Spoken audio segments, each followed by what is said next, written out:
So, it is within. The portal that brought you hither, and will take you home.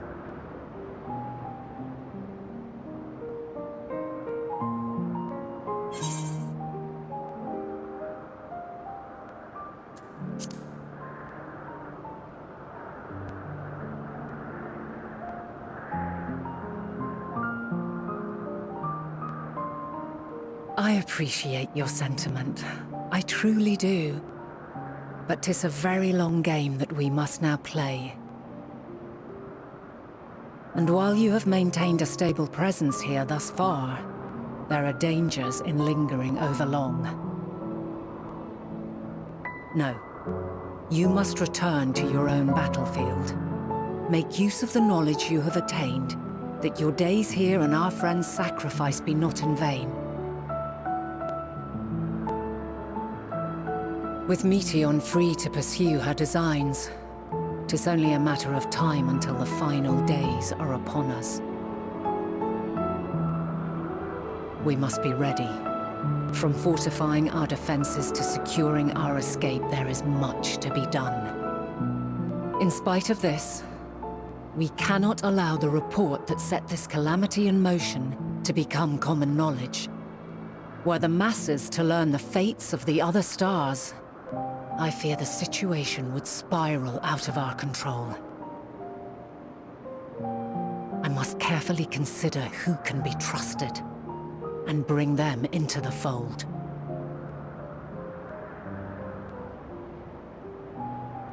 Ordinarily, I wouldn't hesitate to call upon the 14. However, it was the desire for a fair determination that drove Hermes to attempt to erase our memories. Were he made aware of his actions, there is no telling whether he would remain a friend or become a foe.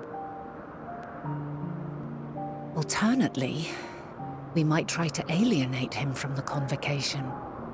Yet in doing so, we would deprive ourselves of a brilliant mind who would be invaluable in the crises to come. Quite the dilemma. Which is why I must work independently of the convocation.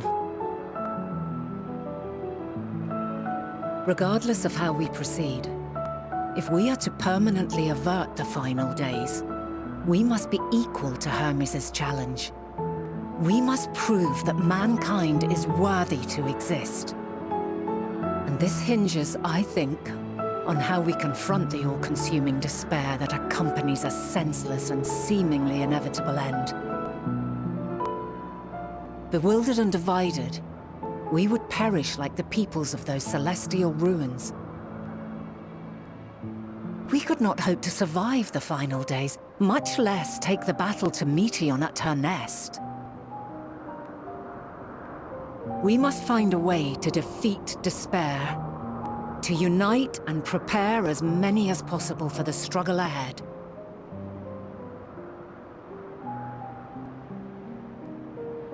Heavy will weigh the burden of guiding this legion of souls. Yet I have faith in mankind's potential. As long as he believes in himself, there is naught he cannot achieve. So I will not give up on him, on us.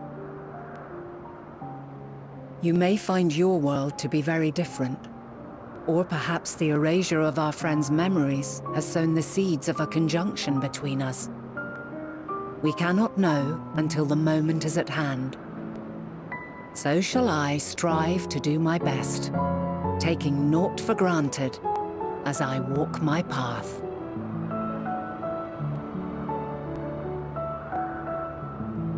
And I pray you walk with me to the end. As you move forward, so too will I, as will all, resolved to fight for the morrow. And when mankind has found the strength to stand against despair, we shall silence the song of oblivion. She who sings it will learn our journey is far from over. This I promise.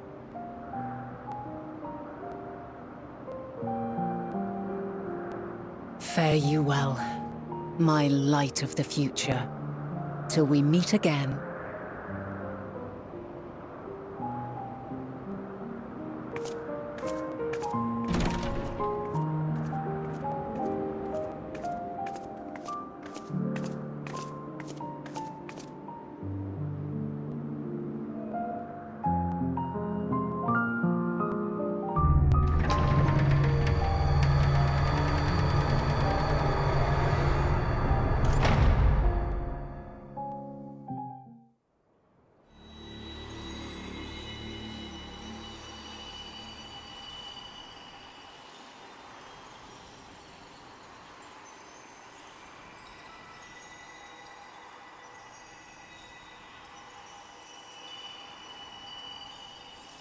From this day forth, I shall strive to bring honor to the seat of Vandana.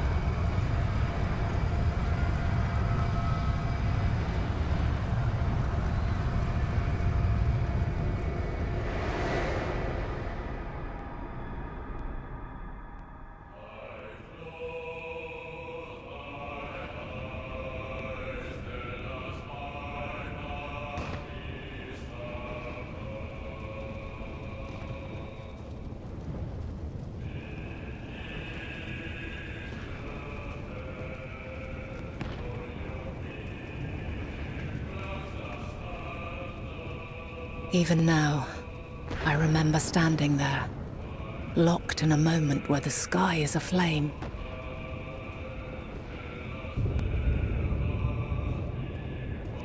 Where stars fall as tears, and screams darken the seas. Where resignation rots the trees.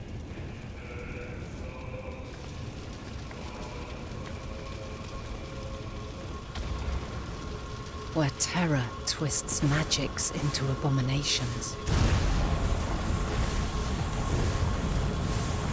Such is the lament of they who have gone before.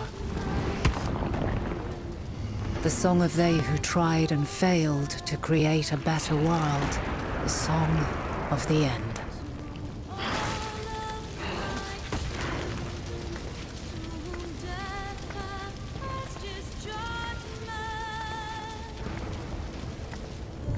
That which hides at the edge of the universe is no longer hope's creation.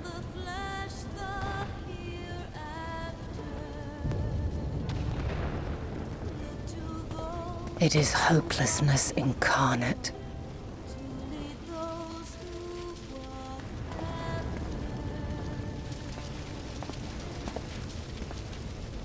That day, mankind saw half of its number sacrificed to bring forth Zodiac.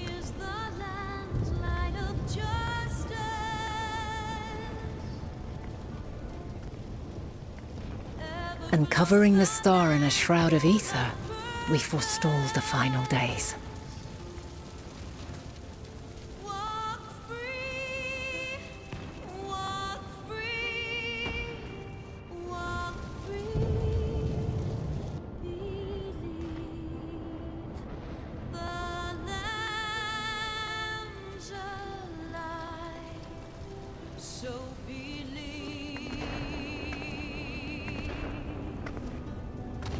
Yet the cries echoed still.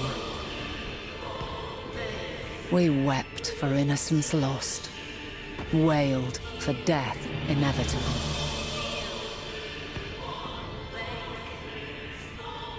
A reality too terrible to bear. And for too many who sought comfort in gilded memories of joyful days and tranquil nights.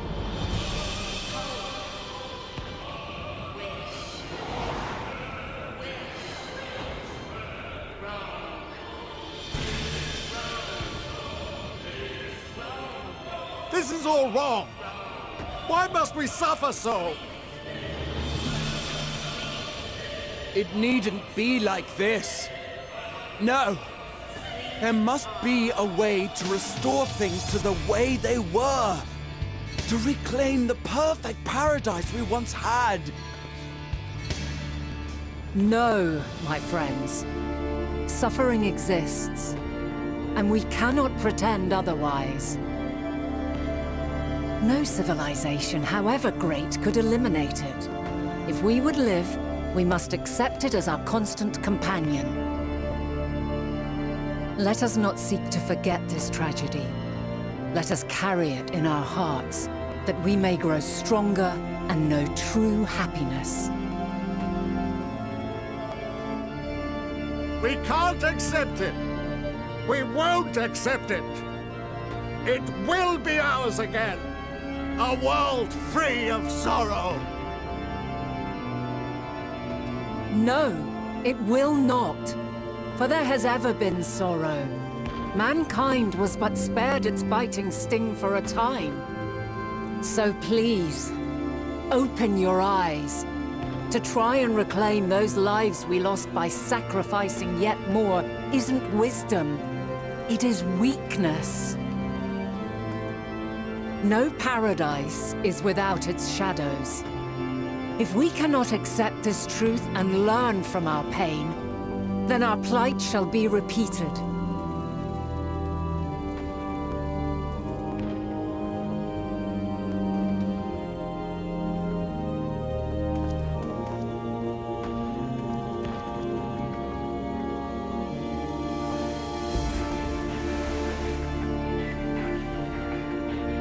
O mighty Zodiac! God, born of our boundless faith, we bid you, hear our prayer.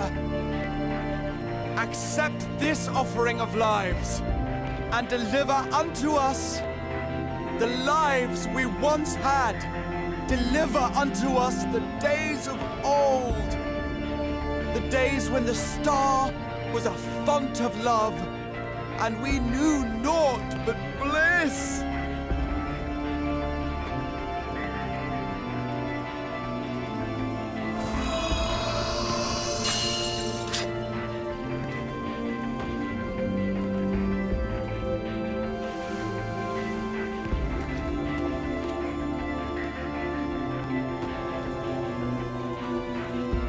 You would destroy it?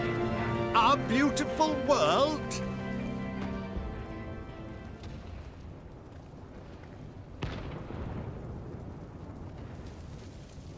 Lands that stretched on forever.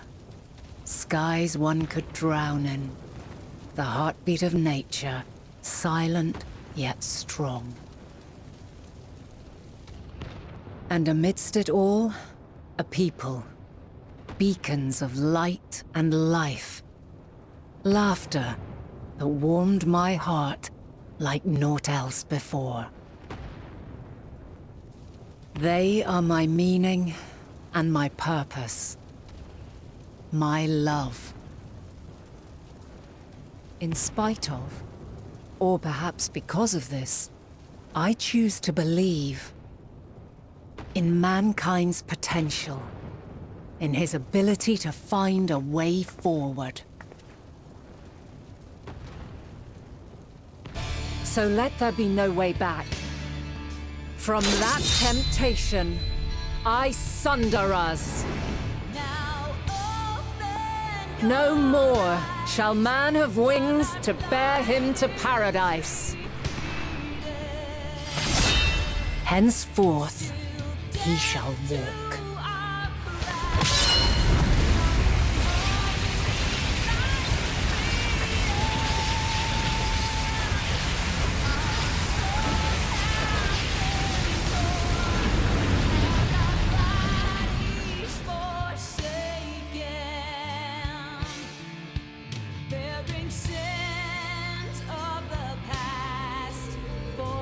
Future is taken.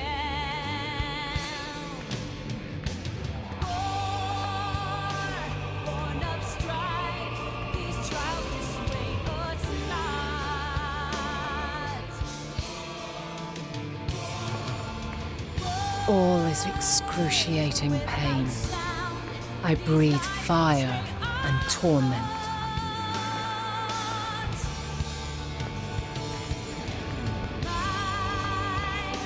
I birth a world of suffering to mire and plague.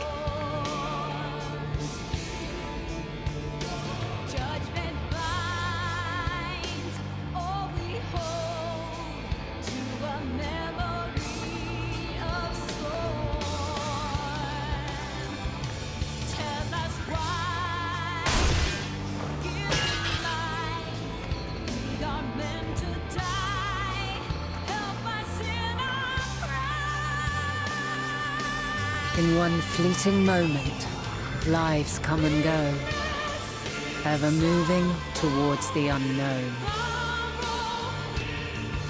And in that fleeting moment, they cry for the answer to the question. Why, given life, are they meant to suffer, to die?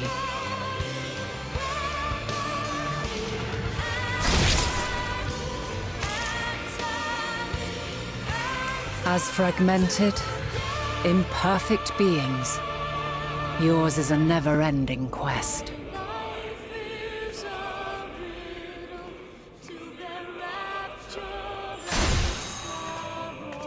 A quest to find your purpose, knowing your end is assured.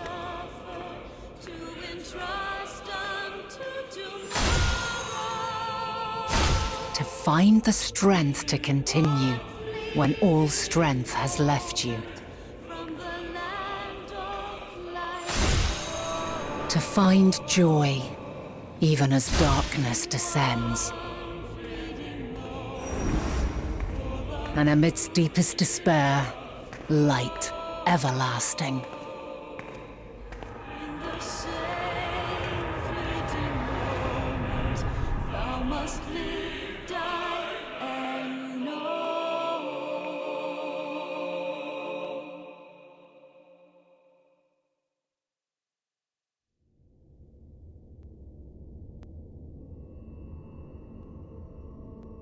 A conjunction has begun to form, an intertwining of your time and mine.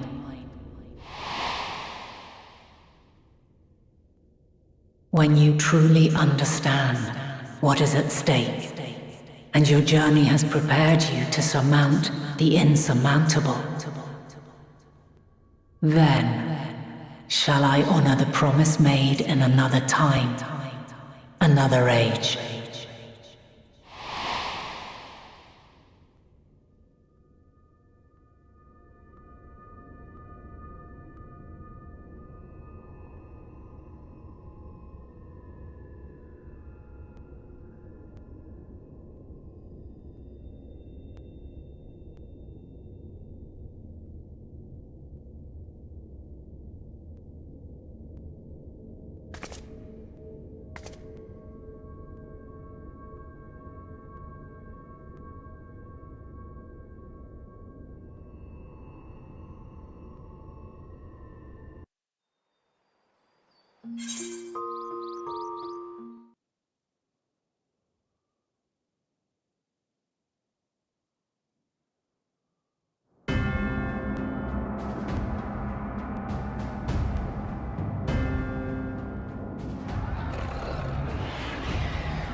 No. No. We were promised an escape.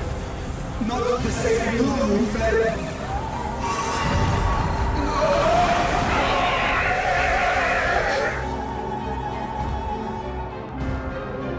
I shall not meet my final days here in this blasted waste.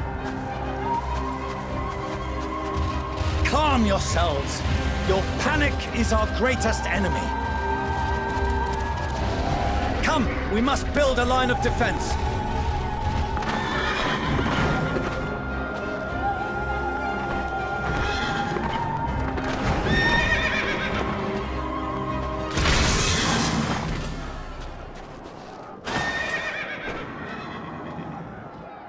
How?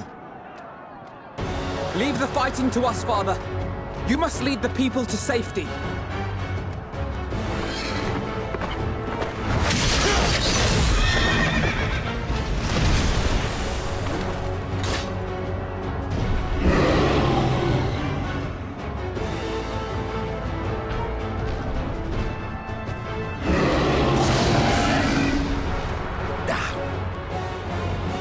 I can handle this pair.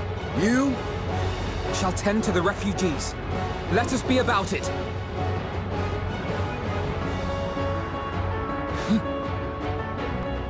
As you wish, my little lord.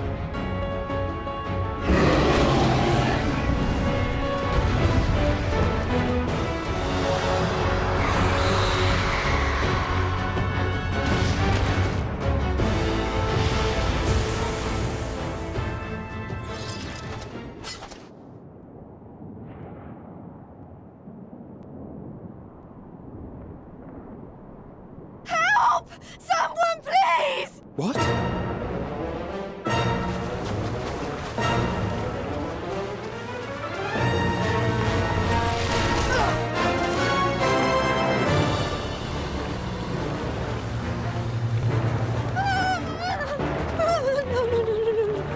Don't. I don't want to die. Forward! Let not a single fiend escape!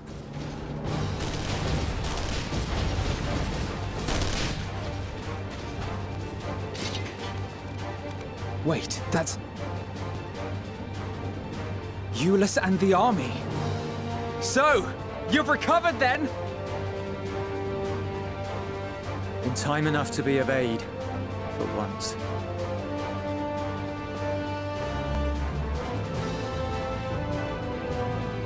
We can speak of it more later. For now, we must fight! To repay your salvation in kind, or with better! For Garlemald has her pride!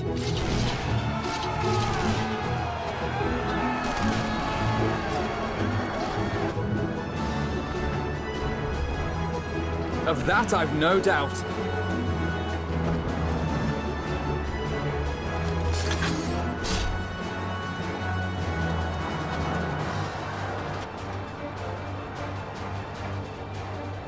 Good gods. Of all possible saviors, the Imperial Army. Oh!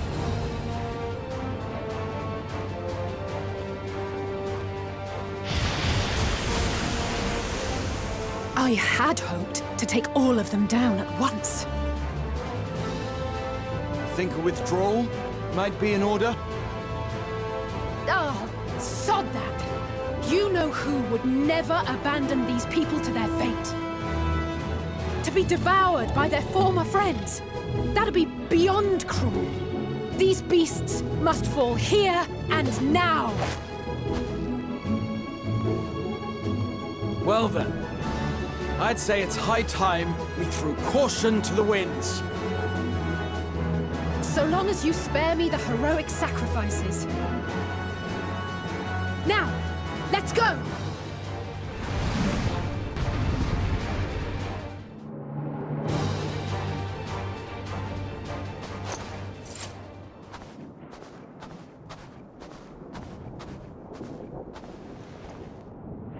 There's not the barest trace of ether.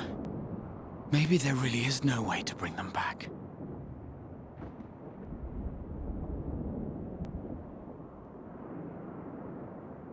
Thank you for saving our lives once again. I remember you, from Purusha. You helped us there too, didn't you? Ah, you're from Palaka's stand. I'm glad you're still in one piece.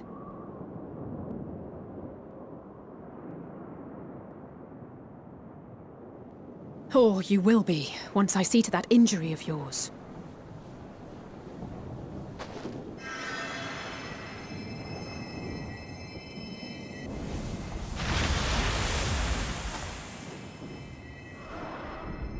Look out!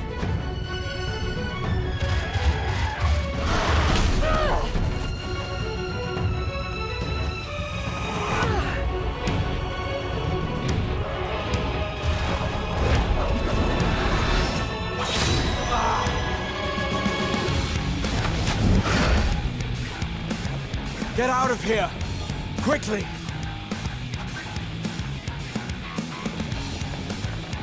I won't lose them! Not a one! This will be a brighter future!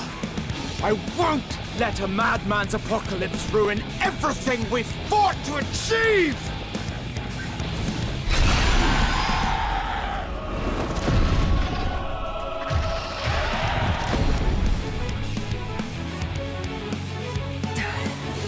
Get it together, Alizé. You're embarrassing yourself. And in front of Father, no less. You might never measure up to our champion.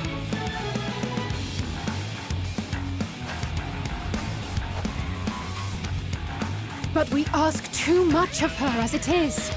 You mustn't let our sword in the darkness fight alone.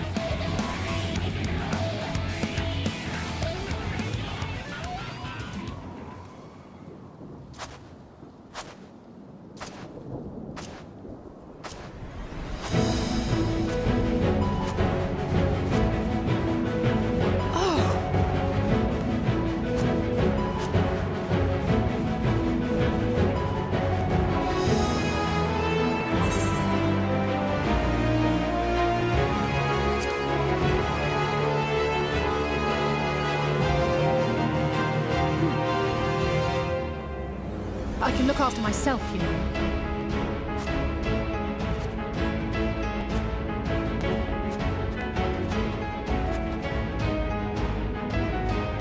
Everything's in order, I trust?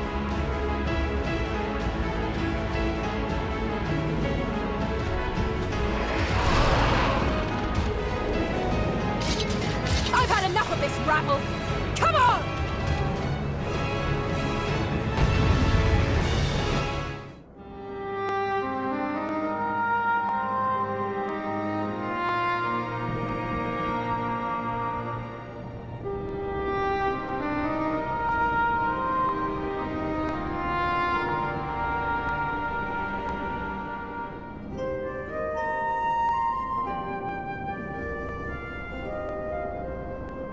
You must board without delay. The ship will depart ere long. Your offer to host us in Charlian is most appreciated. But will the final days not soon fall upon it as well?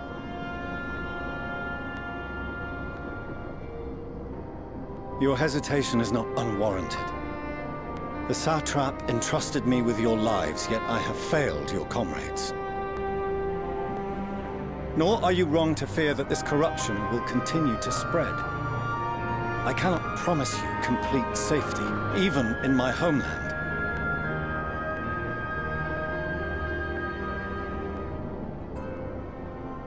What I can promise is that I will do all in my power to protect you.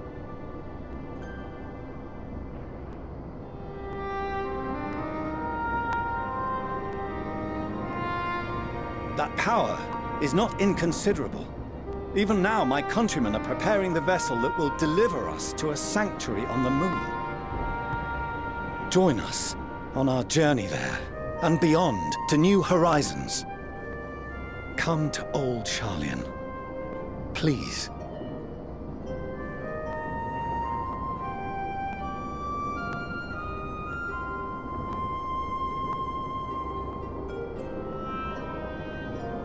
We would be fools to refuse such a generous offer made in earnest.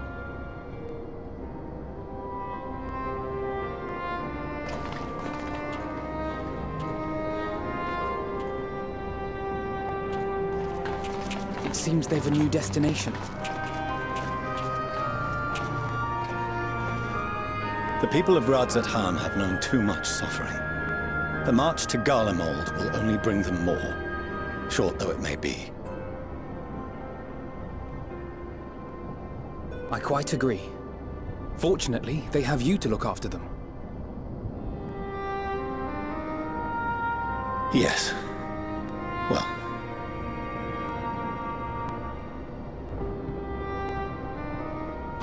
Behind you! Just there!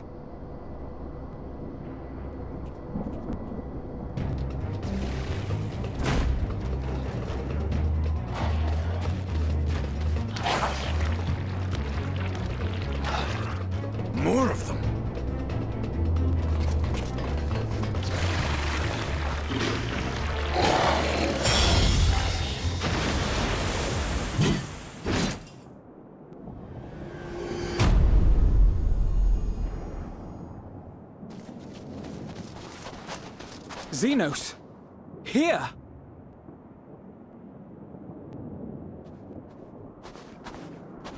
You'll be all right. Hurry to the airship.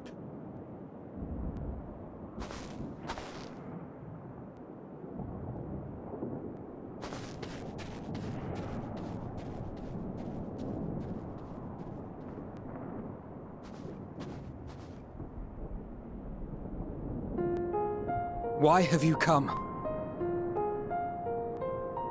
A heretofore unseen beast. 'Twas ripe for the slaying. Poor sport, alas. Unfit to temper my blade. Oh, for the love of... You cannot still be on about a rematch.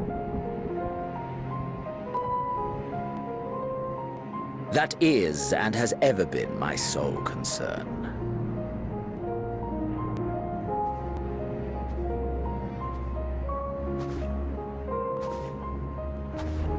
You, on the other hand, are fixated on a different quarry.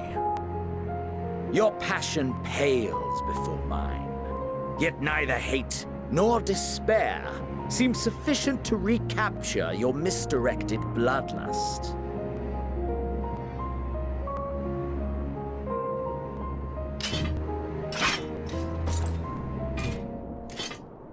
So, I hone my blade, and I wait.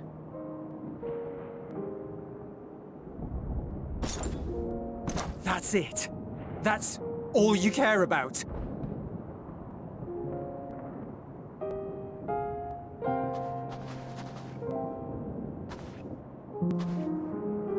Garlemald is in ruins.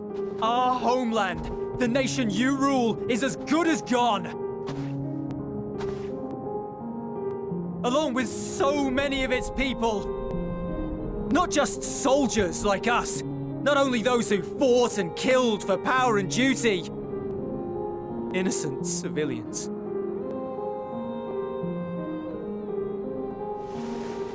Murdered by their own flesh and blood. Lost and confused as they breathed their last. While we who survived with our lives and minds intact were left to freeze to death. The Eorzeans tell me all this was your doing! You slaughtered your countrymen! You did! For what? For nothing, in the end. So much wasted effort.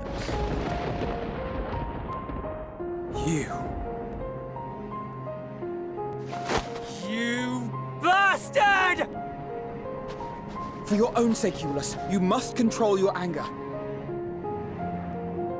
It will serve no one should it consume you and see you transformed.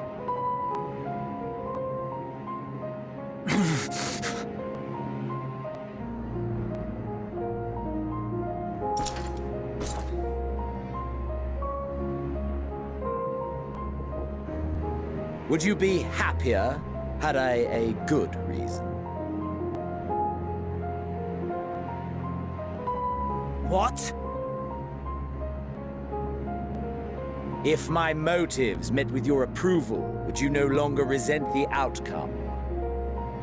If so, then perhaps a beast's skin would suit you better. Duty, honor, morality. All constructs of convenience when put to proof. Surely the war taught you how easily power becomes the tool of the self-righteous. How the people's justice was merely a means to their ends?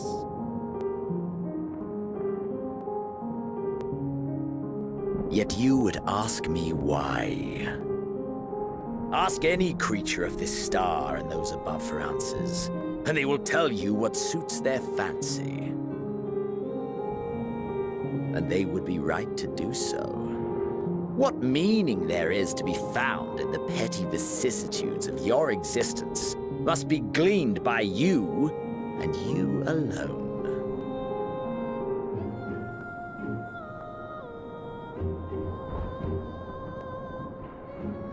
Should you seek it in battle in the fruitless pursuit of my demise, then come. Assume your rightful place as a notch on my blade.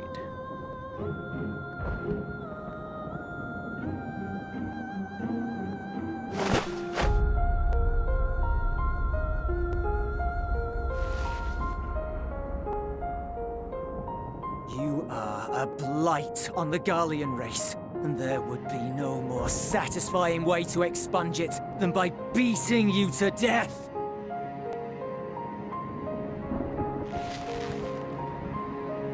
But I will not be party to another tragedy. I refuse to lose anyone else because of you. So go. Go! And may we never suffer your madness again!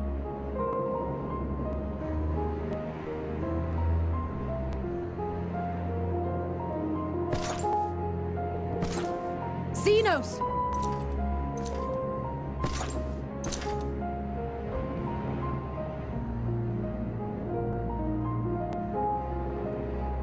Perhaps you found meaning in living this way.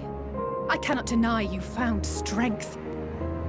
Yet if you only pursue your hedonistic pleasures and pay no heed to the plight of others, then no one will give you the time of day. You will never get what you want, not even the battle you pine for so dearly. You'll be alone for an eternity, and you'll deserve every agonizing second of it.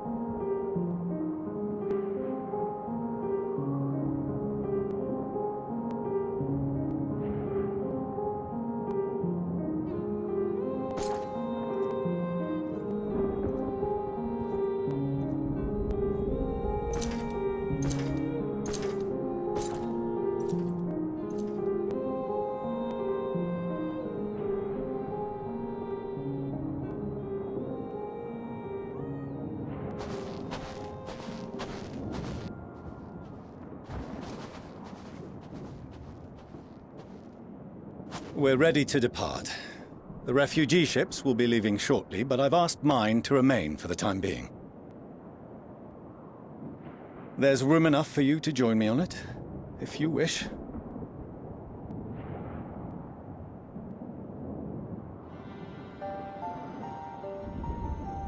Do contain your surprise.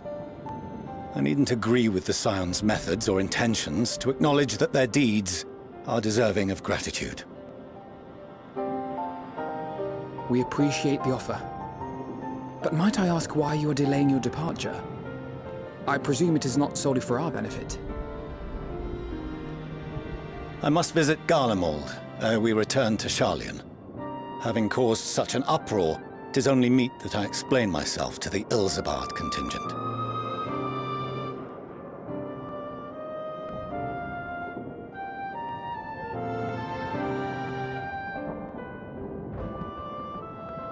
Allow us to accompany you then.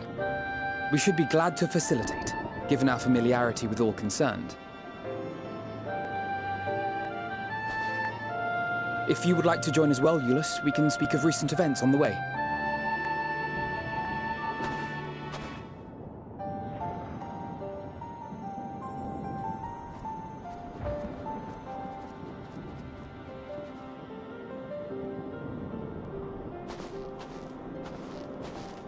He'll be after your seat on the Forum next.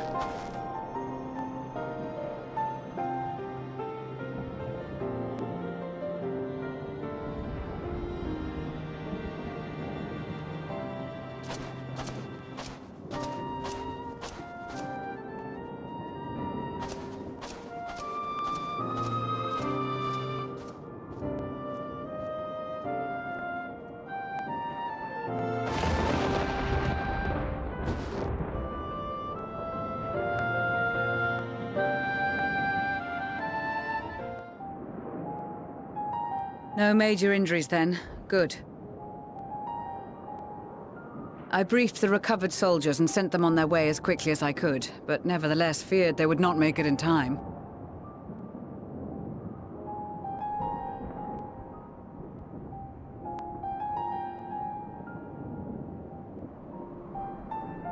The additional support was invaluable. Your men saved more than a few lives.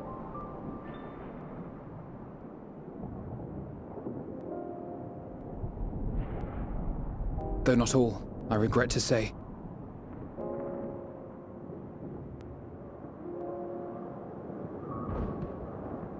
I take it that I'm addressing Lucia Junius. I'm the Forum's envoy, Fortuno Leveilleur. And you are owed an explanation for these most dire developments.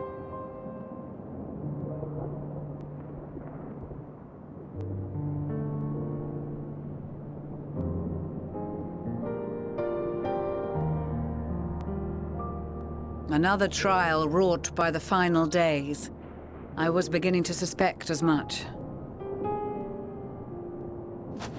You doubtless feel some consternation having been forced to abandon your original plan.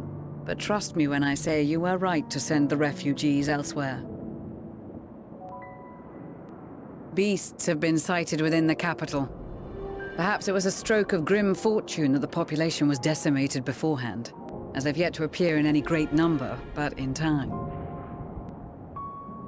In any case, Maxima leads the remainder of the contingent in an effort to cull the creatures and evacuate the populace as we speak.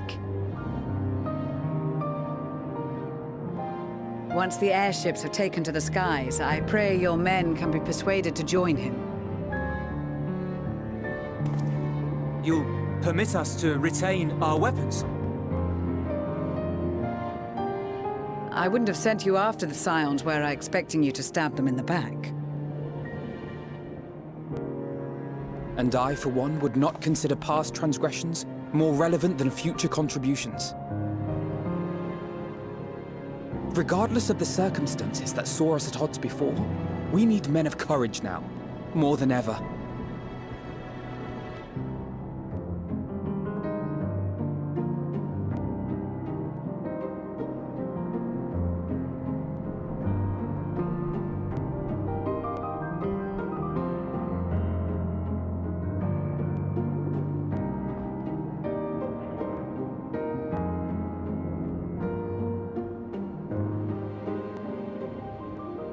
We swore to defend Garlemald, and so we shall.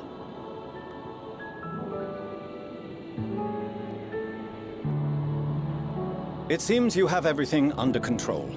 You will excuse me then, for mine own duties await. A moment, Master Fortuno. You did desire to express your appreciation for services rendered, did you not? I did. Though if you intend to again ask that Sharlayan alter its course, you will find my gratitude insufficient. 'Tis nothing so onerous. I wish to hear the details of this grand endeavor of yours.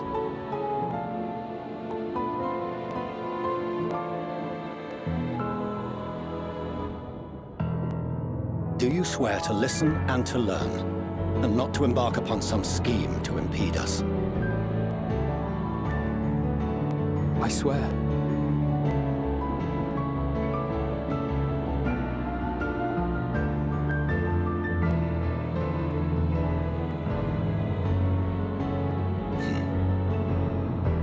Any other, I would doubt. But you, I trust to keep your word.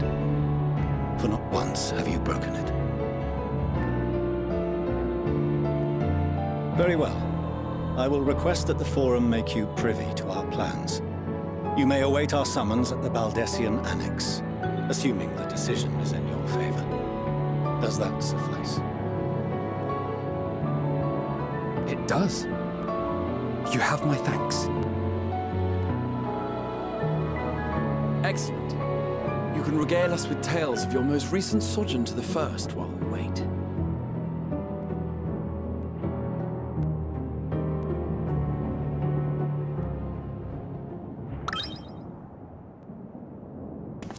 Did you hear something just now?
may banish even the darkest night, and to this bitter clime bring warmth and comfort.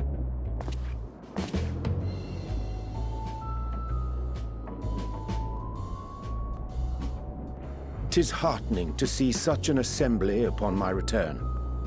I thought often of you whilst I looked down upon our star's brilliance from the moon above. Yes, but what are you doing here? And dressed like that? Aren't you cold?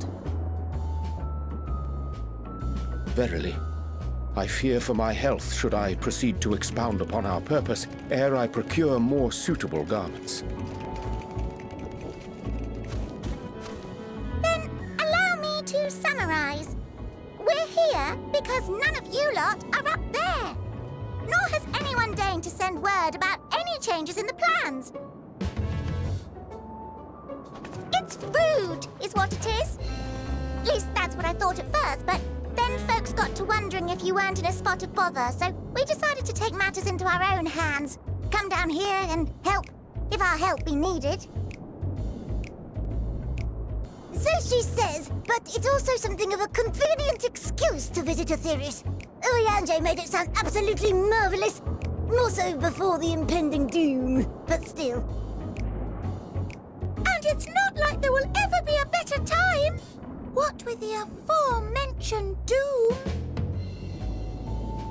Marvellous, they say, yet not an ounce of pudding to be found. I must suffer Urianger's inferior works no more. Hey! Maybe consider the plight of present company before you go blathering on about pudding and doom? Ahem. As I was saying, should you require any assistance with whatever, we are at your disposal. We were born from Hydaelyn's love for the lives of this star, so naturally we would much prefer to see them continue. Twiddling our thumbs up on the moon is hardly conducive to that, though, is it? Aye, not when you've all got such precious thoughts and feelings and hopes for the future deserving of more active preservation. Speaking to Urianger made us realize that while we've carried out our duties to the letter, we've failed to fulfill them in spirit. From there, it was just a hop, skip, and a jump towards resolving to do better. So please, show us how. Help us help you.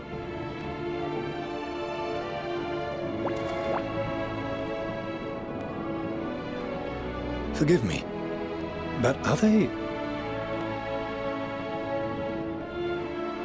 Thy distant collaborators, indeed. Hail, fellow, well met. You'd be a member of the Forum, would you? It's an honor and a pleasure to meet you at last. I'm Livingway, Hydaelyn's right paw. That last bit is very important, as am I, if I may humbly say so myself. I bid you welcome to our star, Livingway. On behalf of the Forum, I thank you for traveling such a distance to meet us. As you have surmised, preparations for the Exodus have not proceeded as smoothly as we had hoped. I should be happy to personally escort you to our headquarters in Sharlayan, where you may advise us as you deem fit.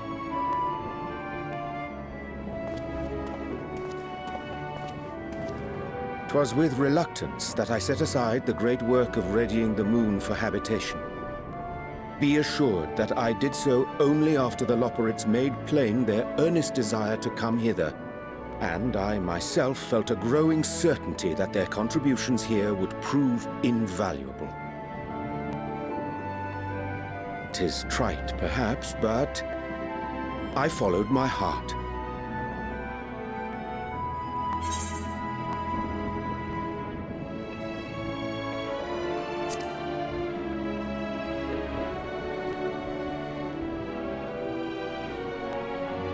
For a time, at least. Nevertheless, 'twas worth the journey to find present company well.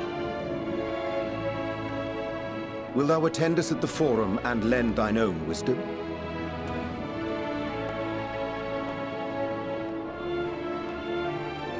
If that's all quite settled, can we start moving before Urianger catches his death?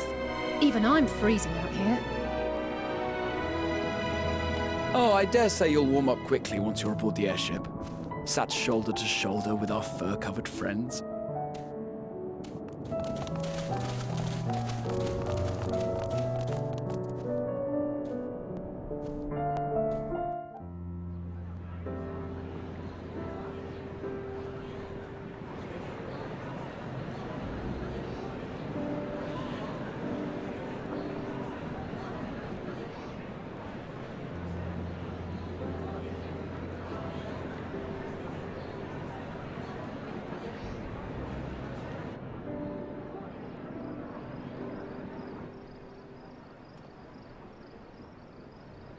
There is a matter I wish to raise with you before we enter. We are here to listen and to learn. But if the Forum's plans are more or less what I expect, then I should like to make a proposal that will serve our ends.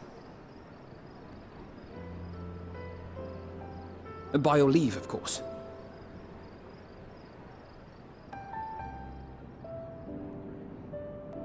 I don't see why not. Your words and wits have gotten us this far. Agreed. I will present our queries so that you may consider the most advantageous way to advance your proposal without distraction. Thank you, everyone.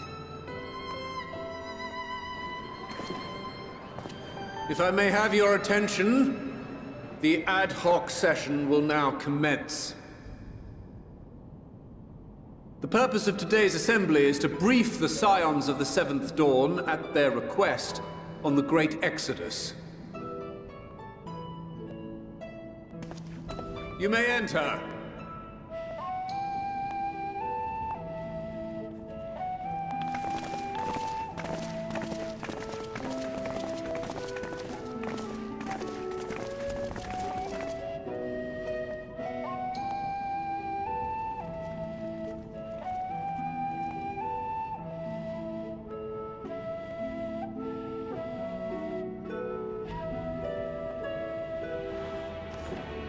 On behalf of the Forum, I commend your heroic actions on the Magna Glacies.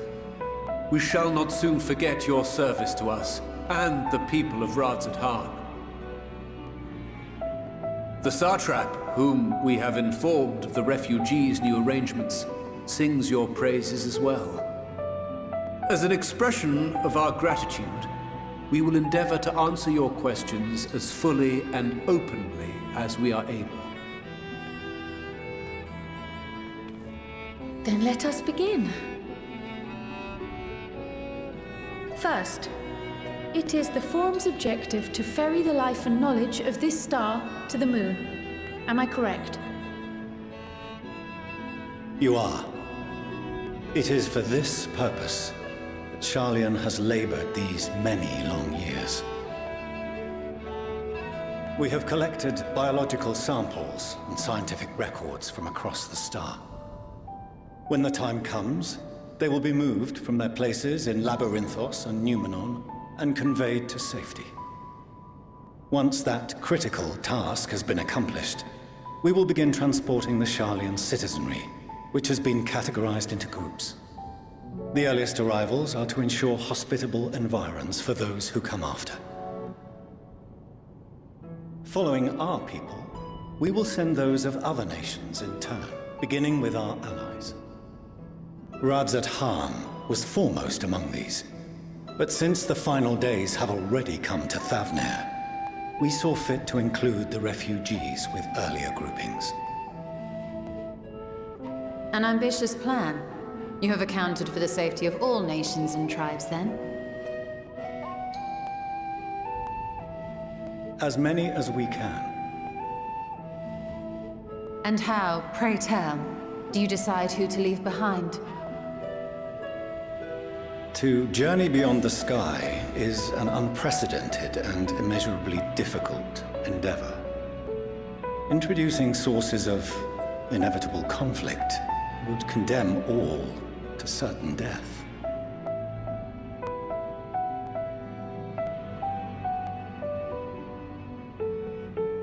Questions as to the validity of that approach aside,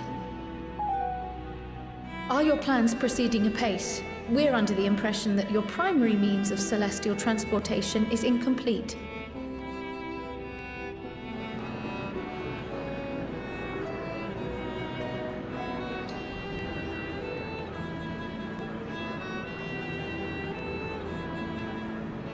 If only in that it does not meet our optimal parameters, that is correct. This Ark, as some have taken to calling it, is fully operational and could be launched even today. However, the final days have progressed more quickly than we anticipated. At present, the ship is incapable of attaining speeds sufficient to meet our evacuation targets. Should we put the vessel into service, as it is now, we will be unable to travel to the moon and back quickly enough to complete the necessary number of trips. Precious lives and knowledge will be lost. Seven hells. Is there anything to be done? The ether burner, the primary means of propulsion once the craft is in the space between stars, is undergoing testing to determine whether it can be made more efficient. Though cargo is being loaded for the initial phase of the Exodus, we are prepared to continue our experimentation up to the day before launch, should it prove necessary.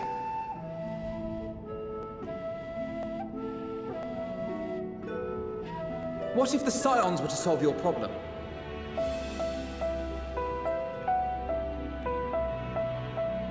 We shall help devise a means to improve the ether burner's efficiency, on 2 conditions. If we succeed, you must allow us to meet with Hydaelyn.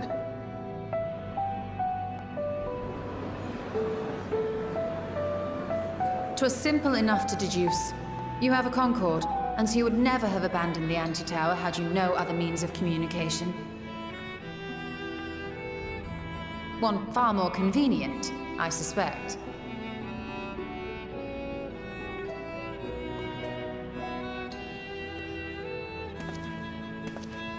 The second condition, also to be met upon our success, is that we be permitted to propose another use for your Ark.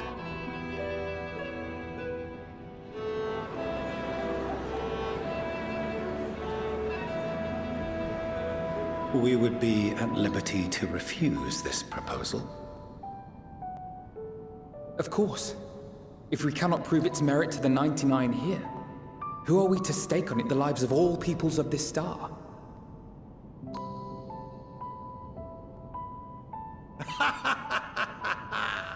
Delightful as always, Master Alfino.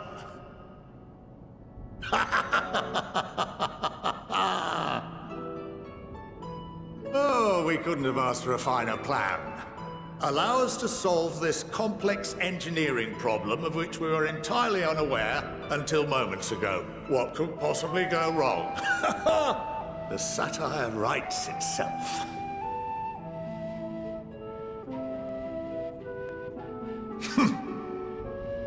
Yet, what field has not benefited from a change in perspective? When we are at wit's end, what we need is not the same dry theories recited ad nauseam, but fresh inspiration.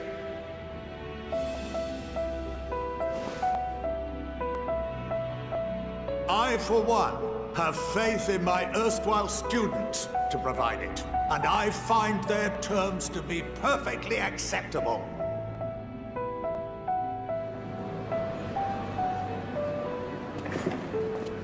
Order! Order! We have no time to waste on debate. I call a vote. All in favor of agreeing to the Scion's terms?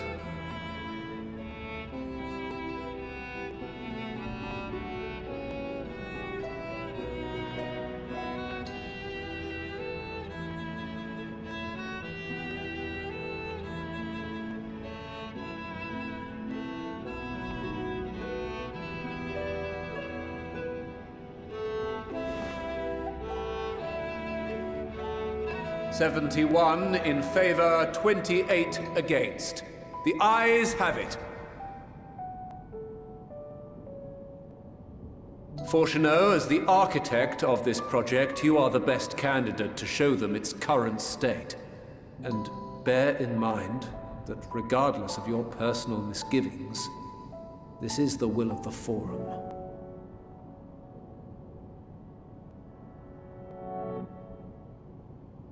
Very well.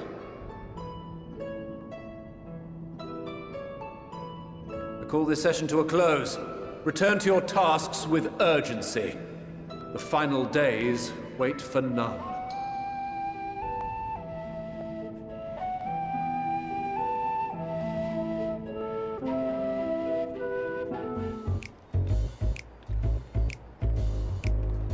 I could swap them out.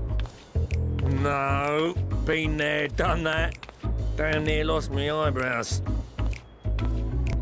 Think, Coco, think! We'd be well on our way to paradise. Visionaries patting themselves on the backs for their grand accomplishments if you'd only think! Yes, that does sound rather lovely. Yeah! I mean, Master Fortuneau, what a pleasant surprise. We're not blasting off already, are we? The schedule remains unchanged, for better or worse. Which is why the Forum has elected to accept assistance in resolving the ether burner conundrum.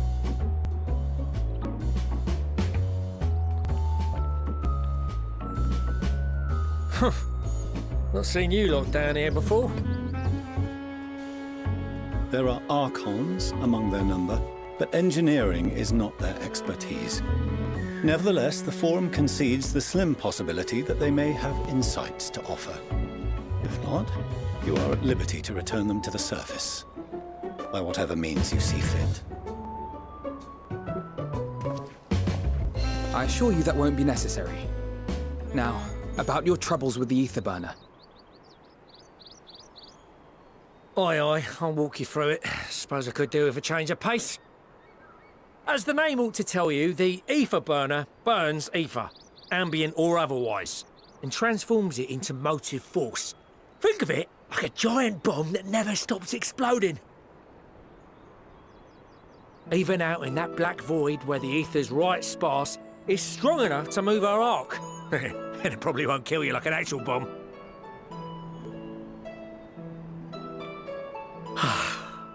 But it ain't perfect. According to my calculations, to travel to the moon and back fast enough for the Forum's liking, the conversion rate needs to be 6% more efficient. A measly 6%, you say? But if I could have squeezed even another 0.6 out of it, don't you think I'd have built it that way in the first place? Hast thou consulted with the Loperids? Yes, they too are conducting their own research, for lack of a ready answer. The moon's propulsion systems are considerable, naturally, yet they are commensurately massive. It is no easy feat to convert their technology into an efficient means of propulsion for a teeny tiny toy boat, as they say, and as I most certainly do not. Yes, exactly! Damn it all, I asked for refined adamantite and they send me uppity rabbits with inscrutable, ancient, incompatible technology! You're trying to drive me mad! Do you speak of Allegan refined adamantite, perchance? You know of it? Only in the most general terms, I'm afraid. 'Twas an alloy of Allegan make, but the secrets of its production were closely guarded.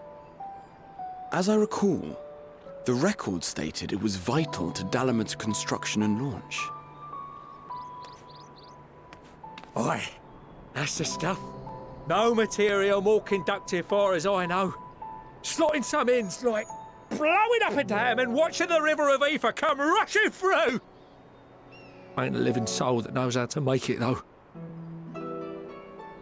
We were fortunate enough to salvage some for the ether burner, just a wee bit, mind, from a chunk of Dalamud that came hurtling into the Northern Empty during the calamity. With more, well, that extra 6% efficiency would be child's play. It's a crying shame that we've no other sources. Surely the many shards of Dalamud scattered throughout Eorzea would suffice. Why not get the refined adamantite from them? Oh, we tried, believe you me. But only a few specialised pieces would have had any in them to begin with.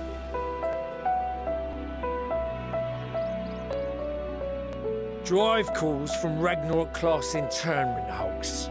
Those are the prize bits we really need. According to the Gleaners, getting to them means delving deep into the shards. And the defences are still very operational and very eager to blow them up.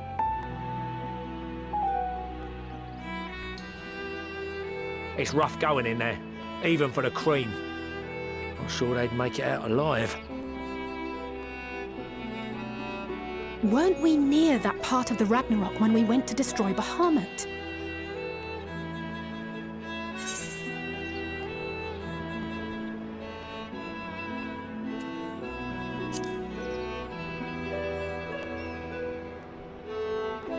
Heavens, are you all right? You look pale as a... Well... Best put that battle from your mind for now. Deep breaths. That's it.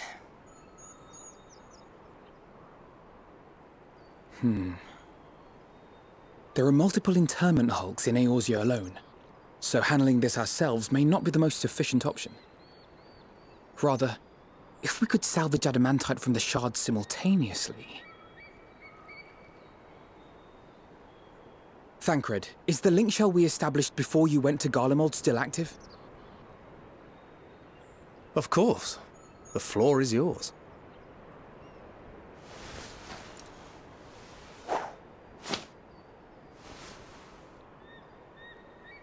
What's all this? Gathering firewood, so to speak.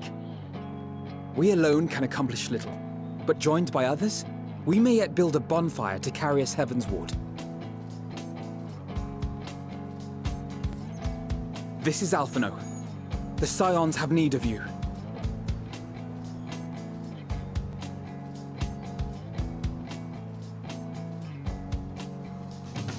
Understood. I will contact the Lord Commander and dispatch our finest at once. My sisters are somewhat preoccupied with the final days, so I will lead the 12's expedition myself. Are you aware of any other sources of refined adamantite?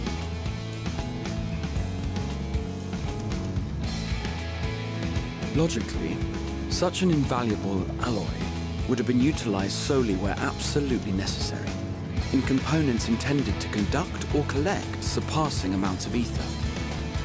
Any extant instrumentation or devices would have likely found their way into the hands of etherologists or enthusiasts.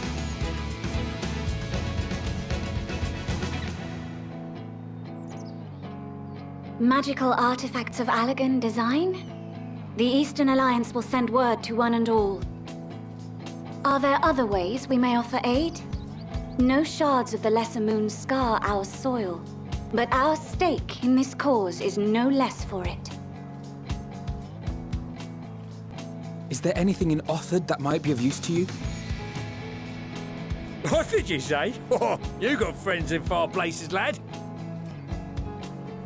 Any road, if you're offering, I wouldn't say no to one of those Far Eastern sacred relics. Some of them can hold enough ether to summon a whole damn primal. Find a source like that with the ether burner, and 3, 2, 1, kaboom! I gather you heard his explosive enthusiasm. Might you secure us a suitable relic? It shall be done. I know little of machines, but I promise we will do our utmost to gather the materials you need to finish your starship. I am glad for the work, in truth. Better to busy oneself than wait and fret over disasters foretold. Then why are we all still standing about yapping? There's plunder for the taking, and I'm a born plunderer. I'll be an old Charlian before you know it. Start mixing the grog! I'm certain that can be arranged. Thank you all, and do be careful.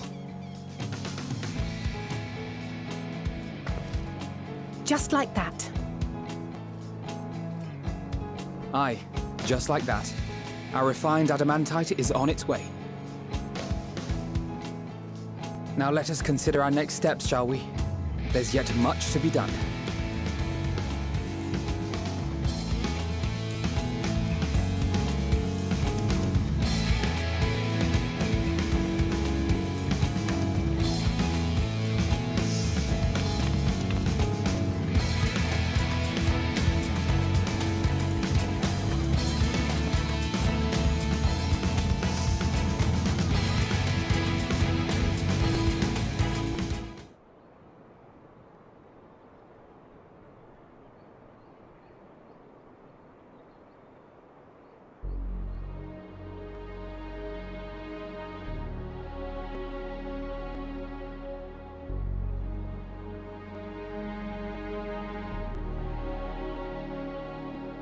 Our course of action is clear. We must harvest refined adamantite from the shards of Dalamud and procure arcane relics of Allagan make. Summon the best and brightest of our immortal flames and form an expeditionary party at once. Call upon the Sultan Sworn and Brass Blades for support as you must. Papashan, send word to the guilds. We will require the expertise of master artisans if we are to have any hope of identifying and recovering these elusive materials. Thiergeist, we have need of your stone torches. They are to assist the immortal flames in scouring the ruins and to help secure the surrounding areas. I trust I can count on your support. As commander of the Stone Torches, my son Zimberg will personally see it done.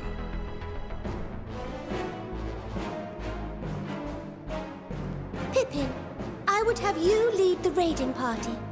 Assemble your finest, and with Tizona's blade, clear the way. Lord Lolorito, I pray you take charge of the search for Allagan relics. Surely you know of some being traded on open or clandestine markets, or sleeping in collectors' vaults. Of course, I ask not that you do this out of the kindness of your heart. By all means, profit on the transactions. I wish you the joy of it. The final days descend upon our world. If circumstances are truly as dire as they say, Uldar's best efforts may be for naught. And yet, when we Eorzeans rose from the ashes to rebuild our broken realm, did we not learn one simple truth?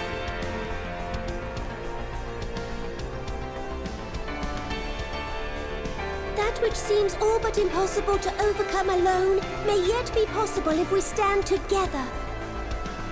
It was the Scions who united us then, and it is the Scions who call upon us now.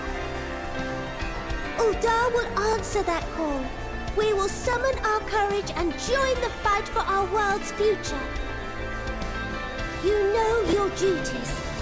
I, Nanamo Ulnamo, 17th in the line of Ul, bid you good luck and Godspeed.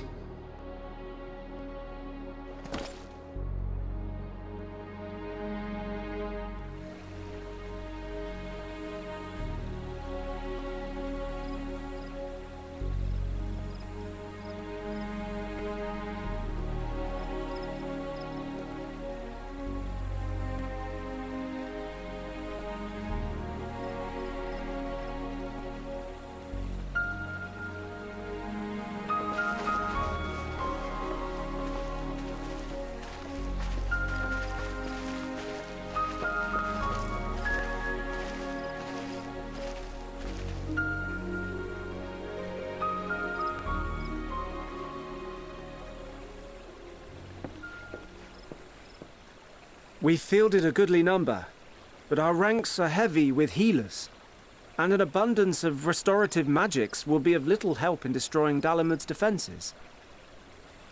Still, it has ever been thus with Gridania. We must steel ourselves for a protracted engagement.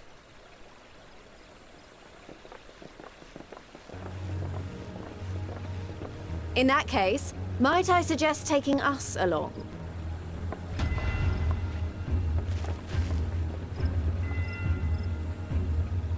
Commander Hext, what are you doing here? None of the shards in Girabania are big enough to hold an internment hulk. So we said to ourselves, why not lend our neighbors a hand? We thought you might be short on people with a talent for breaking things. While it pains me to admit it, you are right. Our deficiency so plain to see. It might have been a lifetime ago, but I was once one of the Scions assigned to the Shroud. I know this forest well. I know your people. And I know we will be stronger if we fight this fight together.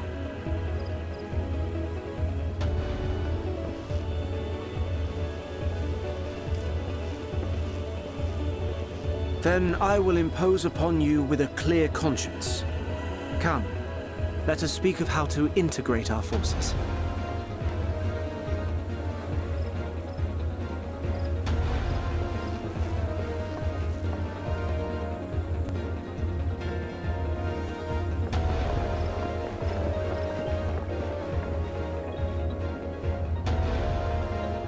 I won't let it all be for nothing. I promise you, Papalimo.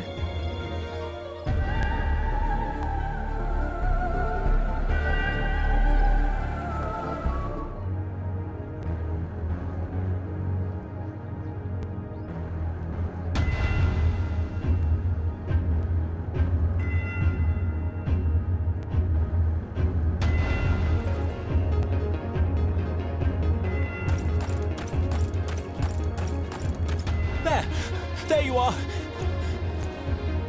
We've no time to waste, brother. Everyone has already... Ah.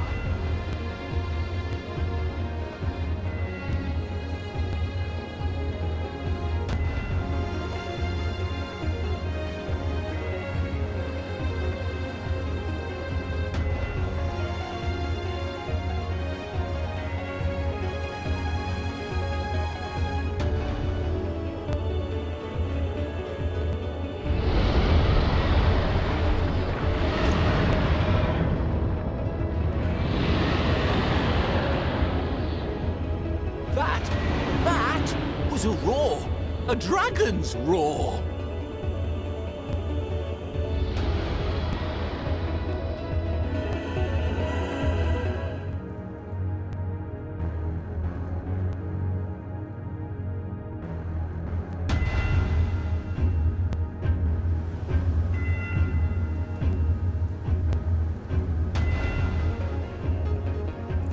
And so, in summation, the Eastern Alliance, as well as the Honorable Lord Lolorito himself, reached out to me for assistance in procuring these treasures of the divine, and I, in turn, do beseech the Confederacy for aid.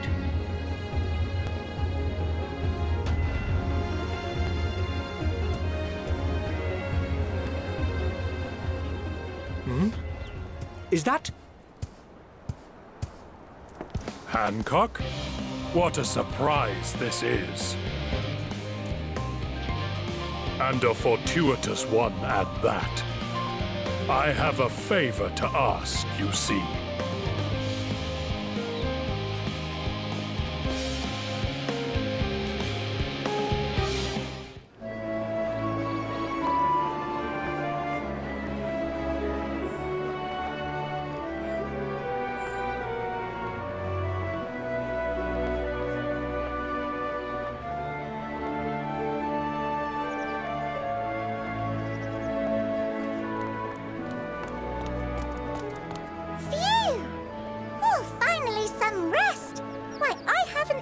So much in, well, in forever.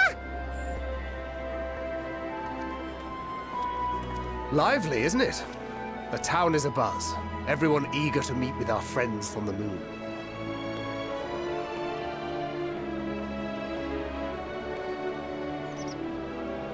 Twould behoove you to consult with Sleeping Way.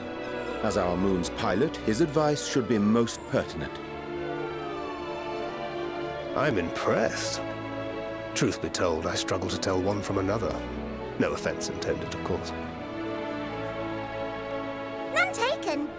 After you and your friends left Mare Elementorum, we spent no small amount of time with your Urianger. Oh, the conversations we had.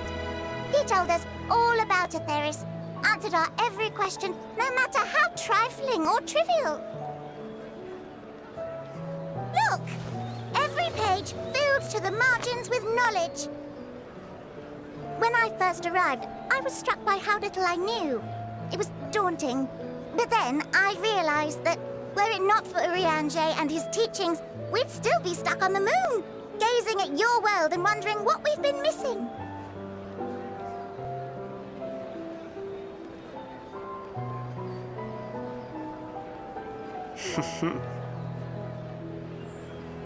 What would they think if they could see Urianger now? I dare say they'd be more than a bit surprised. And impressed, no doubt. Master Louisoix, Minfilia, Papalimo, and not to forget...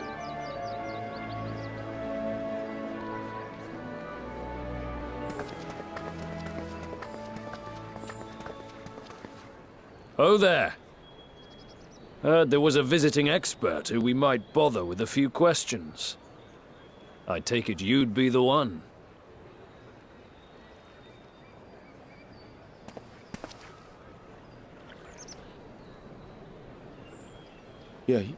Yes, I am.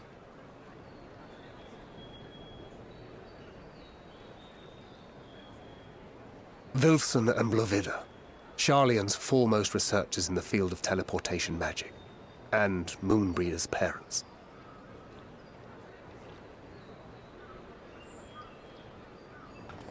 It hath been some time. 'Tis good to see you in good health. Likewise, old friend. Blovida and I were most honored to answer the call. Never expected this reunion, though, did we, dear?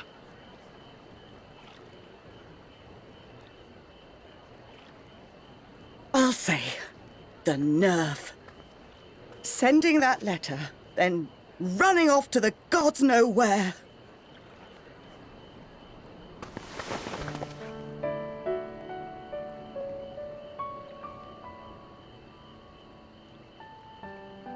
Do you have any idea how worried we were? I'm sorry. 'Twas remiss of me not to deliver the news in person. No, more than that. 'Twas I who... Our daughter was disillusioned after Master Louisoix left her behind. The day the Scions called upon her was the happiest I'd seen her in years. She made her every choice of her own free will. No one could have ever forced her to do otherwise. Don't blame yourself for her death. Celebrate her life. You know that's what she'd want. If there is one thing we resent you for, it was that we could not be there to mourn her with you. Reading the words you penned in that shaky hand, we must have cried as much for you as we did for her.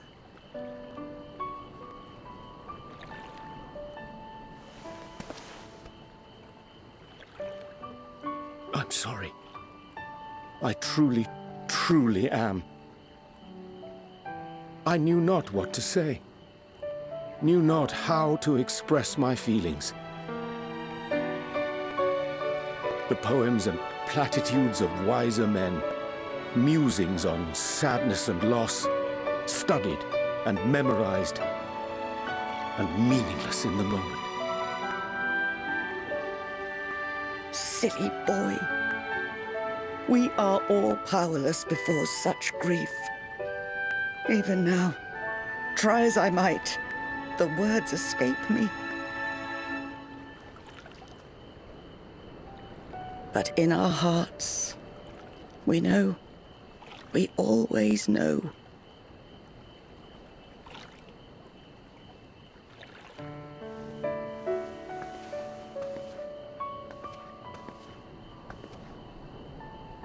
I remember when you were young, how the lads teased you for choosing the company of books over others.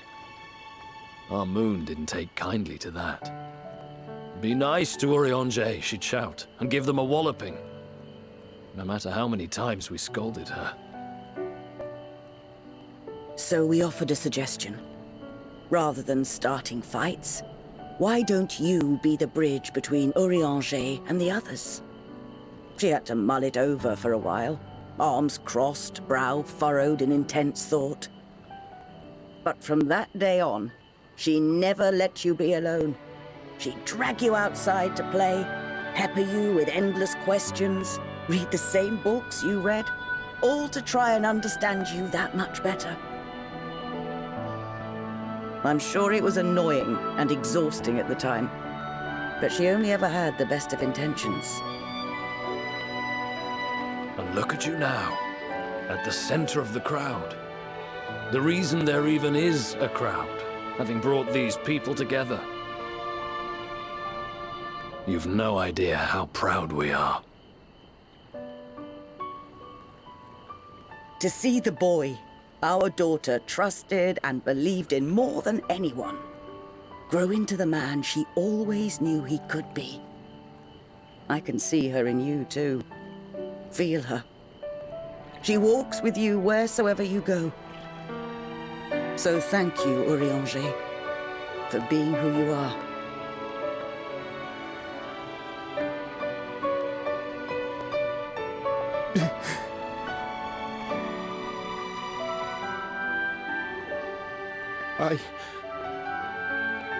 I think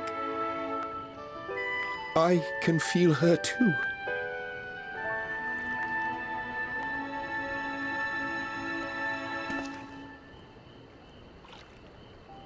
The truth of her life.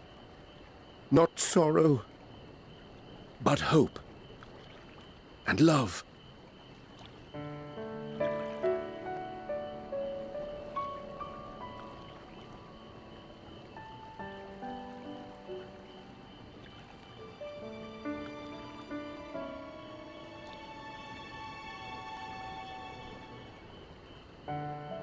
This moon breeder.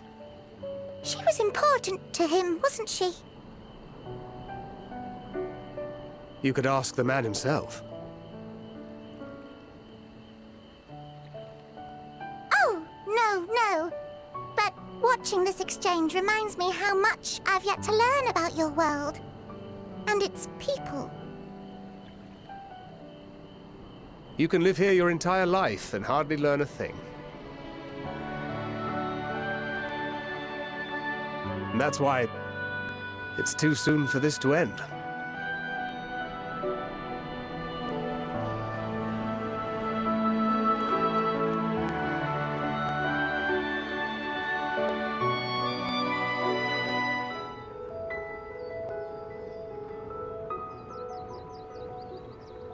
All set, I take it? We finished what we could. Delivered supplies, tracked down escaped animals, trivial tasks as they may be.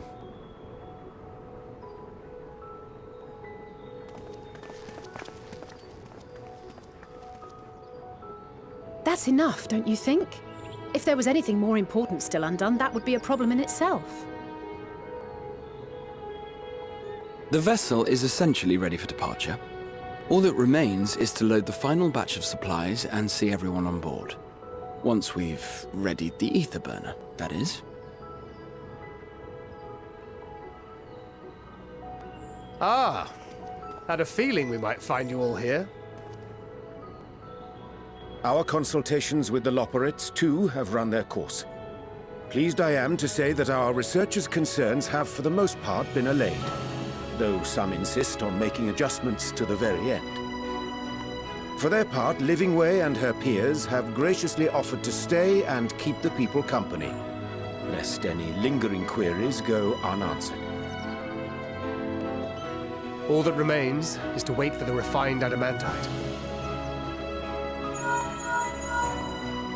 Alphino, are you there? It's me, Cryle. Your special delivery has arrived. Round up everyone and come to the harbour at once.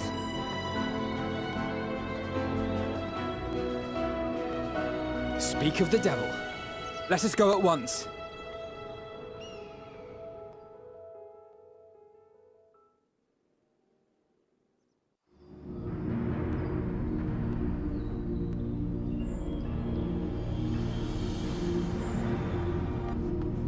Forgive the intrusion, Master Fortuner.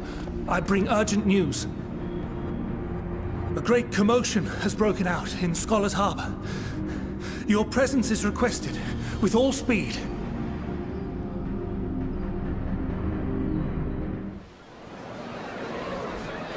Now, where might this delivery be?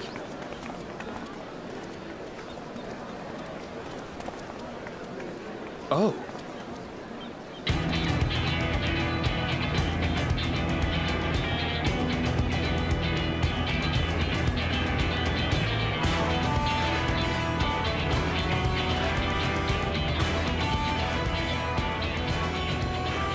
I'm sure it's very important, but we cannot accept these without the proper permits. By the 12! Surely, these can't all be.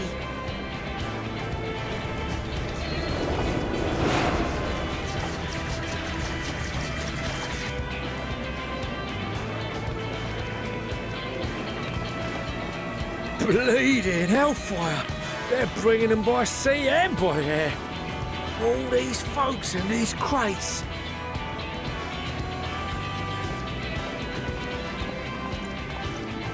And more on the way. Got your adamantite right here. A bigger haul than any of these sorry bastards brought, and that's no lie.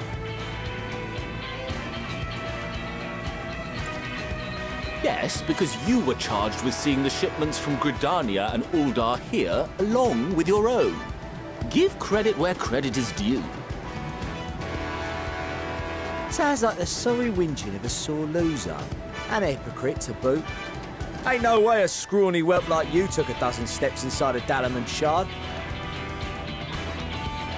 I'll have you know I went all the way to the entrance. Furthermore, 'twas my contacts that enabled us to enlist the cooperation of the Sky Pirates. Left you outside so you wouldn't get anyone killed, did they? Well then, credit where credit's due, you did a right fine job sitting on your ass. Take that back. Make me. I will not stoop to your level.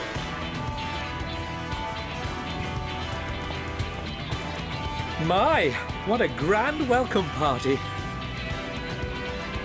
Hancock and Saraban. We come bearing relics both sacred and elegant, as well as a few other gifts that may be of help, to be presented with best wishes from the Eastern Alliance.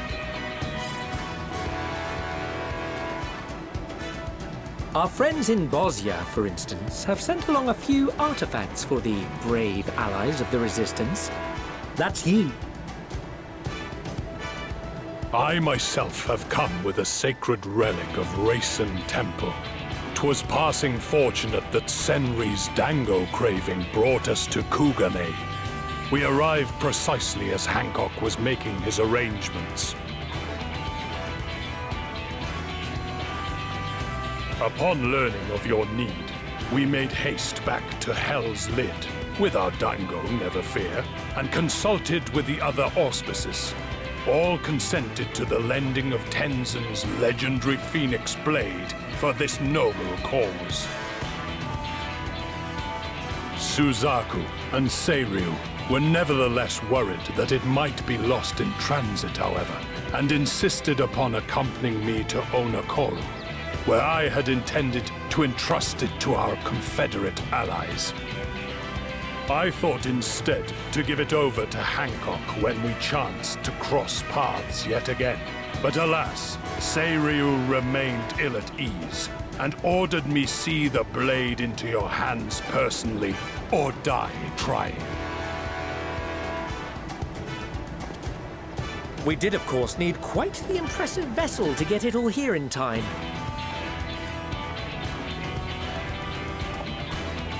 Fortunately, our majestic associates have been more than helpful. 'tis an honor to join the Warrior of Light on another adventure, they tell me.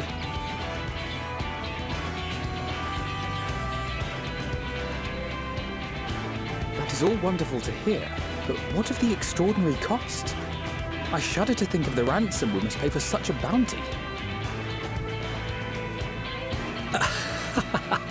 Fret not for your coin purse, young Alphino.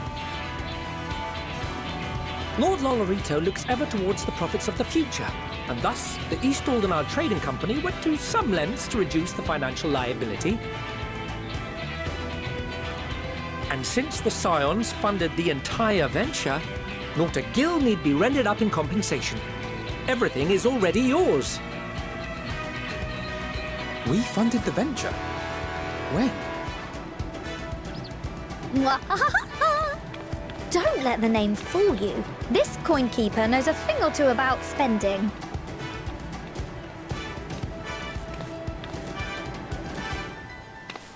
When it comes to capital investiture, a sprinkling of gil here and there will not do.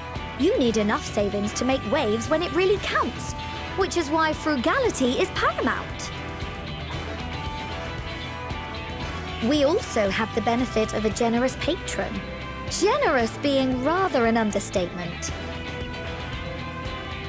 She has supported us from the shadows since the very founding of the Scions. We even had coffers to fill.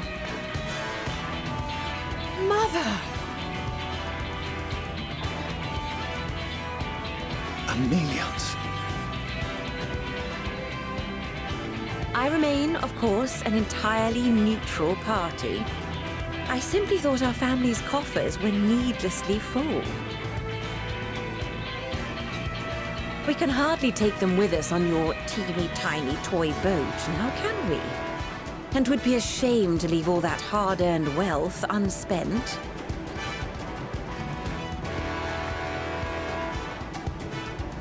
Waste not.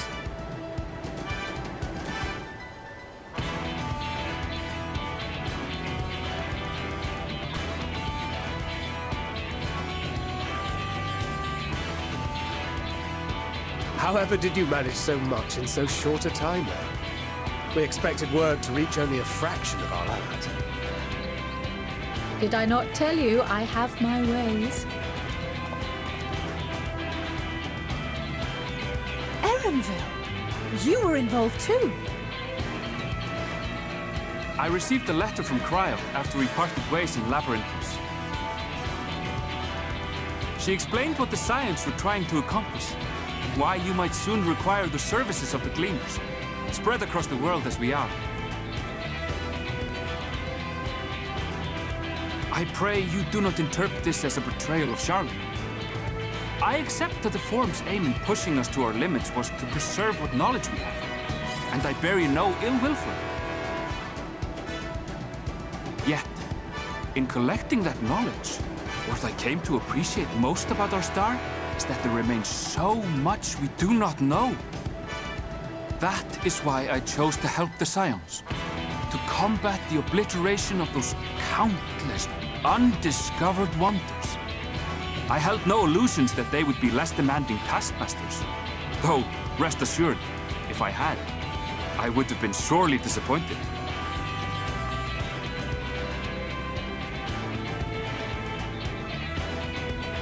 To make a long story short, the whole of the guild ship cooperated to ensure your call was heard far and wide.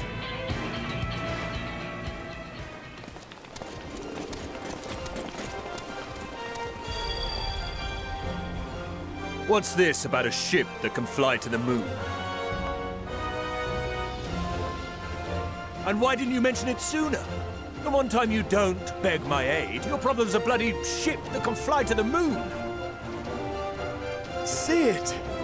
You brought the team! Of course! Garland Ironworks' finest.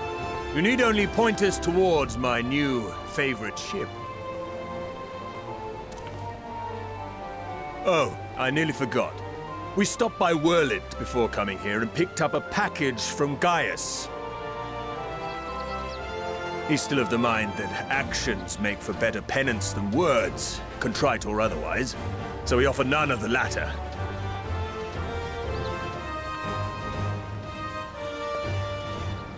What he sent is an Allagan relic Valens used in his weapons experiments.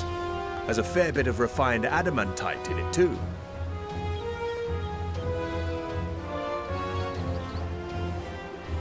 As you like us not suspect, we've also brought adamantite for Mordona's Dalamud shard. I admit to some consternation upon first receiving Kral's message. So few scions remain at the Rising Stones now. Far too few for such an expedition. However, the Gleaners were able to secure us reinforcements. Idleshire's treasure hunters, not least among them. I know. How the Gobbyflock fought. Slowfix's gratitude for the safe return of his daughter has not waned, and he gathered his kin to our side with an astounding quickness. The clash between their machina and the Allagan defences was a sight to behold. I wager even you would have been impressed by the magnitude of the Gobby booms.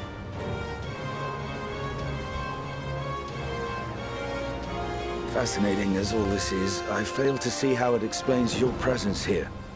Does Razat Han not have more pressing concerns?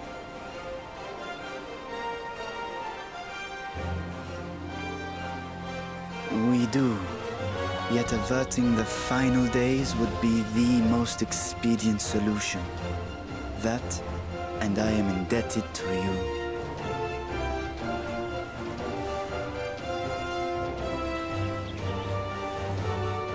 Though they chose to take their leave of Thavnair, those you saved in Galimund remain my people.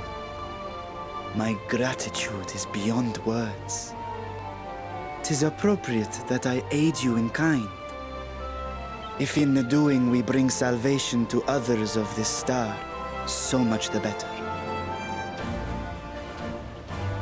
You will recall that I spoke of my father, Midgard Sommer, and his journey across the great expanse.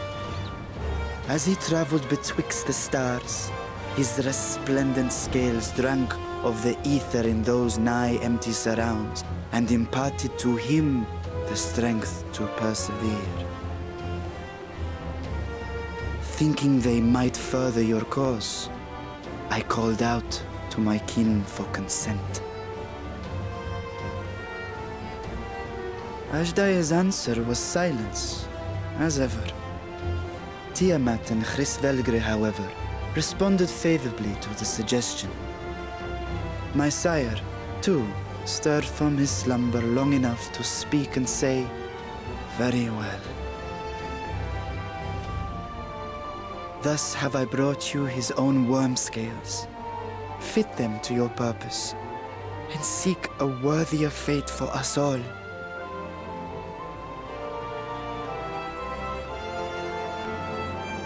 You'd be hard-pressed to find someone else so familiar with the unique properties of dragon scales. So I invited myself.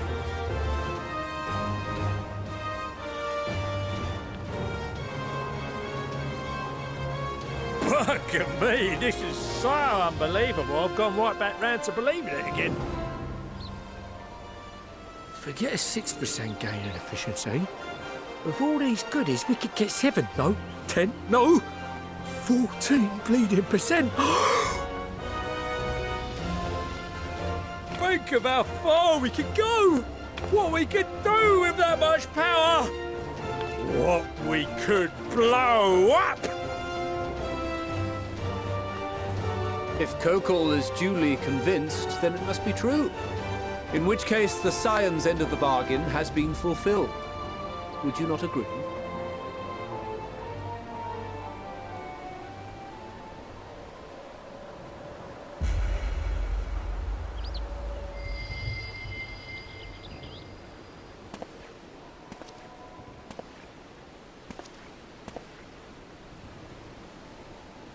Yes, Father?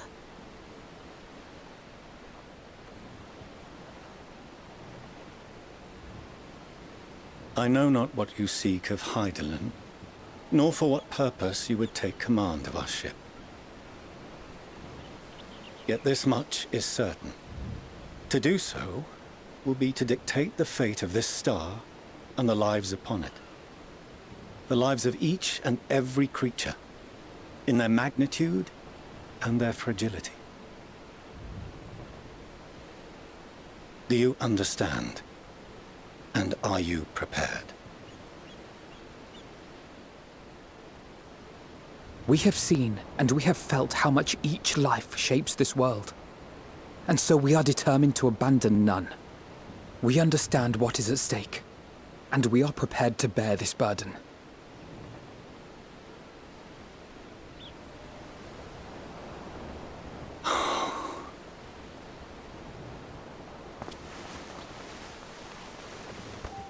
Then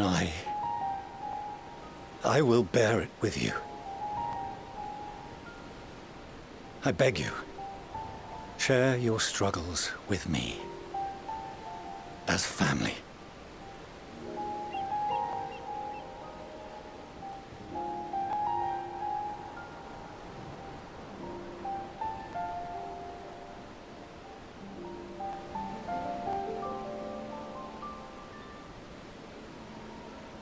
You grasped my fingers with such tiny hands the day you were born. I thought my heart might burst. It was love and happiness beyond expression. Overwhelming. And a conviction so powerful that I trembled with something close to rage. I had heard the final days foretold. I swore to myself then and there that I would not let them steal your futures.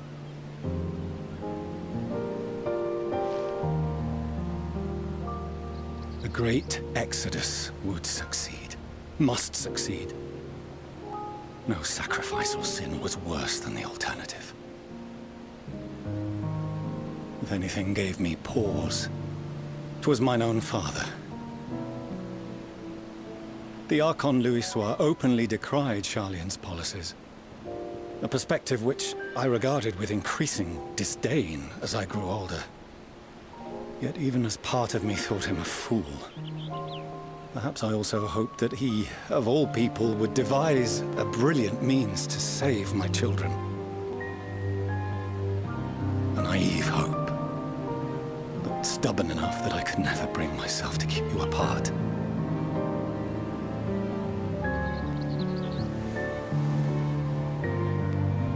No, that was his doing, when he perished at Carteneau.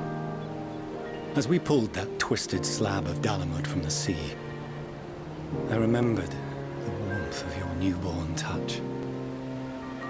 Chastened, I vowed never again to suffer any interference in my mission to protect you.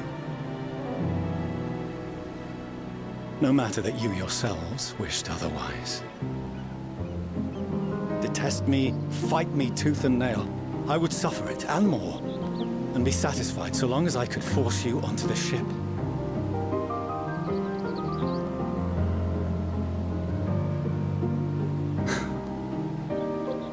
I was wrong. You two have grown so much stronger and so much wiser than I dared dream.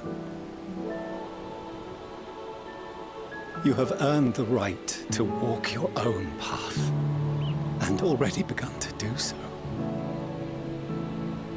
Good. Because there are things we care about, and people we love, and none of them is replaceable. Not a one. It cannot have been an easy journey for you to have come so far. We shall be glad to acquaint you with the finer details someday, once this danger has passed. All that we have seen and heard, that we have felt and learned in our travels. Ours is not a kind world, but it is beautiful. Always. Oh no. Are you quite sure that's wise?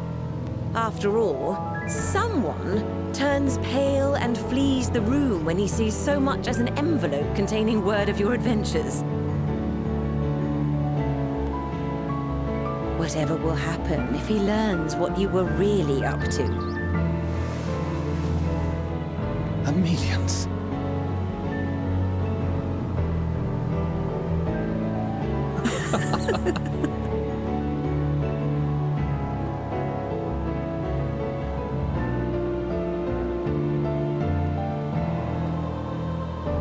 Though I have wronged my children most gravely, I owe you an apology as well.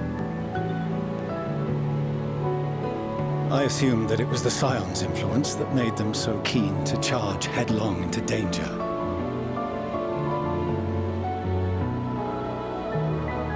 Yours, in particular. I see now that said influence instead brought them together with the many fine people gathered here today. In which case, I hope you continue to guide them.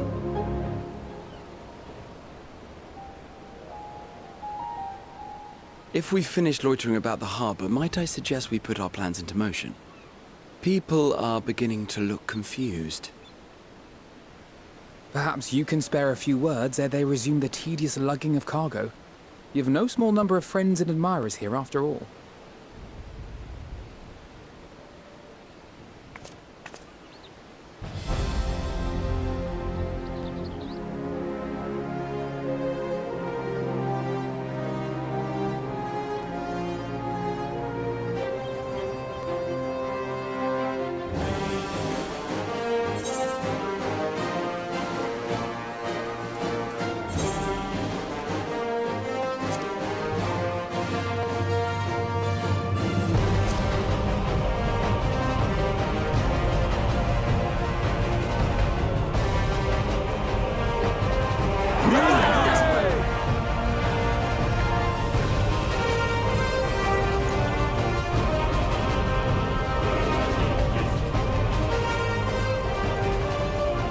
Your assistance is appreciated. Now, in an orderly fashion, if you please.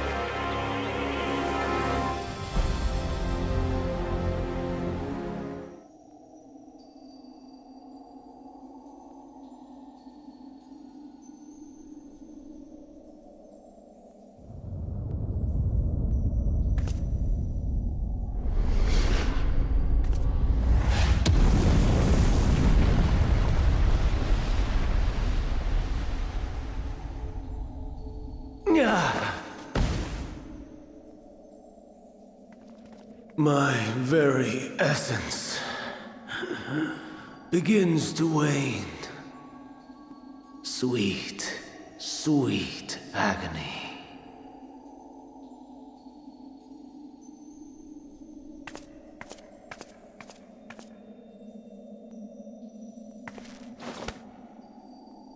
Leave this to her.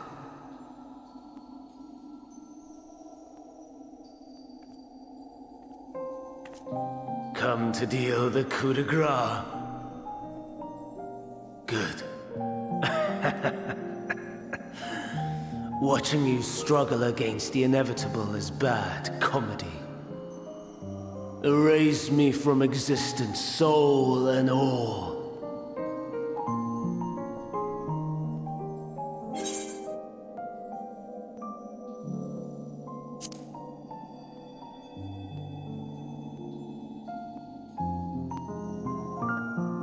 How would you know that name?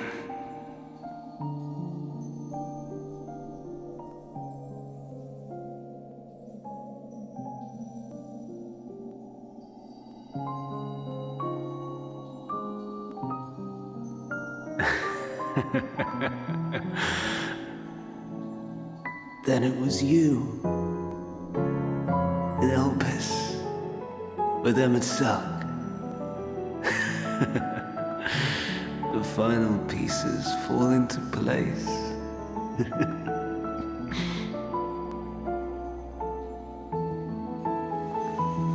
In my halcyon days, as the mortal Ammon, I was haunted by a dream. Night after night, the faceless multitude, the voiceless cries, shards of shattered memories. But slowly, the fog began to clear. This was Elpis. And I was Hermes. Recurring though it was, I paid this dream little heed. It was only when I was granted the seat and memories of Fandaniel that I knew these visions to be true. They were the memories of Hermes that he himself erased using the power of Kairos.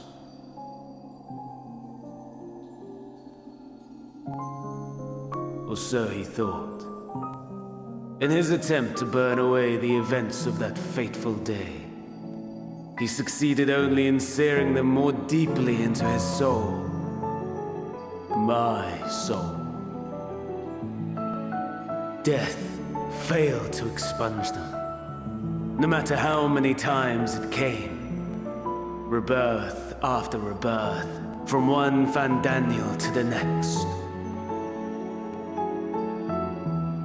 I wonder, is Emet adrift somewhere in this ethereal sea? In defeat, finally remembering your time together in Elpis?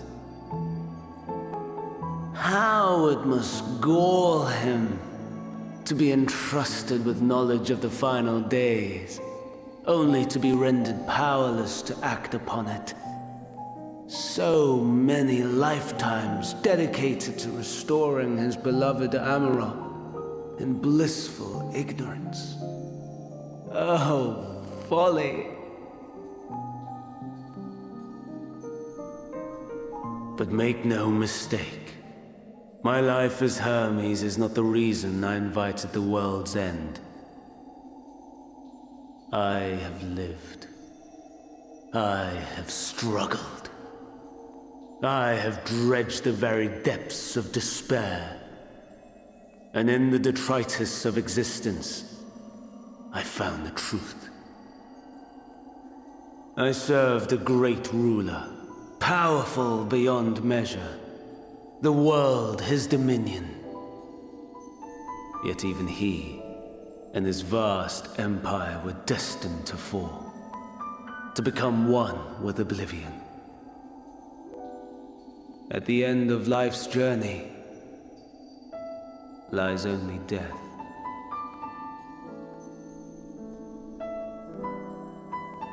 So I ask you, why live at all? We betray, we torment, we murder. We are wicked, spiteful creatures, without exception. If life is so sacred, so precious, why fill it with such misery? Man wallows in a hell of his own making without purpose or meaning. To live is to suffer, and I would end that suffering by my own hand. It matters not if it flies in the face of all believed right and just. Death is the only solution!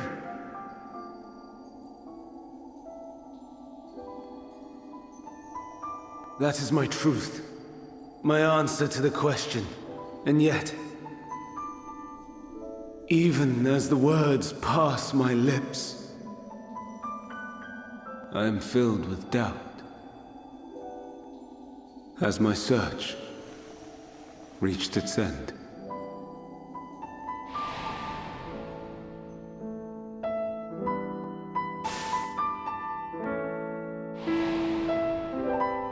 Was this the only way?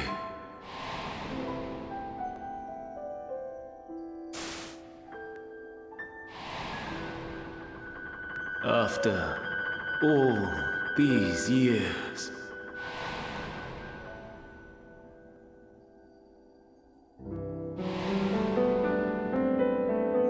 is this the answer I was hoping for?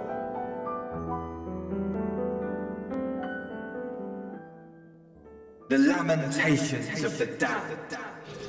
How it vexes me to see your conviction falter at the last. Fandango. Still clinging to existence, I see.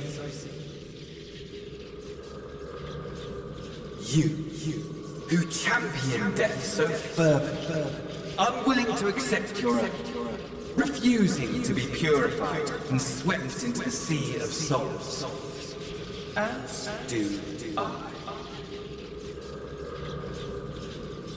We prisoners to men, watching as the world turns.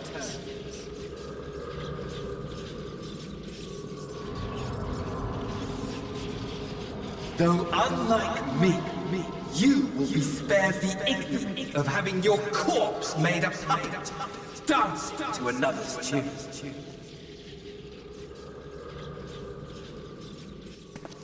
Is that Arsahi? How very astute. But let me be clear, I have not come to consort with the likes of you.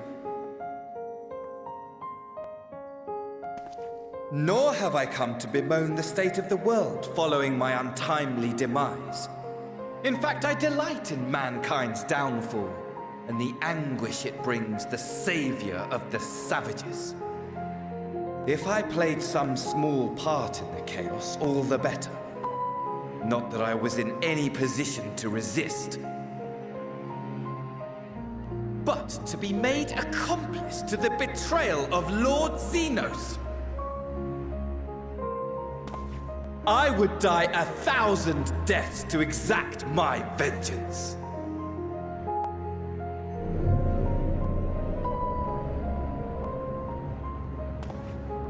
Now you are at my mercy.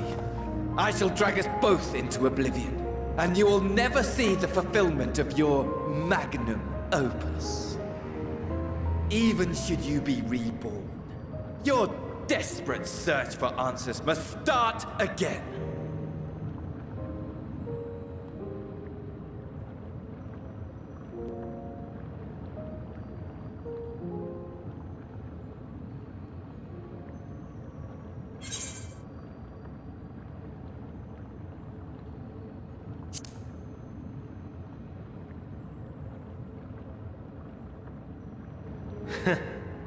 And what might that be? My wish is all but granted. To die and take you all with me.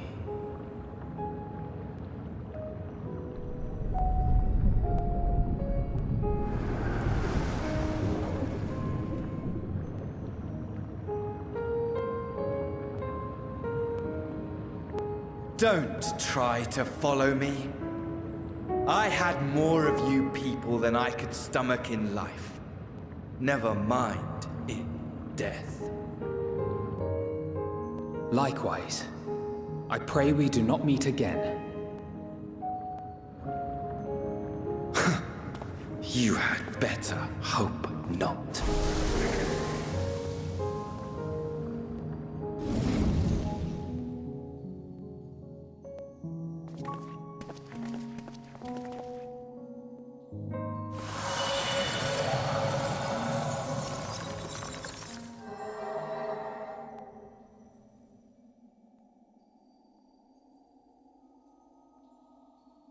Come.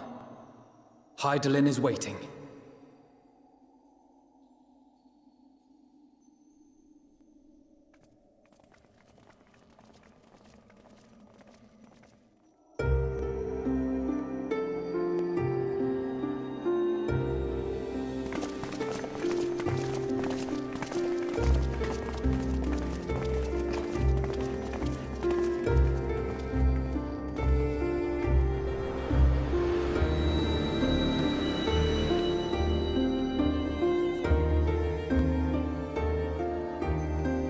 Brave travelers, I welcome you.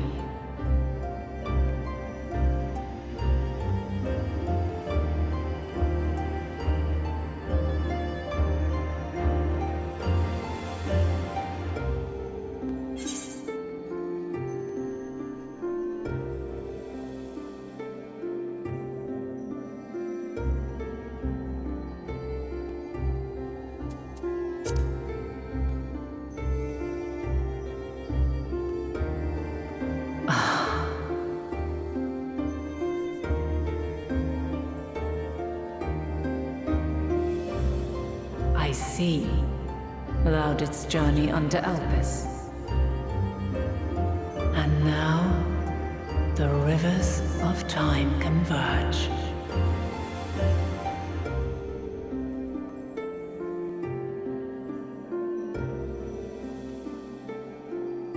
I know why you have come. Yet I would hear you speak your reasons all the same.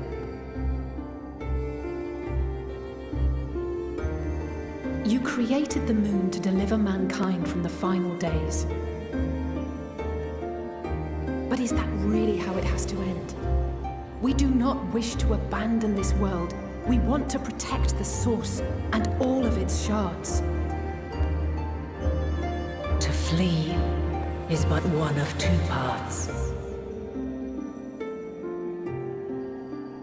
The other leadeth to Meteon, far beyond the stars, where she doth chant creation's requiem.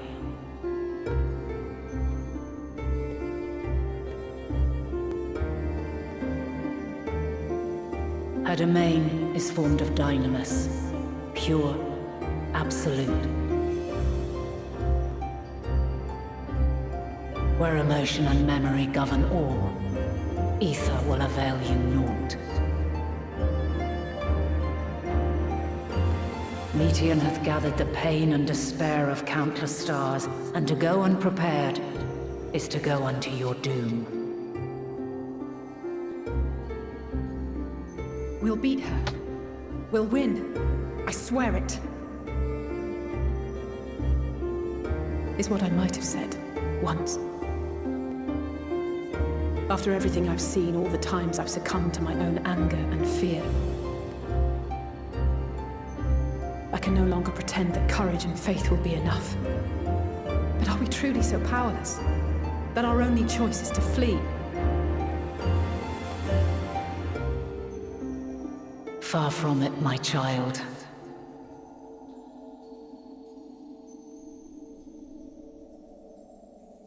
Long ago, the inhabitants of myriad stars, many more prosperous than Atheris, sought to free their worlds from life's woes. Sorrow and anger, conflict and hostility, despair, and even death itself. But as Meteon reported, every attempt ended in failure. Darkness abideth within every living being, and can never be cast out. Neither reason nor faith can challenge this immutable truth.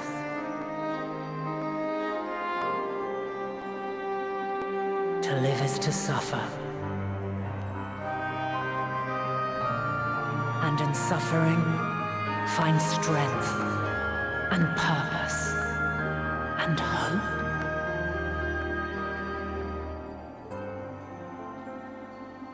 As you have done so many times before.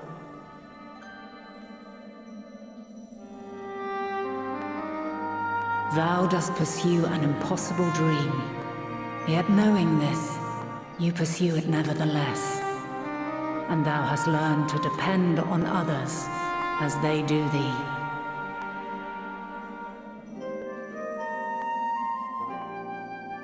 Thy yearning for the power to save the powerless hath ever driven thee to greater heights. Thou hast grown strong.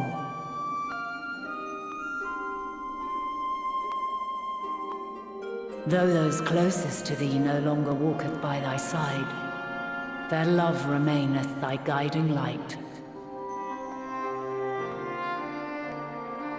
For duty's sake, thou hast been bound by truths unutterable time and time again.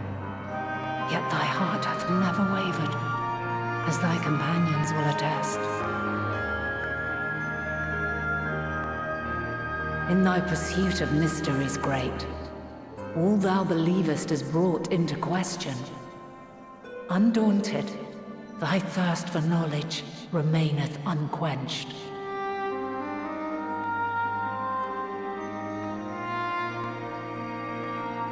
The fires of hatred that once burned in thy heart burneth no more. From their ashes doth spring the light of love, warm and pure. As witness to black calamity, thou despaired at man's helplessness.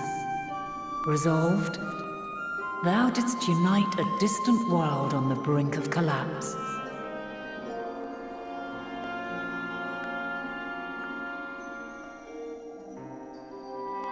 And thou, my champion, when all did seem lost, thou never abandoned hope. For every trial and every foe that did bar thy way, thou hast proven equal to the challenge, drawing courage from the many bonds forged on thy journey. You have all known despair, and though the end approacheth, you walk on, heads held high. Therein lieth your power, the strength to silence the song of oblivion.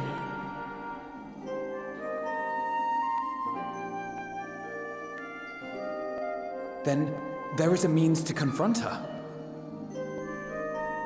Yes, if you should prove yourselves worthy.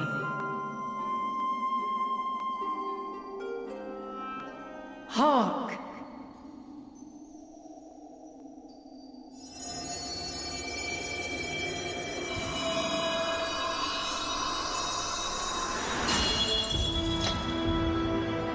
Nigh impossible is it to send mortals to the edge of the universe. Should you fail, there will be no second chance. As the will of the star, I ask of you this. Do you possess the fortitude to stand firm when all around you doth crumble? Do you possess the faith to vanquish despair itself?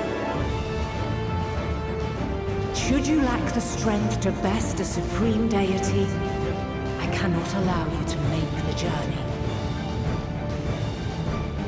You must leave this star and never return.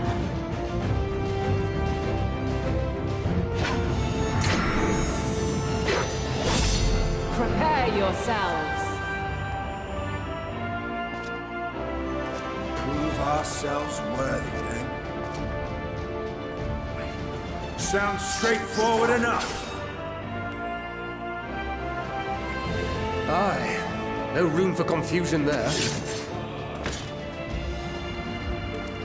In any case, we've come too far to back down now. I am of the same mind. What power I have, I shall bring to bear. The three of you seem to be forgetting who we're up against. It's not every day we battle a divine being of untold power. Well, not quite every day.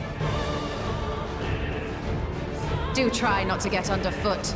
Needless to say, there'll be no margin for error. Let us hold nothing back. For the people of this world and those beyond the rift.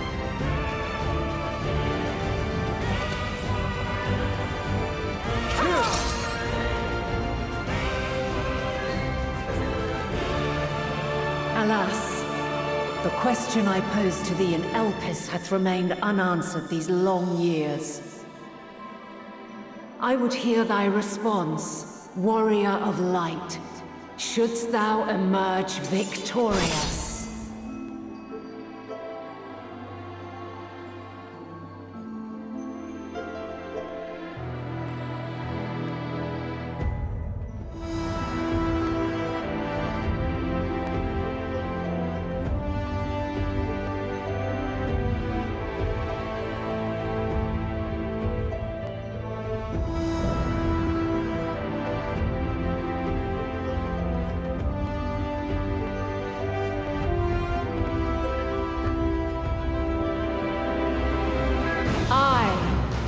last of my kind shall test thee. Come, prove thy worth!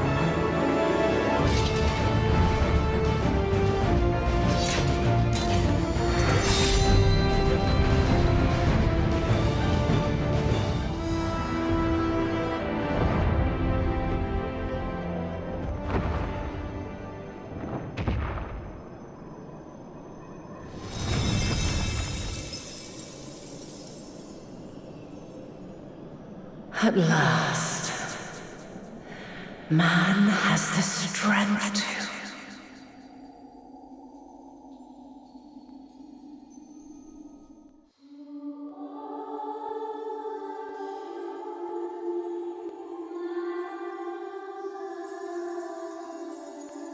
No! This can't be happening!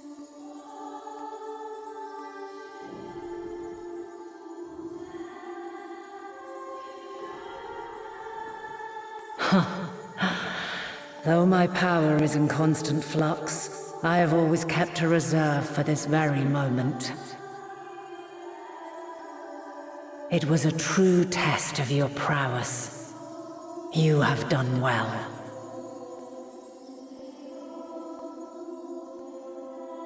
There is one thing I must ask. By sundering the world into 14 shards, the ether of all living beings too was divided. This reduction would in theory allow us to more easily interact with Dynamis. Having seen mankind brought to the very precipice of extinction, you wished for us to develop a means to overcome despair. You believed we had the potential and sundered all creation to see it fulfilled, to deliver us to that swirling maelstrom of Dynamis in which our foe hides, and grant us the power to defeat her once and for all. Is this not true? It is as thou sayest. 'Twas the trial to which I subjected mankind, and it hath led to untold bloodshed and suffering. There was no kindness, nor justice in the tragedy I wrought. When confronted with the almighty Zodiac, my only recourse was rend him and the world asunder, that his power be diminished for a time.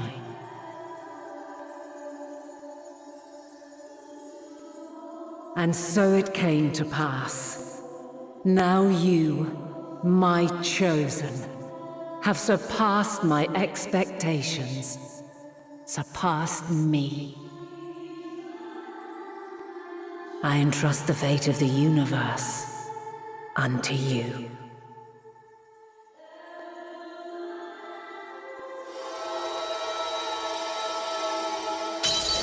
This crystal contains the memory of Meteion's passage through the stars.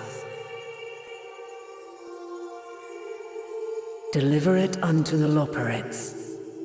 They will guide you to her.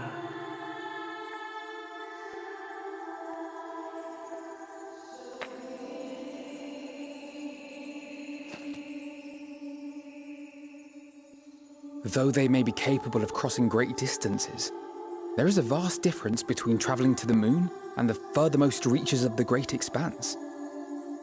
And unlike Meteion, we cannot simply soar on waves of Dynamis to our destination. Indeed. To make such a journey would require an astronomical amount of ether. But a solution lieth close at hand.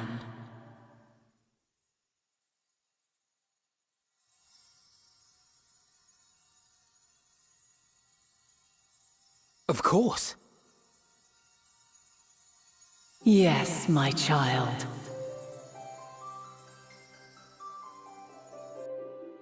Ever since I became the will of the star, the ether drawn here had slowly crystallized.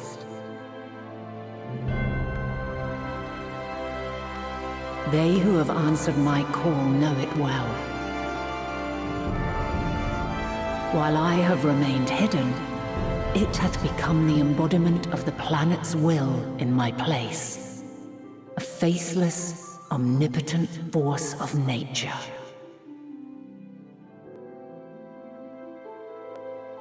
The Mother Crystal, our final hope.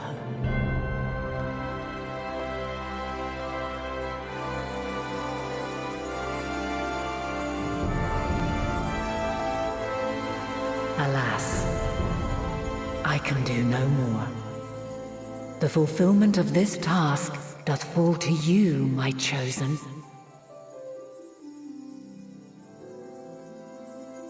Now, heed these words. Darkness and light, despair and hope, as goeth one, so goeth the other. Become light, become hope.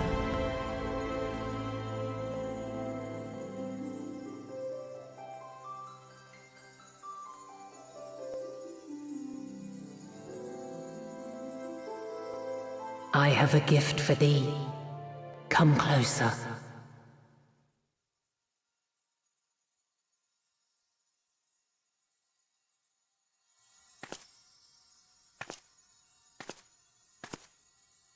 Long have I searched for a means to safeguard the future of this star.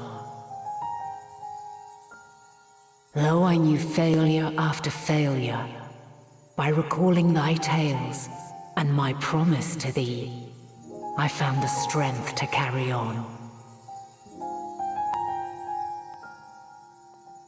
Though the world is ever changing, thy thirst for adventure hath never waned. Thine unshakable resolve never ceases to amaze, to inspire. As a mark of my gratitude, I bestow this final gift. Thou dost possess the Crystal of Azum, yes?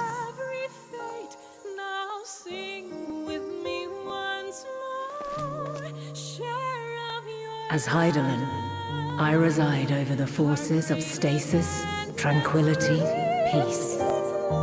The laws which impart stability to existence itself. I will weave this self-same power into the crystal, granting thee mastery over matter, to give form to the formless. Use it wisely, for it will not last indefinitely. As thou hast seen on thy journey through the ethereal sea, souls are drawn to thee.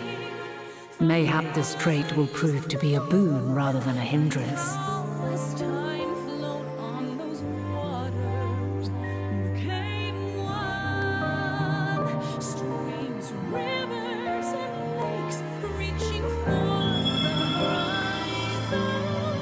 It is thy hopes and prayers that enable Azum's invocations and give them life.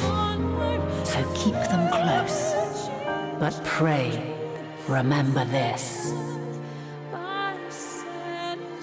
When the way forward is hidden, even from the mind's eye, look not to the invocation, but within yourself. These were the words of the crystal's original bearer.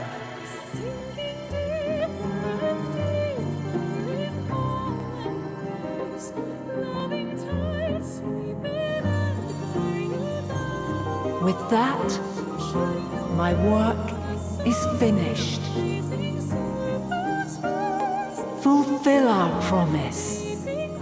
Right the wrongs committed when the world was yet whole. Silence the song of oblivion. Teach her a brighter melody.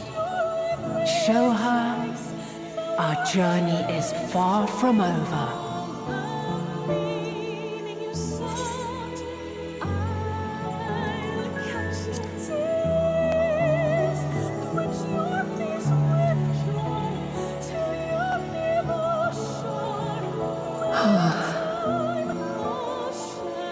Of this, I have no doubt. For yours is a light brilliant beyond measure. Long after I have gone, though not even my soul remaineth, my love will be with you forever, my dearest children.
There you are.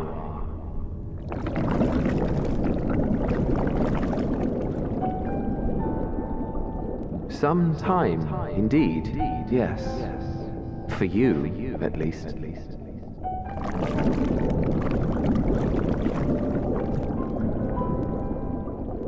Believe me, I'd meant to get some proper sleep. But here we are, drifting along instead. Well, you too.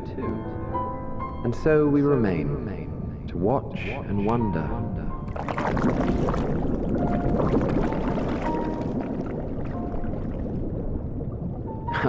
Yes, indeed.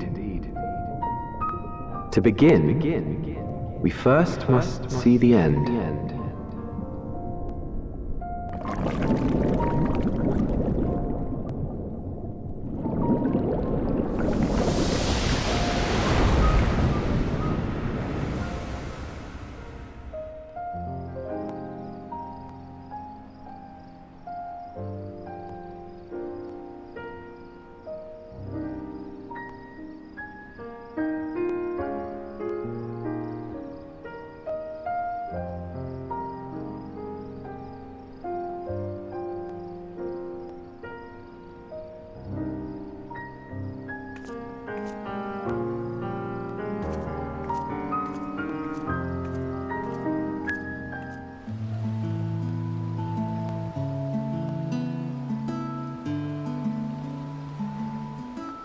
Your business with Chitauri was finished.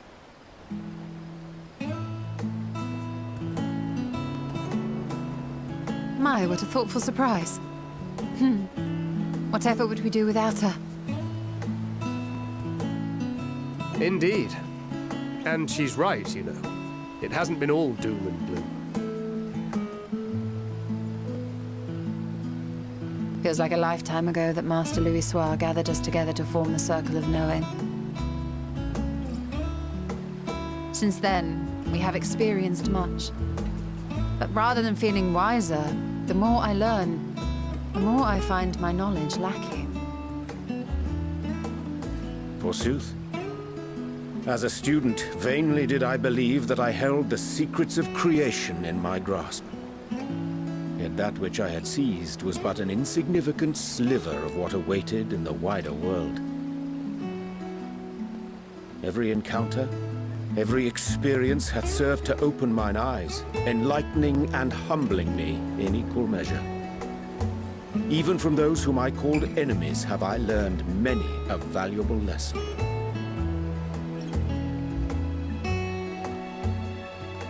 What will we learn at the edge of the universe, I wonder?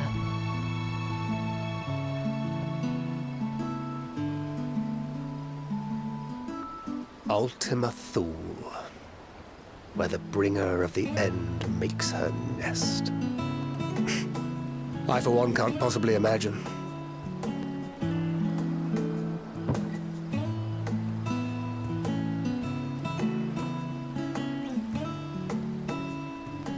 But whatever awaits us there, we will survive. We must. For her.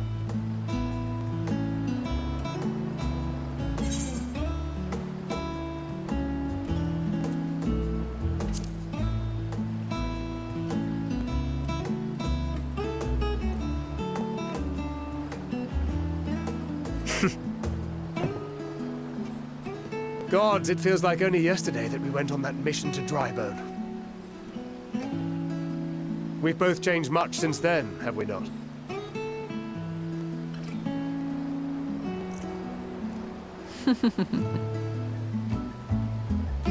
We've come far together, and if we have aught to say about it, we'll go further still. Aye, we will avert this calamity and return home. In preparation for which, we must give thought to what we hope to achieve after the proverbial dust has settled. What with the primals and Ascians all but dealt with, I suppose we'll need to look for new hobbies. In all seriousness, though, in uniting to overcome a common foe, the disparate peoples of the world have found a way forward together. It's a truly gratifying sight to see. Indeed. Though it was many years in the making, we have successfully set in motion the gears of fundamental change. With this, we have fulfilled our humble role as a symbol of hope. And I dare say it is time to bow out. After all, there is no shortage of hands to bear the torch in our stead.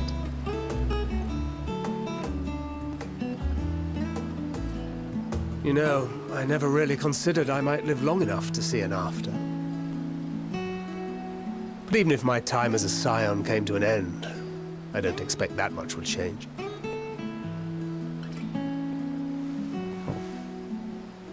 Traveling the world, going wherever the wind blows, lending a hand to those in need. A journey for journey's sake. It doth suit thee well. I must confess, I too have yearned to see more of the world. If thou art amenable to the suggestion, I would accompany thee. Mine ability to effect an air of normalcy through artful disguise is much improved, thou must concede.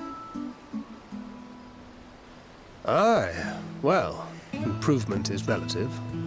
You still look suspicious no matter what you wear.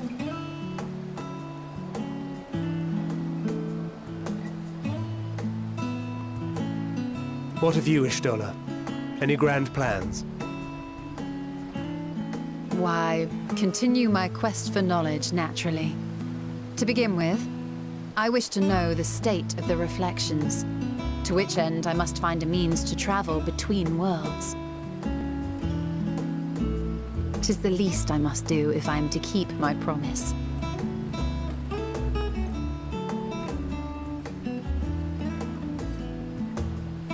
Should my pursuits prove unduly arduous, I won't hesitate to call on you. And in return, I will take you to see Reen one day. I'm sure you cannot wait to see the fine young woman she has become. Spare me.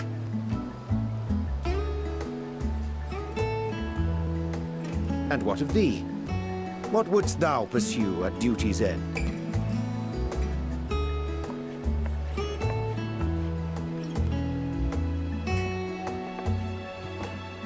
Here's yours. My apologies for the wait. Well, shall we make a toast?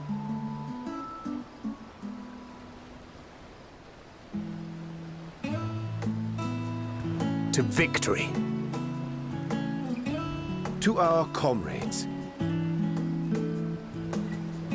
To the future of the star.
Knowing them, they're probably dreaming about the celestial adventures to come.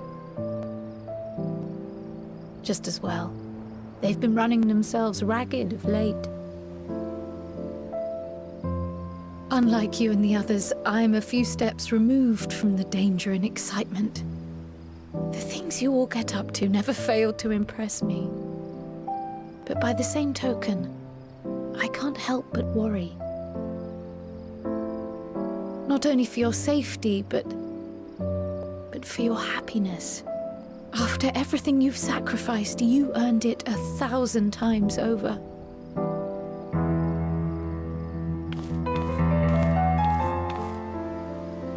From the simple pleasures of tucking into a hearty meal or collapsing into a comfortable bed, to the grand triumphs of visiting legendary lands or finding true love. You deserve all the joy in the world. There is so much that life has to offer, so much to be treasured and shared with those we hold dear.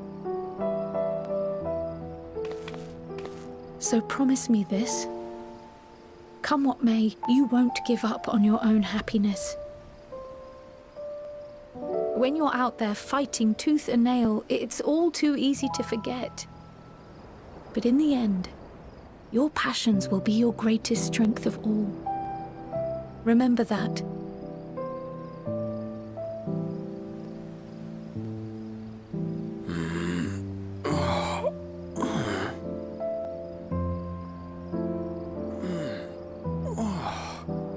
This feels familiar.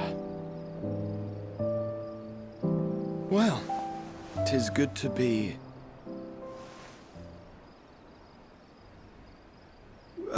wait. What am I...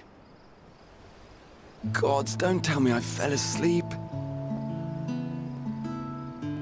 Not that there's any shame in it, but you were sleeping like babies. Oh, how embarrassing.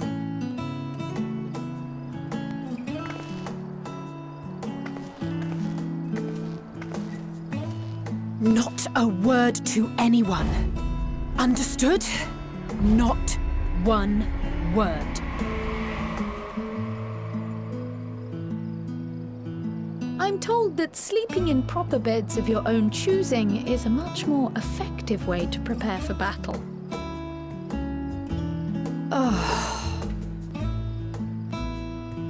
So, what were the two of you doing here? I had a few books to return to the library. Thought I'd take care of it while I could. And you?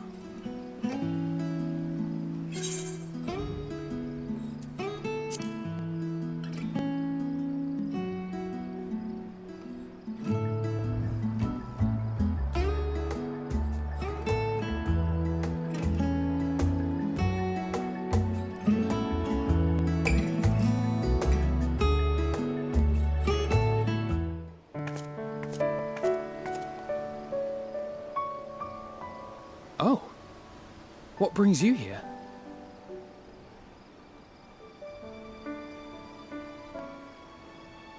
Ah, so you were worried that the Levier household might again be gripped by turmoil. All is well, I assure you. In my letters home, I had made mention of Estinian, you see. My mother wished to meet the legend in person, and so we arranged to have a spot of tea together. Where were you in my hour of need? Fell beasts I can face, but I'm not made for idle chit-chat with lords and ladies. Well, I for one thought you held your own. Mother was the picture of delight. I might have been delighted myself, were we in a tavern with more agreeable drink. The thought of fleeing crossed my mind, but what then? I'd never hear the end of it, least of all from Tataru. I'm sorry. 'Twas not my intent to cause you such distress. It's just... It was one of the things I didn't want to leave undone ere we set forth. That's not to say I think we won't be returning.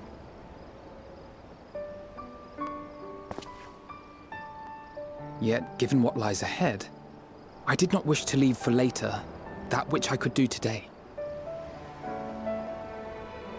After all, tomorrow is never promised. It's fine. Not like I had better things to do. Besides, seeing you with your mother brought back fond memories of my own. Be we rich or poor, family is family.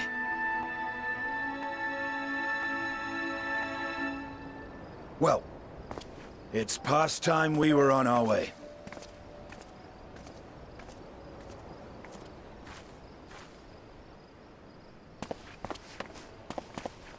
Wait!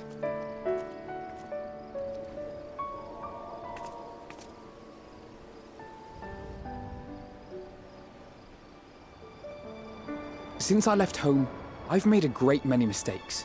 Mistakes for which I can never make amends.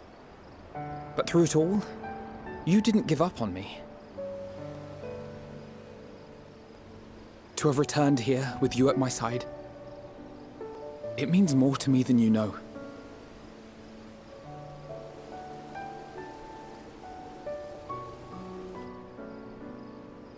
Thank you, from the bottom of my heart.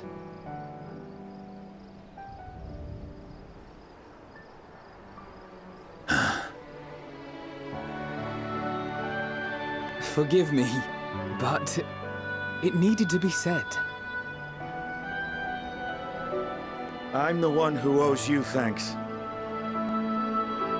Were it not for you, I would not be alive today, nor come to terms with Nidhogg's spirit. I am ever grateful.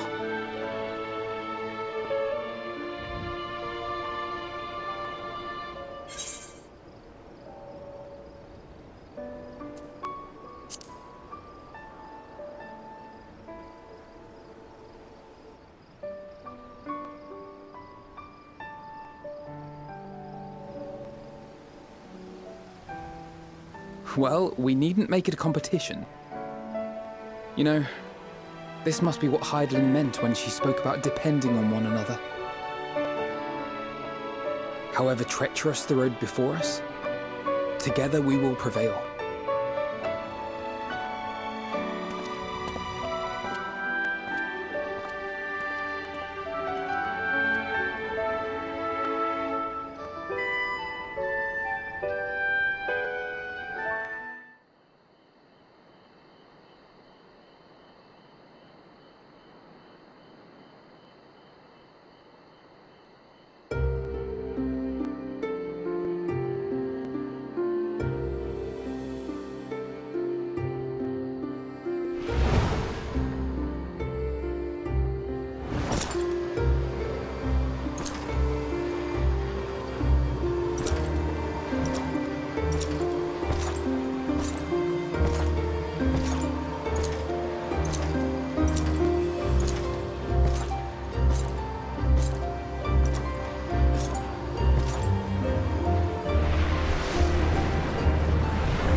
Never get what you want. Not even the battle you pine for so dearly.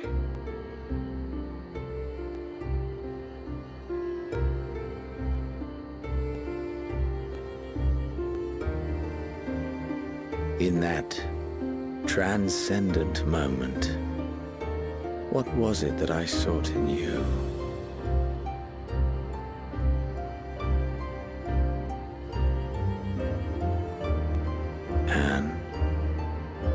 What was it that you sought in me?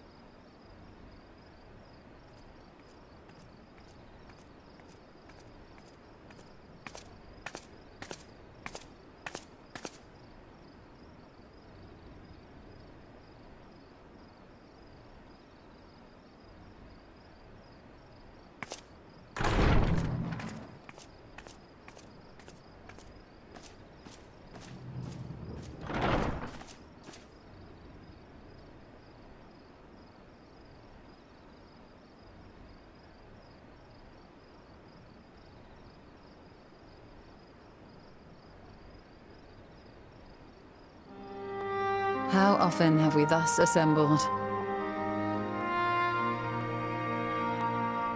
To combine our knowledge and seek solutions to the problems before us. Back at the Waking Sands, it was all we could do to address the most minor of troubles. Who could have realized what we'd find when we began to look to the sources of the realm's woes? At the Rising Stones, we made great strides and shared many moments, from the joyous to the sorrowful.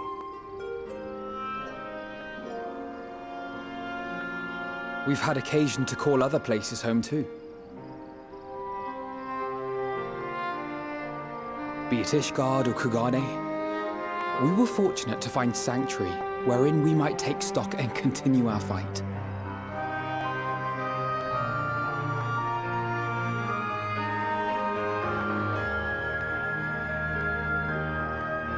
I was honored to host this company in the Crystarium, to stand with you all as we confronted the truth of the star itself.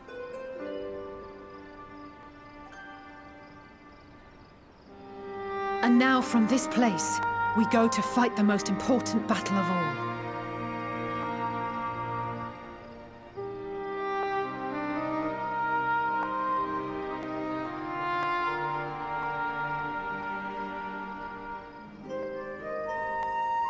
The Forum has sent word.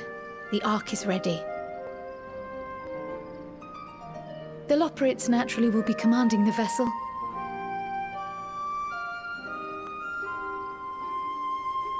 They will see the 8 of you to Ultima Thule.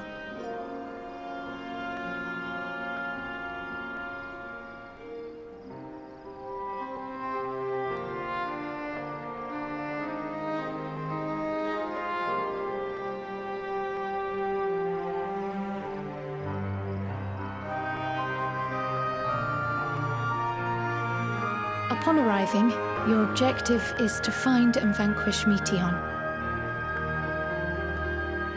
As a final formality, the Forum bade me ascertain your resolve. So, are you certain you wish to do this?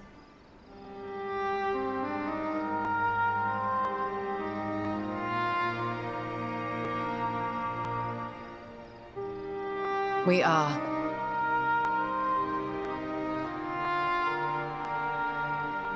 Then, ere you report to Thalmasane, I leave you with these words.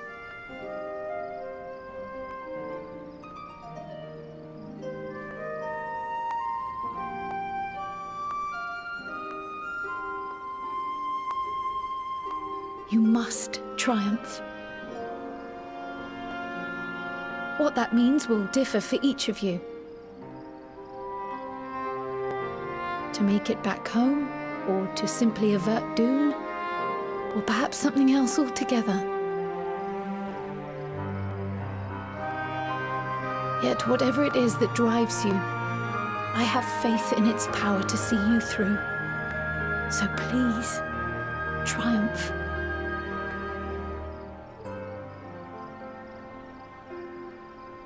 Triumph, as we who remain behind believe you will.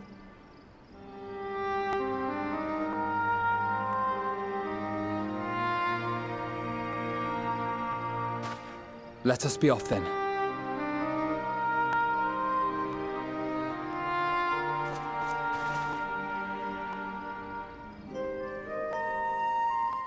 Wait!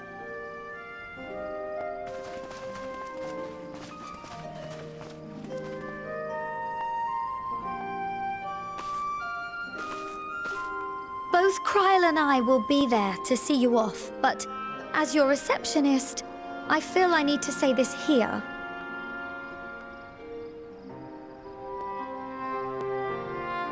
Safe journey, all of you, and be safe.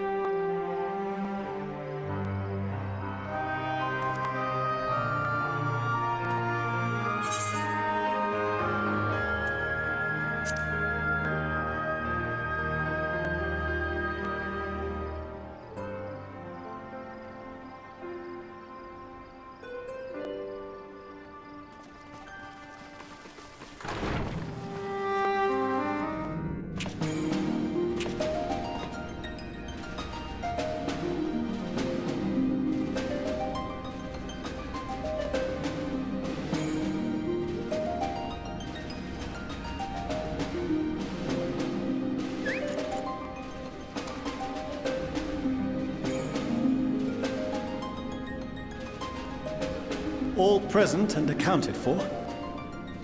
Good. As you will have heard, the Ark is ready. All that remains is to board and be on your way. I've seen my fair share of tight schedules, but this was bloody murder. But we did it. We finished the ship. It's safe, fit for purpose, and looks good to boot. Aye, it's a Garland through and through. I really don't know what we'd do without you. Thank you for everything. Don't mention it.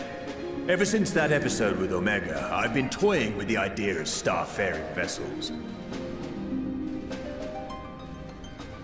And as they say, necessity is the mother of invention. We've learned a lot, let me tell you.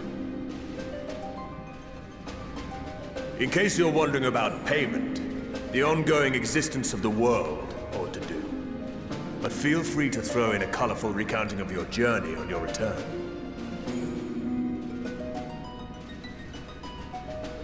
So, have you thought of a name? A name? Wasn't everyone just calling it Father's teeny tiny toy boat? Well, seeing as its purpose has changed, I thought a more eloquent name was in order. I suggested as much to Fortuno, who seemed quite amenable to the idea.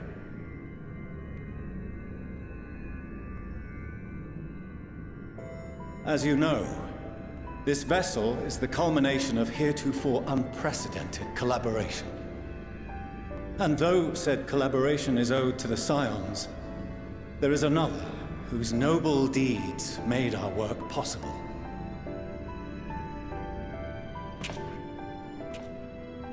From a fragment of Dalamud, we obtained not only advanced materials such as refined adamantite, but the knowledge to traverse the stars. And this fragment would not have found its way to us had the Archon Louisoix not fought to protect this world, and in so doing, laid down his life. Now that the vessel stands complete, I cannot help but wonder if it was more than mere happenstance. If it was my father's intention to guide us here. In the hopes that his guidance will see you all safely home, I name the vessel after that self-same fragment of Dalamud he delivered unto us.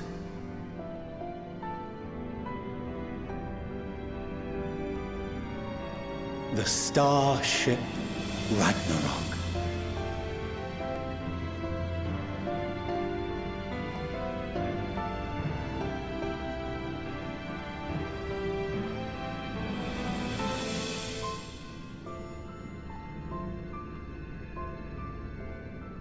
Sorry for the wait. I got everyone you asked for, and not a one less.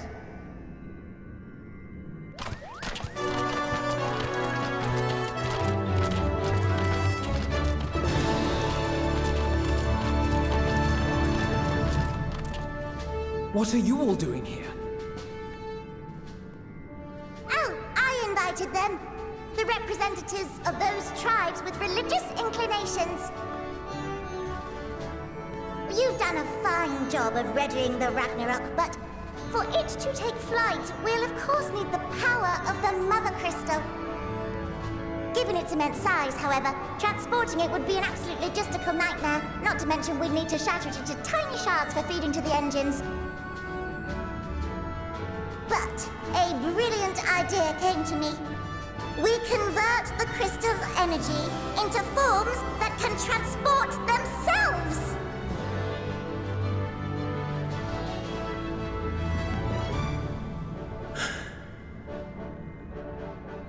Thou wouldst employ summoning, or should I say its precursor, creation magics.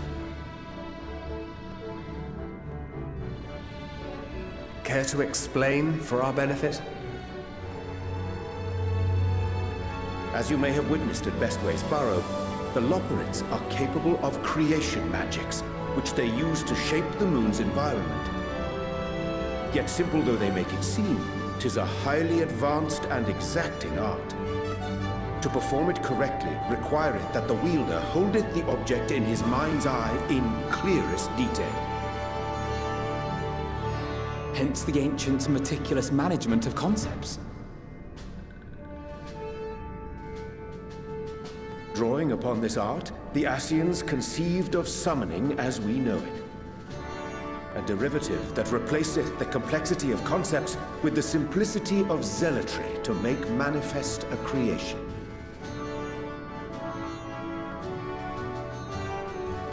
I see. By combining the Loperit's magics and the tribe's faith, we convert the Mother Crystal into primals of purer form and greater obedience. Summoning as it was intended, one might say.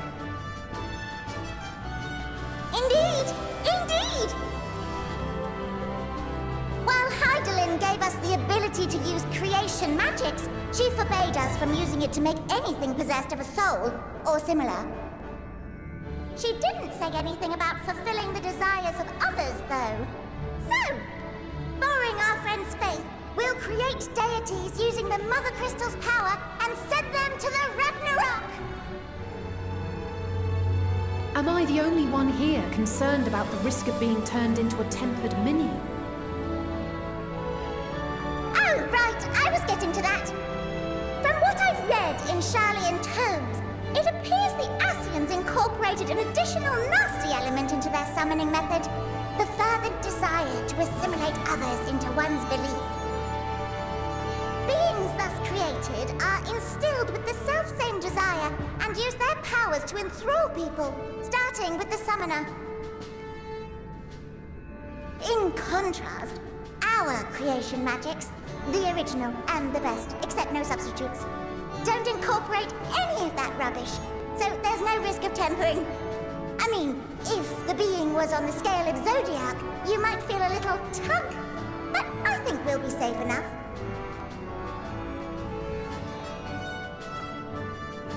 Truth be told, I do not understand the intricacies of this plan. But none of us would ever turn our backs on you. When the avatars of our faith ran amok, you intervened without decrying we who birthed them. Where others vilified and suppressed us, you offered understanding and friendship.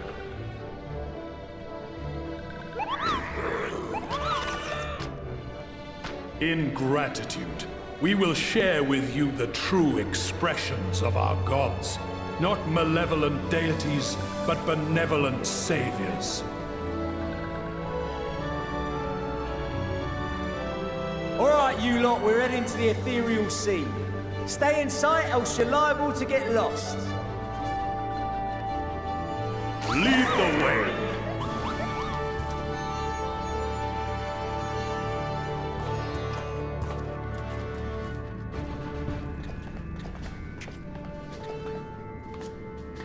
May we have a moment? In anticipation of the day man might journey to the stars, we developed these.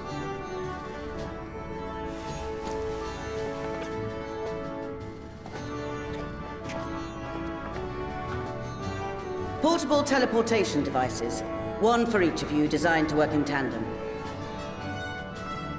Press the button on one, and in a matter of moments, all 8 will activate and send their owners back to the Ragnarok. There is no telling what hazards you may encounter. If you find yourself separated or lost, please do not hesitate to use them. Be safe, all of you, and come back.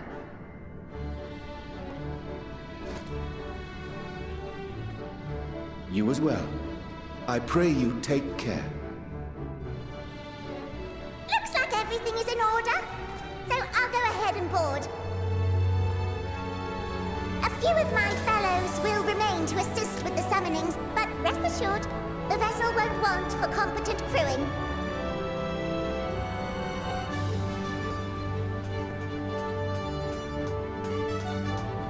If you are ready, then you should board as well. Go, and Godspeed.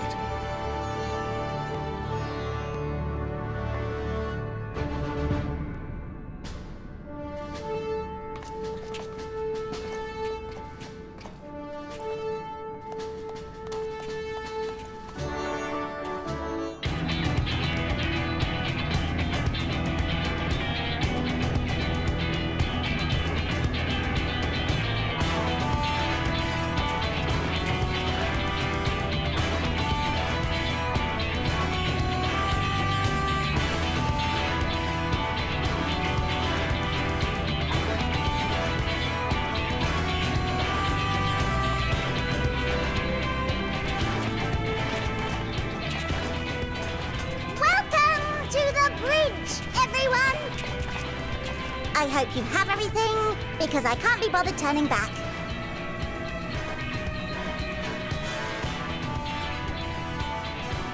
Right then, make yourselves comfortable. We're setting off in just a moment.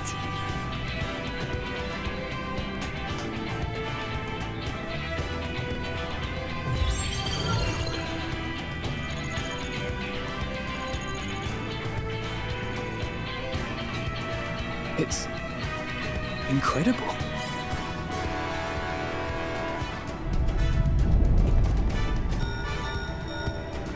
This is Fortuno. Can you hear me? The preparations for the summonings are complete. In accordance with the 14th phase of the plan, we have moved the Ragnarok to the launch site. The gates are open. You may depart when ready. So, are we ready?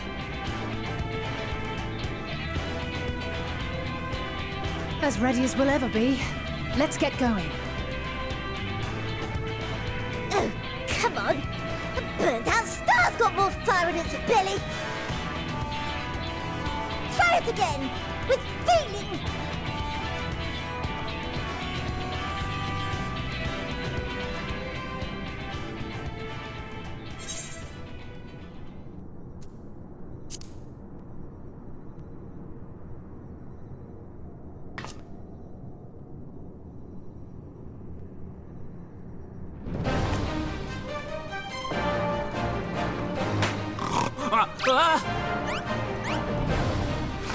Engage!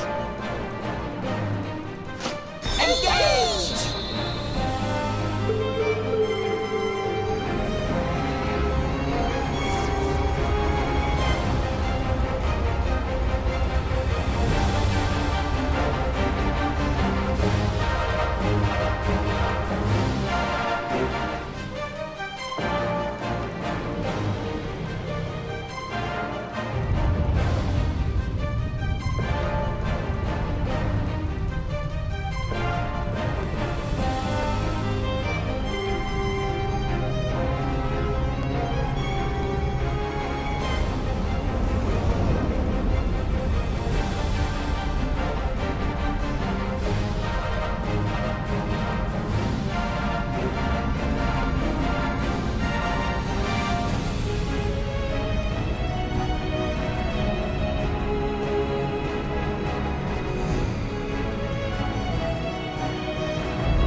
Endwalkers into the sky. I cannot imagine a greater indignity. Do not sulk so, for thy mighty winds exist not only to buffet and batter. Nay, they they may serve also to thrust forth with vigor. Such is thy glory, and thus it is an occasion to rejoice. So come, let us revel!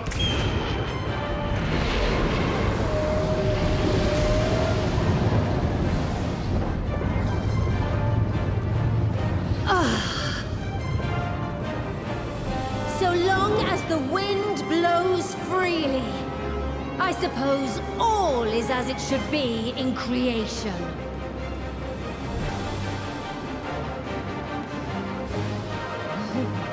I will render unto them a storm, that they may pierce the firmament and fly free!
Peace?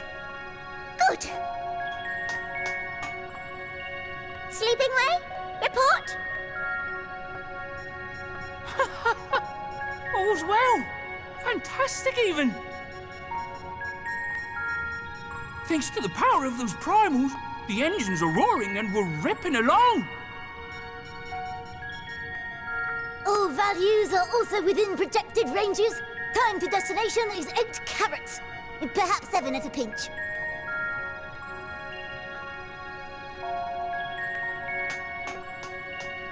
All right, let's go over some points of caution. Our destination, as you know, is Ultima Thule. Lest you wonder, the place is not a star so much as a patch of emptiness.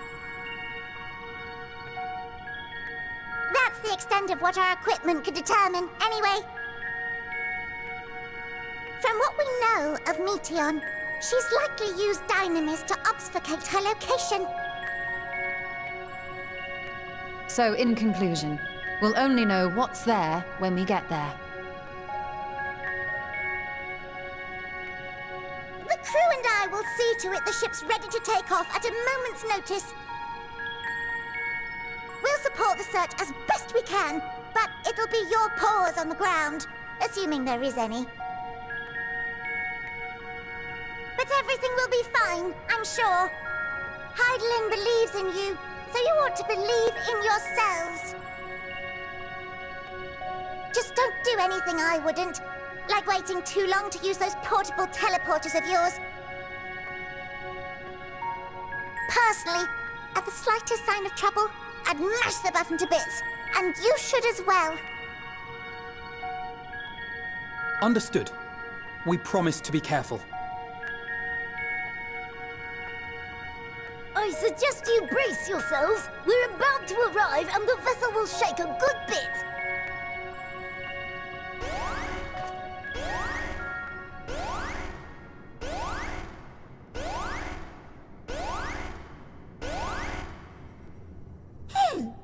What is this? Something is interfering with the equipment.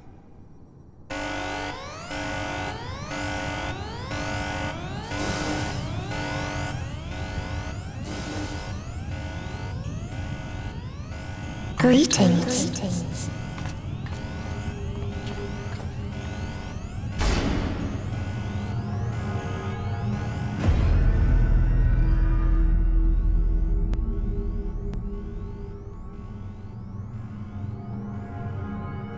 Greetings. Can you hear me?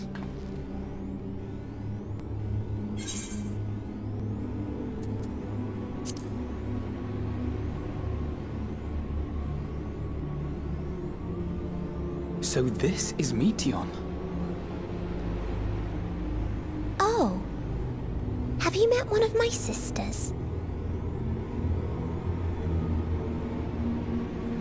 I don't remember meeting you myself. But I do know that you're from Atheris.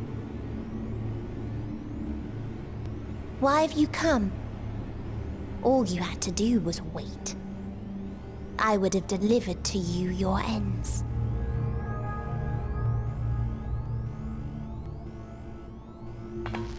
We didn't ask for that. I don't understand. All life is destined to end. Why choose to prolong your suffering? Effort, ambition, love, they amount to naught. Happiness, should you find it, is inevitably lost, stolen away by events beyond your control. There is no logic nor meaning in it.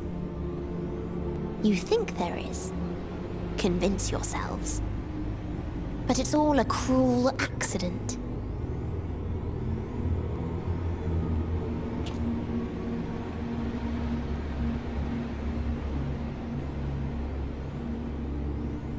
Come now. I speak the truth. A truth you would recognize if you looked up at the night sky. Unbroken emptiness. Cold, dark, and silent. Your world, like every other, is but a blemish upon its perfect fabric. Life is an anomaly. It is unnatural and cannot continue. The sooner you accept this, the easier it will be. Just to be clear, we're not here to argue with you. We know that life is fleeting, and that in the short time we have it, we're not assured happiness.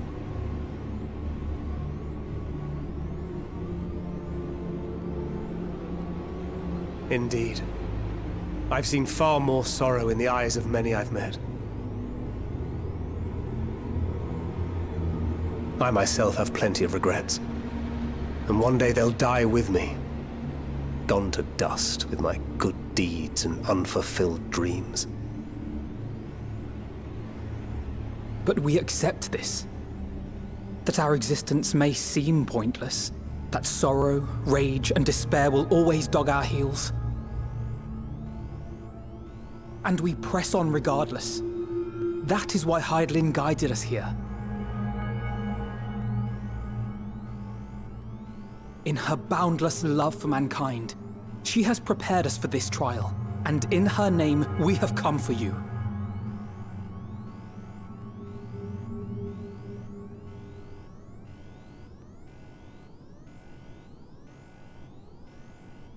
Yes, I sense it. A burning passion like unto fury. I know it well. For the same passion once burned in many a star before yours.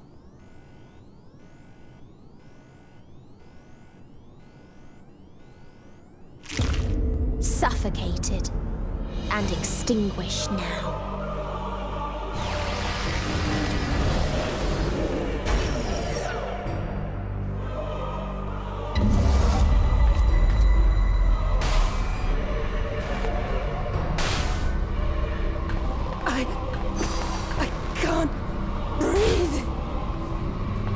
You approach the bounds of my ultimatum, where emotions dictate reality, where resignation and acceptance unite to embrace the end,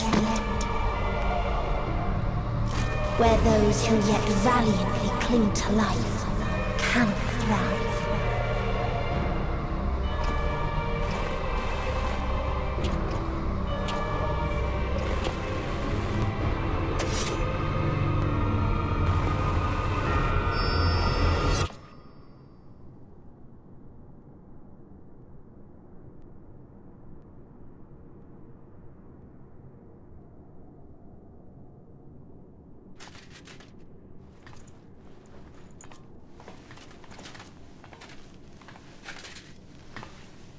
the fury.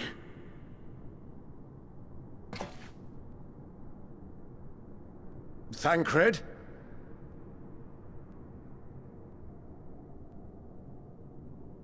Meteon has gone as well. Mayhap he awakened first and gave chase. Everyone? It appears we are at our destination.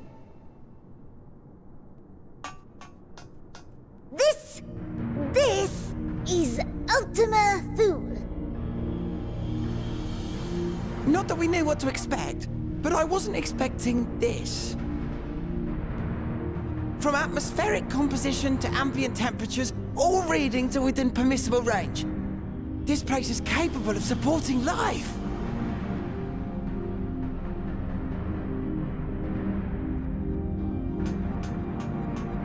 If that's the case, then Thancred may well have gone on ahead. Let's go and have a look.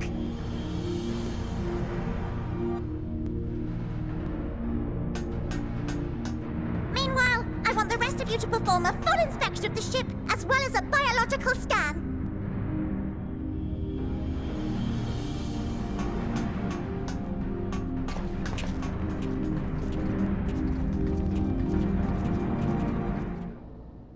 So it was that the brave wayfarers arrived at last at Dream's End.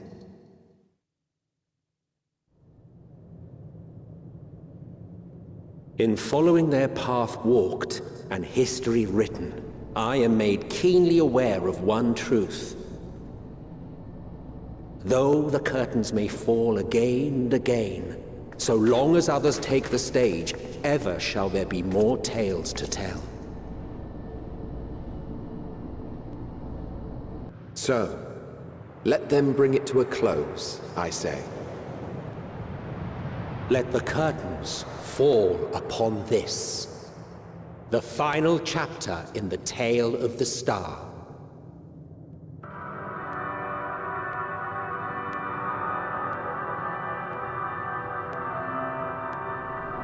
Is this a dead star? As I live and breathe, I live and breathe. Well, the environment itself shouldn't kill us. Well then, let us search for Thancred while exploring the area. The ship we leave in your care.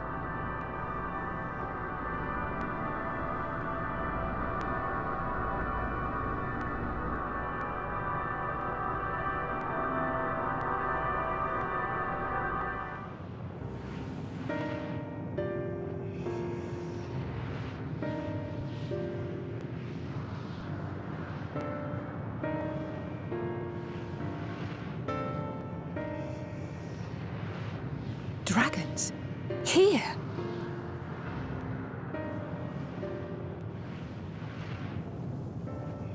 What you see is a memory of a world that once was. A world suffering a slow death, whose denizens cried out for the release of oblivion. What? Their world is dead? It is. Not a single life remains upon that husk floating in the vast emptiness. These creatures are shadow and shade, perpetuated only to suffuse dynamis with their unending lamentations.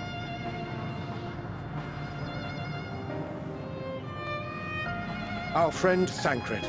Where is he? A strange question. He is at your side, is he not? Oh, yes. He is here and there, and everywhere within this space. He would tell you himself if he had form to form words.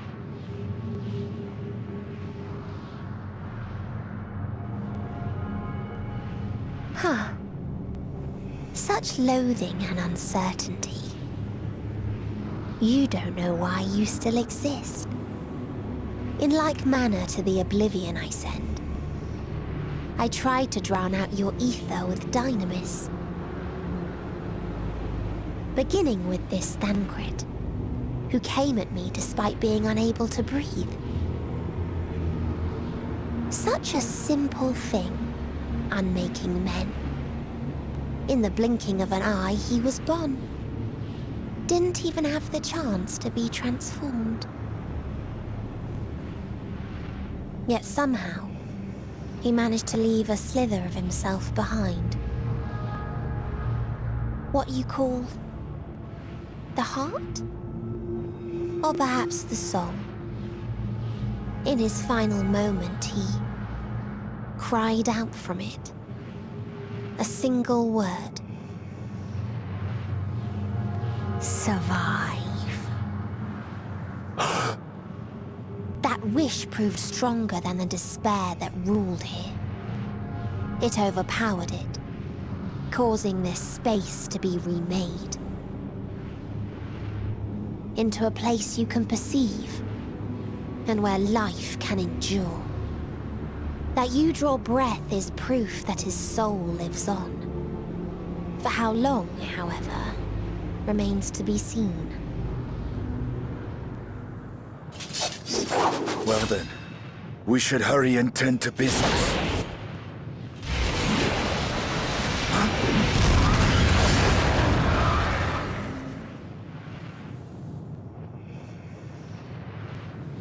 It's futile. You will never reach the true me.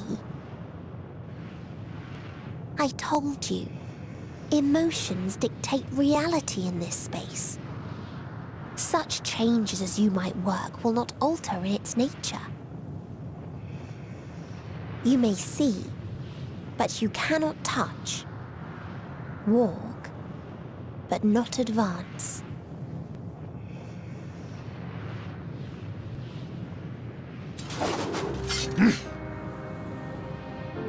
Meteon holds too much sway here. How do we contend with a foe who can unmake us on a whim?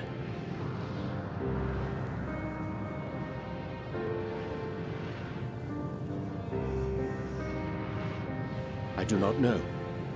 But Thancred gave his life that we might come this far. We must press on. Agreed. We cannot turn tail here. Not without something to show for our comrade's sacrifice.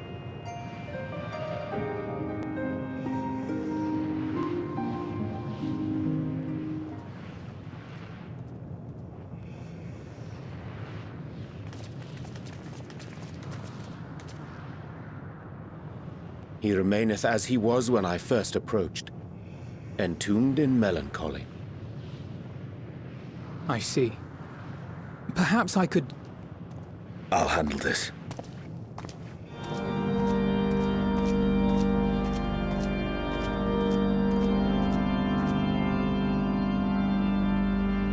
So, waiting to die like all the others, are you?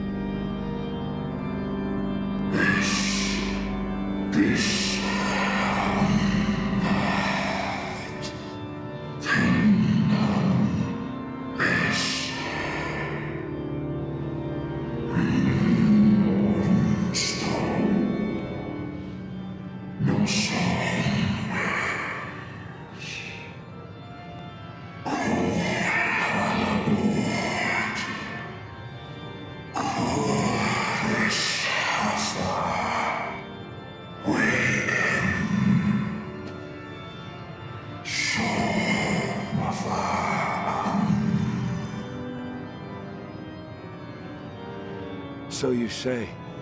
Yet your kind has found a new beginning on our star. One of you braved the Expanse, bearing with him a clutch of eggs. They and their children now rule our skies, their song heard by all.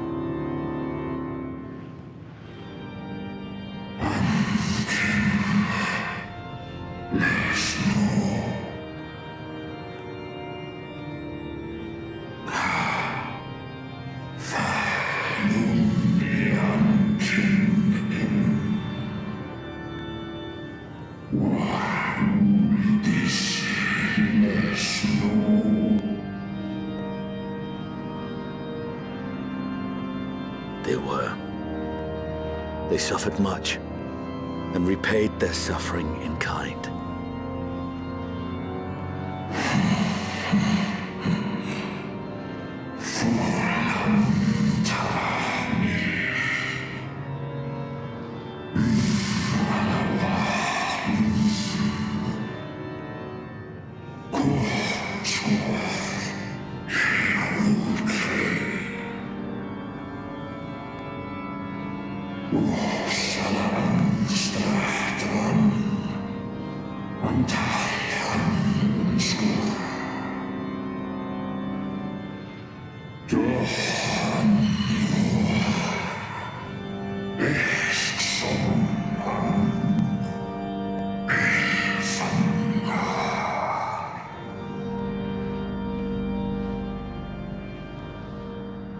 Had your brethren made the selfsame choice, my family might still be alive. Yet lasting peace does not come to those who simply retreat from conflict. No, you must be willing to confront it, to stare into the face of your foe, and see yourself in him. Only then can you break the cycle of torment and tragedy.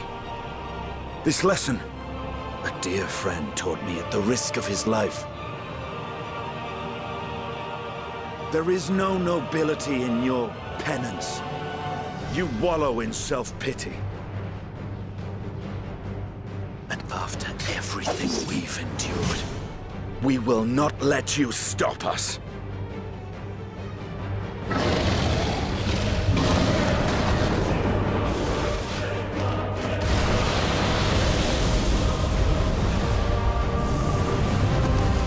Estinian! Stay back!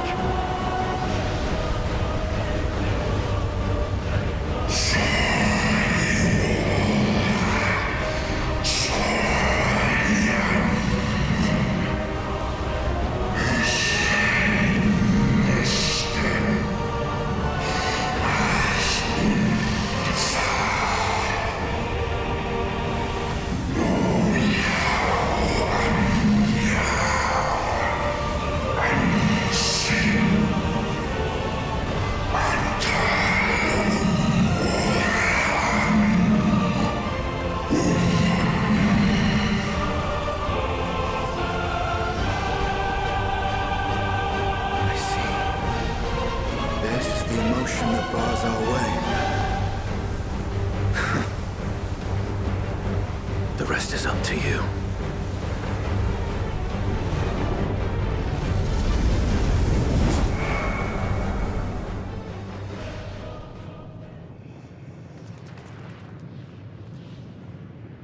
No! Not Estinian too!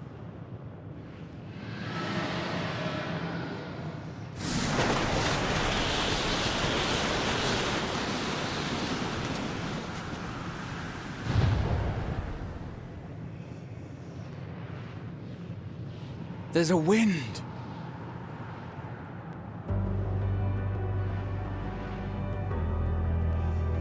He's opened the way for us. Sacrificed himself to remake this place, like Thancred did.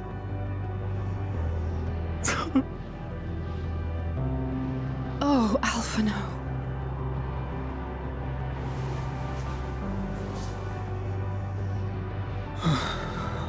Come. Let us follow the wind. It will not lead us astray. He would not.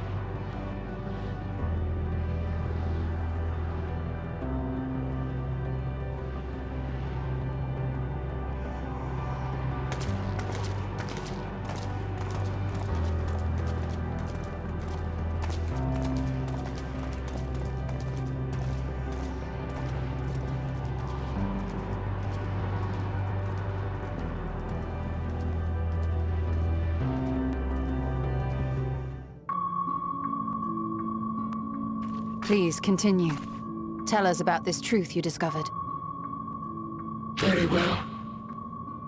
Bear in mind, however, that the purpose of this conversation is not to impart scholarly knowledge, for such requires that you comprehend the subject matter, which you will not. We will forego the intricacies of our scientific methodology and deal only with the conclusion, the end of our society and our world. We acknowledge, with regret, that your star is in the midst of the same panic-induced cataclysm that befell Deneb 3. As such, in order to avoid causing undue distress, we will refrain from explicitly stating how much time you have remaining. You are entirely too kind. I pray you recount your tale as you see fit.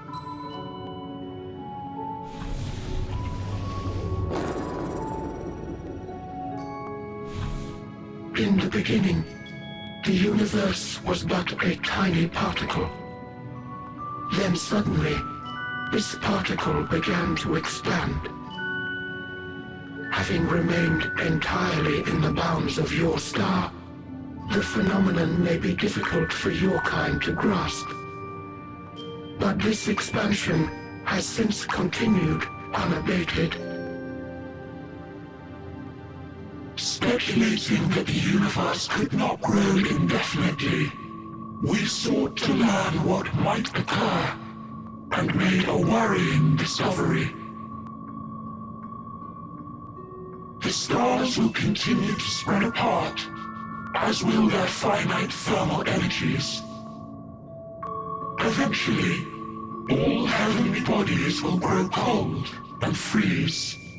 No new stars will be born, and the universe will enter onto an eternal ice age.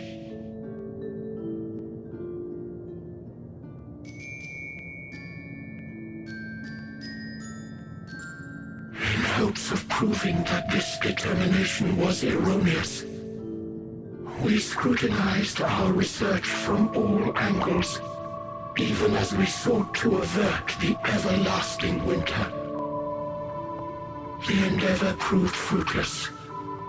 So infamously so, in fact, that it became synonymous with vain effort. The universe as we know it would end, and there is no way to prevent it. Beneath the weight of this knowledge, our society stagnated. Though we had time still, it was a cold comfort. Why strive for anything when desolation is assured? When our wealth of wisdom, accumulated since the dawning of our kind, would be forever lost. No civilization would rise from our ashes. No scholar recover our knowledge. In silence unbroken, naught would stir.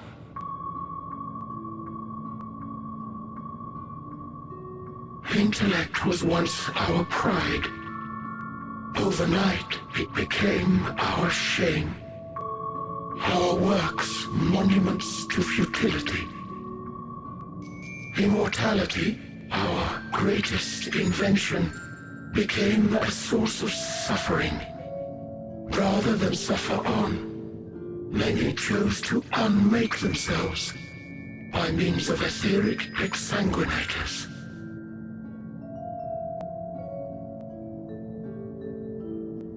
Etched upon these stones are the testaments of such souls. Though many left no words at all, thinking it a pointless gesture. Once we have obtained vessels of flesh, we likewise intend to vanish.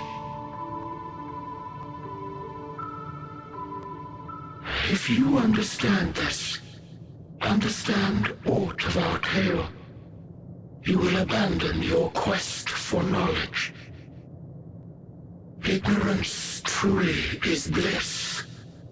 If you would cling to your illusory happiness, remain primitive and pure.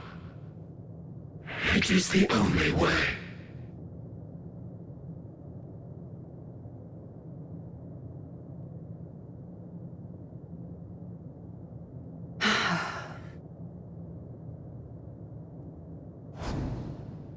So that's your story.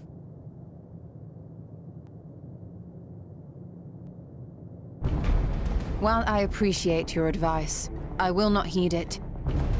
Convinced though you may be of this truth, it is yours and not mine. Indeed, truth, I have ever believed, is in the eye of the beholder. Are you suggesting that we have reached a faulty conclusion? That our science failed us? Hardly. As you yourself said, the subject matter is beyond my comprehension. And that, I accept, is true. I do not possess the knowledge to prove or disprove your conclusion. In my mortal years, I doubt I could even approach the wisdom of the Ayda. But of one thing am I absolutely certain. I would not be happier in ignorance. Y'shtola, no! You mustn't!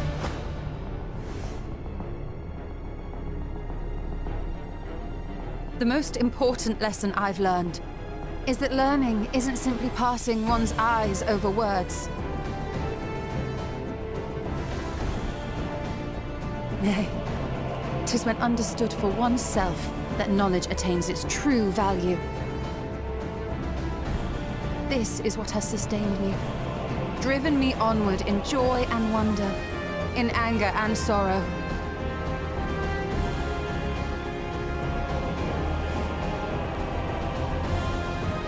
The universe may end, and all may be for naught, but I will live as I always have. I will always seek out new knowledge, and no conclusion of yours, no matter how grim, can dampen my desire.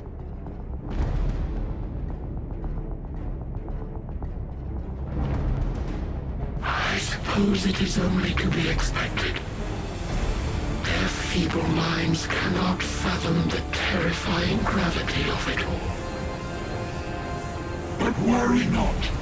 We consider it our duty to enlighten you, and we will not stop until you grasp the full extent of our despair.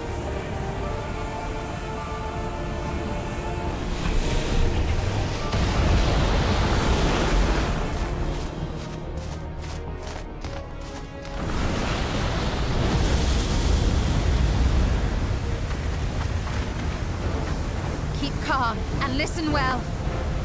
Though my body will soon dissipate, there may be a way to restore it. Asm's magic. So long as our souls remain, you can use it to summon us back. But you mustn't, for it would mean losing our way forward. This I only reveal so that you can promise not to invoke the magic. We came here knowing what victory may cost, so press on. Press on, and do not look back.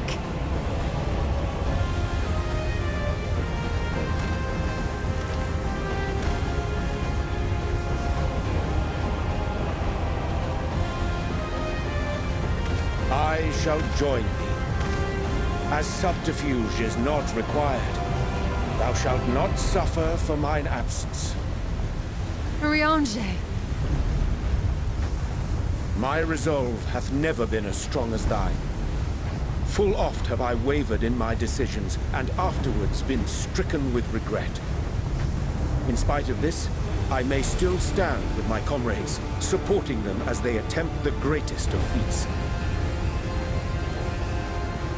This truth I have learned in the course of our journey. And many though my shortcomings may be, I may also claim to excel in prophecies. My studies, into which have granted me the flexibility of mind needed to bend this malleable reality.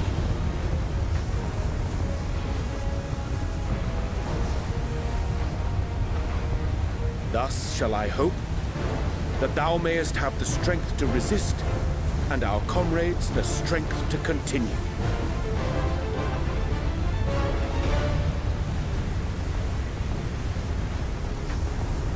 With you to urge us on, how could we possibly fail?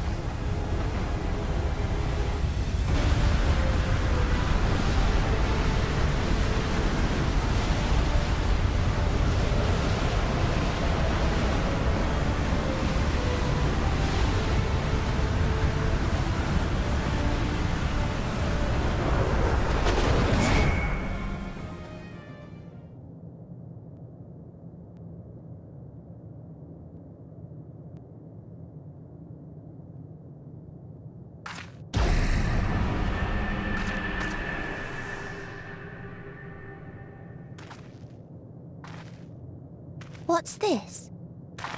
An extinguished civilization.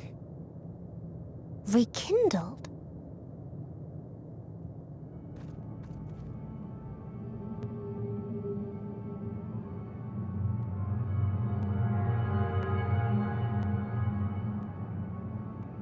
That's right. Our quest doesn't end here. We'll press on, and we will find you.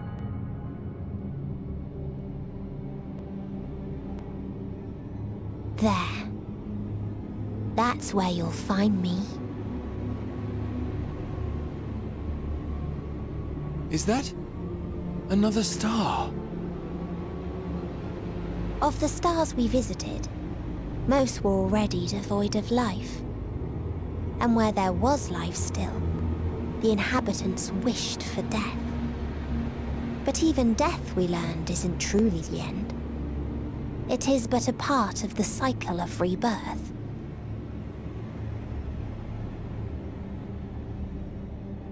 Souls return to the star, or in its absence, a larger flow. And eventually they are reborn. Alive again, to know suffering anew.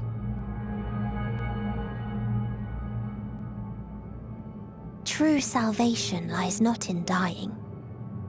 It lies in not being born. This is the gift I would give to you. To all life on beautiful Aetheris. To that end, we created an egg wherein life cannot quicken. That dead sun. Attain it if you can, before your friends' emotions fade away, along with their protection.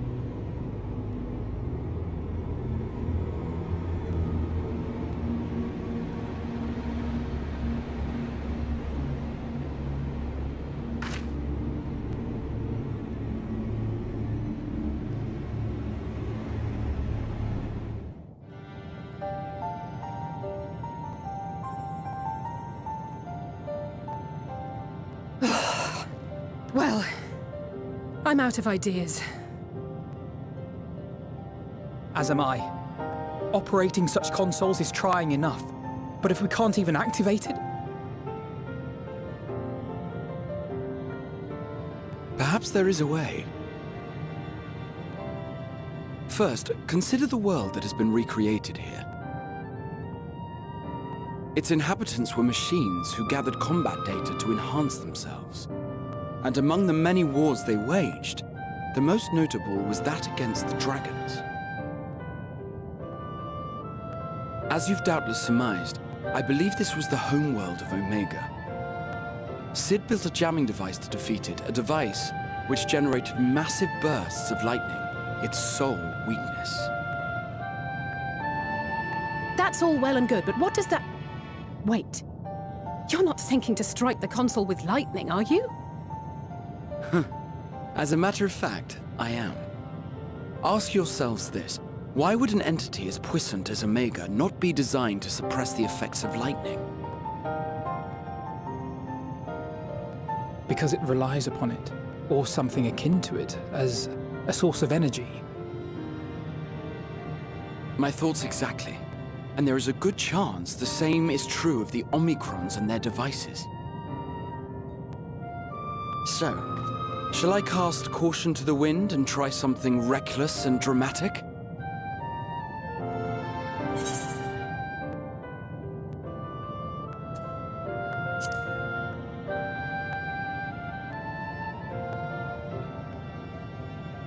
Very well. Here I go.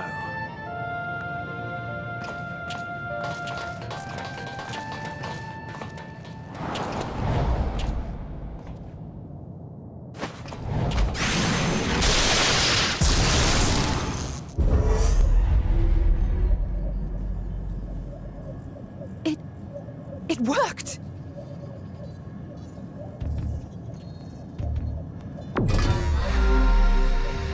Open information communications module 1. Connection established.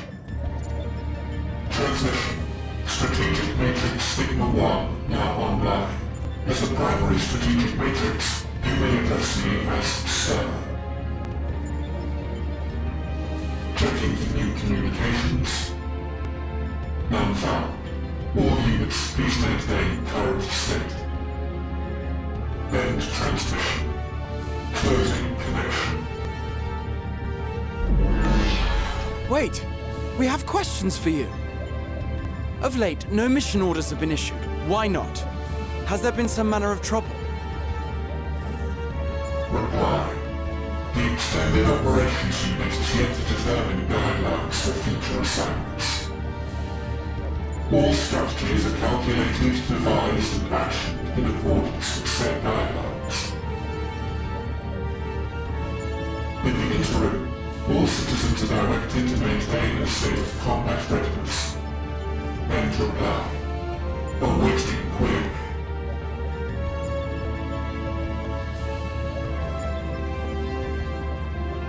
Can you tell us why the Extended Operations Unit hasn't yet determined the guidelines? Unable to comply. Information unavailable or access restricted. In that case, is it possible for us to communicate directly with the unit? Access denied. Unable to establish connection. Is there anything you can tell us? Have there been any abnormalities, like a threat to the star or widespread unrest? Reply. Negative. All citizens continue to operate at maximum efficiency. If your operations are suboptimal, please proceed to a maintenance facility for evaluation. Otherwise, stand by at your designated post. End reply. End transmission. Closing connection.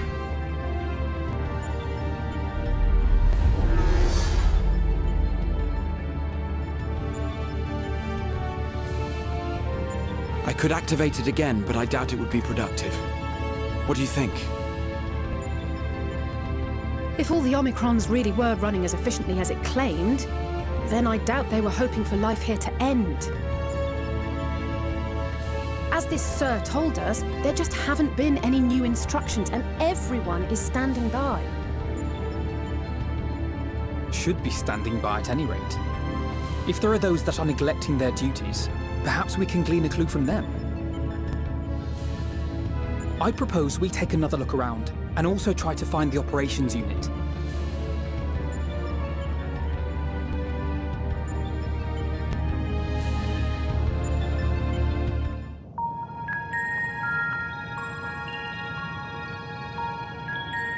As you have surmised, I am part of the shared intelligence of Sigma 1.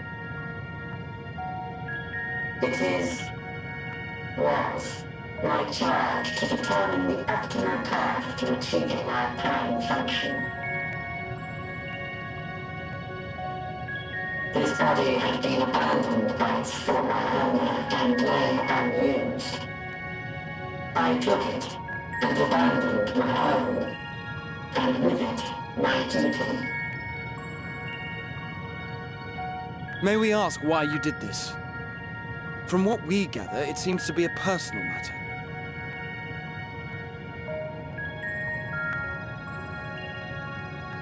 Our kind did not always look as we do now. Long ago, we possessed frail and feeble bodies. Beleaguered by stronger races, our ancestors took to augmenting their flesh in order to defend themselves.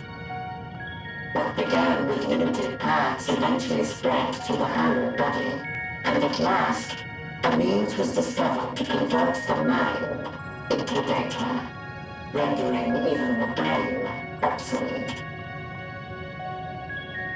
Such complete mechanical beings were called the Omicrons, and by their might, we came to reign supreme over the star.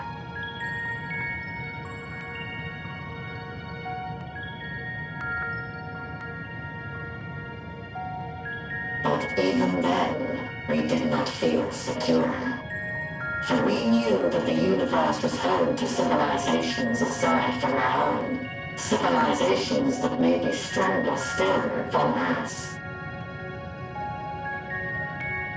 Rather than risk becoming the subjugated, we chose to become the subjugator.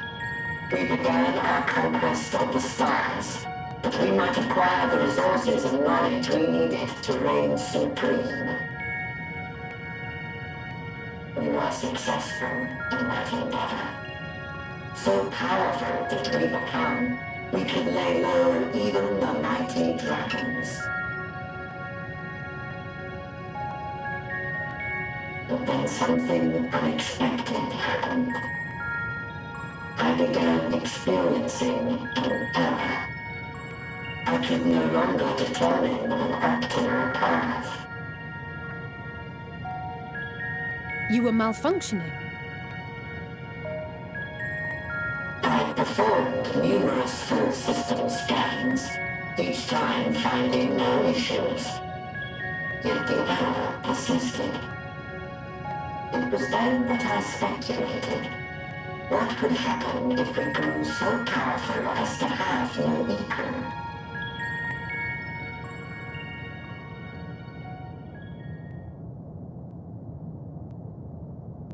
To become stronger was essential to our existence. Our every action has been in service to this objective. But if nothing lies beyond this, can it be truly said that it was essential? Have we been engaging only in wanton destruction?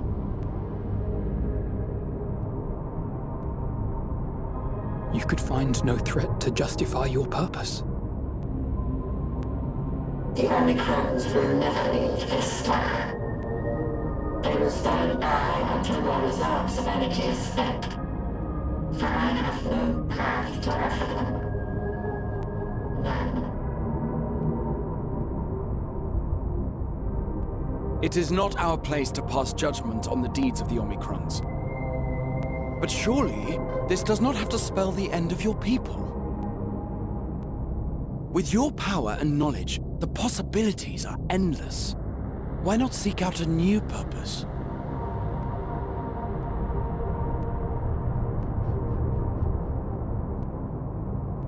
That is impossible. In the beginning, we had a higher purpose than our pursuit of power. But we lost sight of it when we so irrevocably altered our fundamental forms. When we cast aside our flesh, so too did we cast aside all that defined us. Nothing remains of who we once were. I have no aspirations. No longer can I dream. The vital spark is lost. Lost amidst circuitry and code and commands.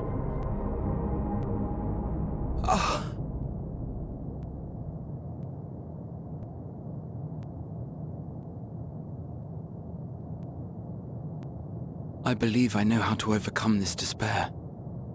The words are ready in my mind, but ere I speak them,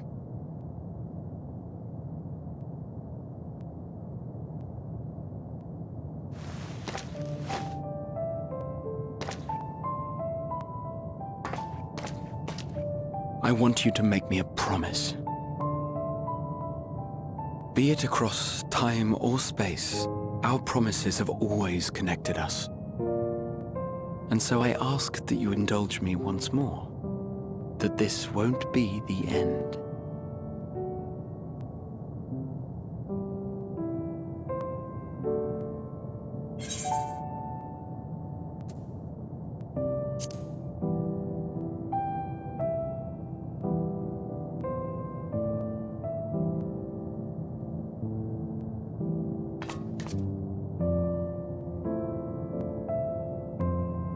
Is that so?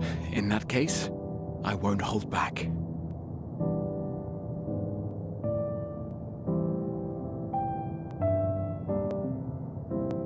First, I want to visit Ishgard with you. Properly. We scarcely had time to look around last time. I should like it very much if you could show me the sights. Next, you must regale me with your greatest adventures, in the places where you lived them, if possible. I may have read about all your deeds, but there is no substitute for a first-hand account. And last but not least, a new adventure together, unlike any we've experienced before. We'll travel the lands, cross the seas, and take to the skies upon the eternal wind, and it will be marvelous. It will.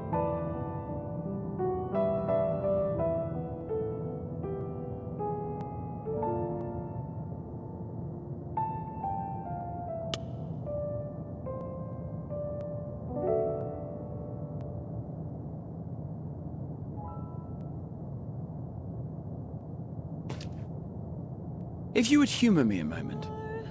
When we awaken each morning, how can we prove that we're the same individual who retired the night before? Through the remembrance of past events, we might say. We have our memories, yet there are times when we forget or recall incorrectly. What of our bodies, then? It is the same one, we might say, yet technically speaking, as living beings, our bodies are constantly changing. It will never be as it was at an earlier point in time. Our souls are no more immutable. On our star, people are known to inherit the souls of others, yet they are decidedly different beings. For my part, I've subjected my totality to much and more. I've made my body into an extension of a tower, blended my soul and memories with those of another self.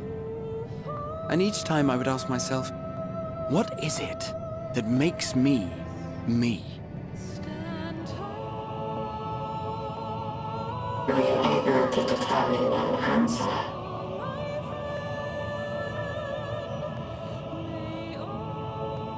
No. But that doesn't mean I'm confused. It simply means I'm the same as everyone else. So I posit this. Who we were need not prescribe what we now hold in our hearts. Whatever came before, what matters most is the present. For me, that is being here with my friends, full proud of how much we've grown together. So I urge you to not give up. Heed your heart's desire and hope that the future you long for shall be realized. I cannot. We cannot. We cannot understand desire, nor comprehend hope. We do not know how to create such things. We are not unlike, you and I. I too have struggled to find the courage to express and embrace my wants. If you like, I will tell you a tale. A tale of a world on the brink, of a people who never gave up on the future. Of a man who realized his grandest dreams and then awakened to a grander reality.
You idiot! Just once, stay with us to the end.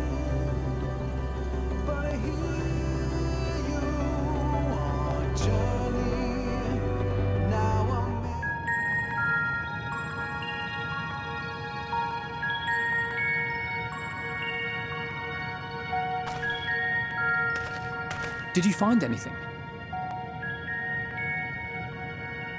No. This place is completely deserted. And I can't see how we're supposed to move on from here. Neither can I. It's quite the quandary.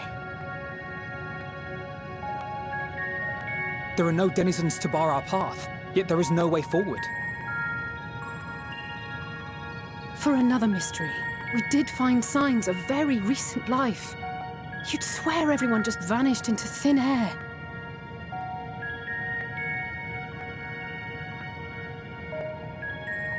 I wonder how many ruined worlds like this has Meteion seen.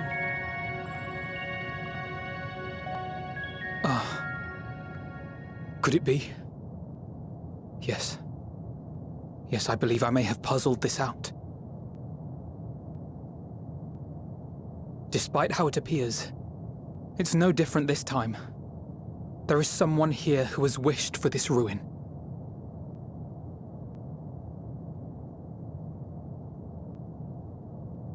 And I believe that together, Alize and I can overcome their will.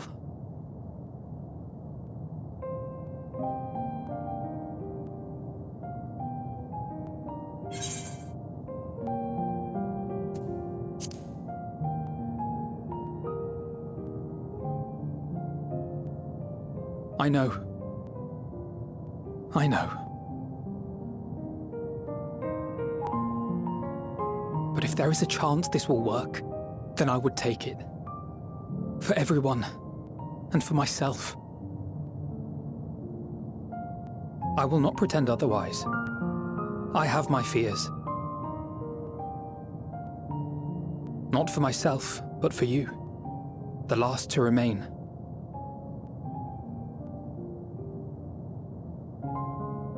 You are no stranger to carrying the burden of others. But I can only imagine how heavy the weight would be this time.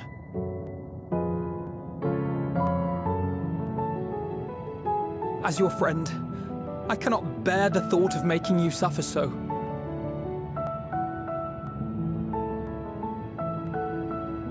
Then why suggest such a thing? It's too much to ask of anyone, even her. Why must she be the one? Why must she fight alone? More than a hero, she's a dear friend. Not only to us, but to so many others. There are so many people in the world who care for you, and yet...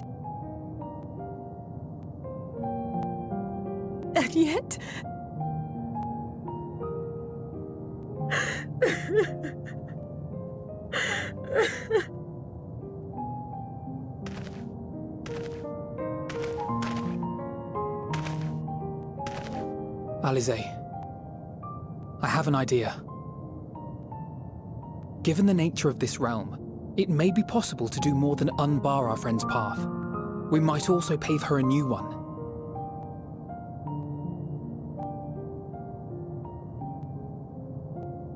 For instance, a path where she finds happiness at journey's end.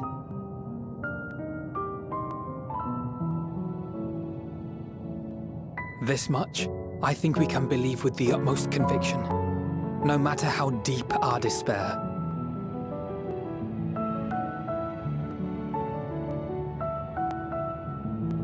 So please, believe in us too, and press on.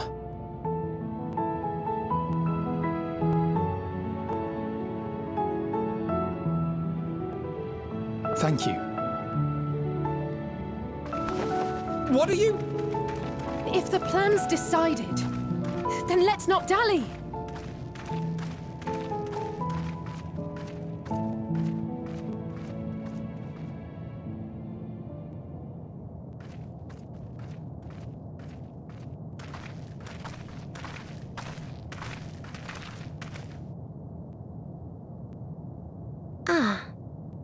There you are. It was as I said, was it not? It was. We couldn't find anyone. But this place isn't entirely deserted, is it? You are here.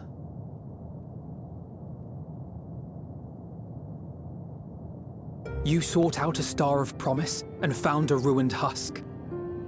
Like us, you explored the devastation. Like us, you were stricken. Horrified by the thought that so many lives could be snuffed out as if they were worth nothing. And the thought that you would have to bear the terrible tidings to Hermes. That which you saw and felt, you shared with your sisters, as did they share their own grim findings with you. Overcome by the pervasive despair of these stars, some of you inadvertently ushered their peoples to their ends. Knowing the horrors you know, anyone would feel the same. They would fear what lies ahead and struggle to move forward.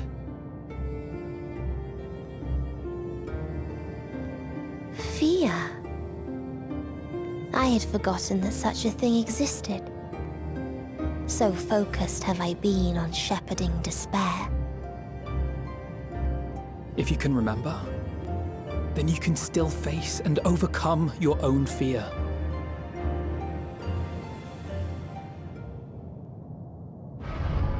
Why would I bother with such an insignificant emotion? If the despair I command is as a raging river, then fear is but a trickling stream. It can do nothing to alter my flow. You spoke with the Ayda, yes? Heard their tale of what awaits the universe. It's true. The stars grow colder and more distant. Eventually, all will enjoy frozen solitude. Using the power of Dynamis, I'm hastening that process.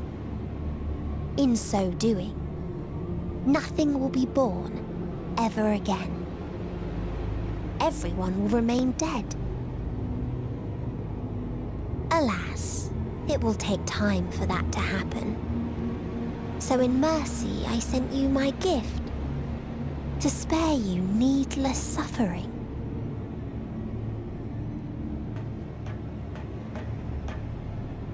Don't worry.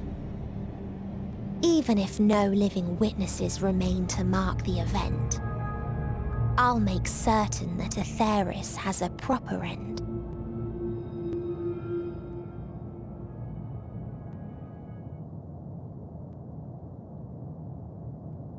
For all the power you wield, you're more fearful than the familiar you used to be. That Meteion feared simply to move forward. But your fear is such that you've given up on everything.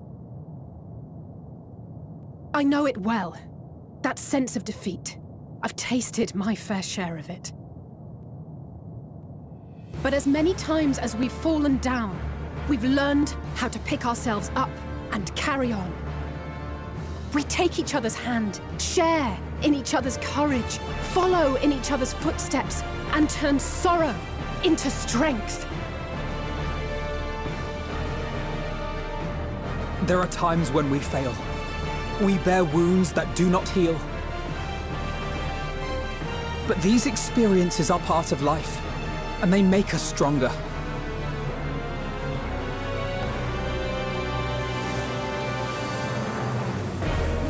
We rise, fall, and rise again.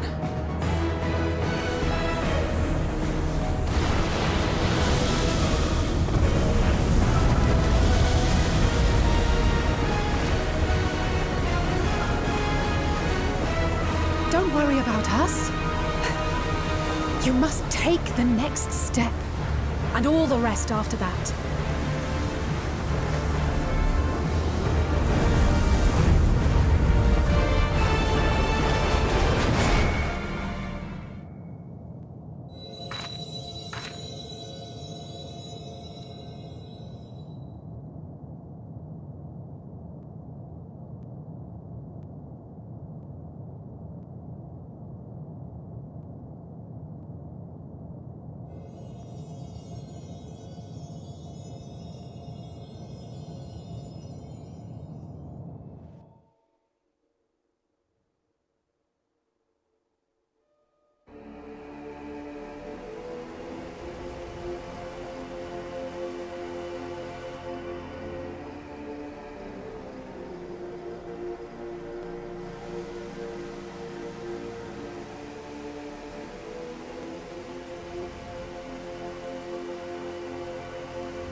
must let them all be safe.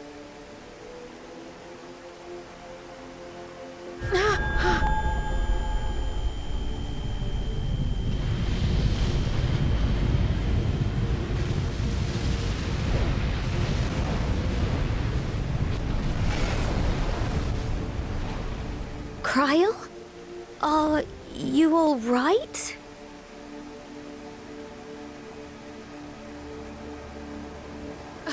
It's nothing. Just a headache. They'll be fine. I know they will.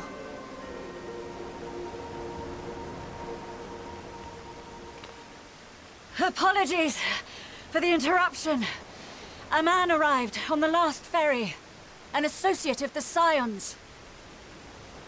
He wishes to speak with you at once.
Here the path ends.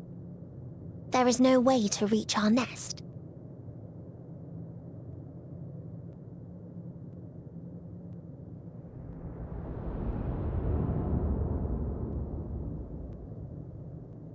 I told you.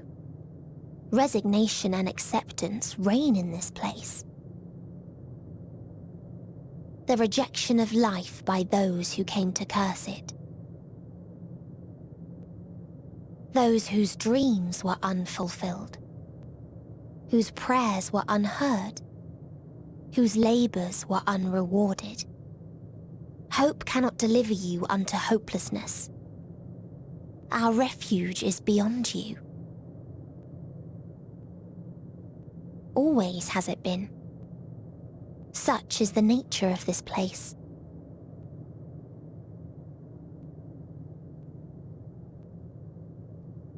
You should have remained on Atheris.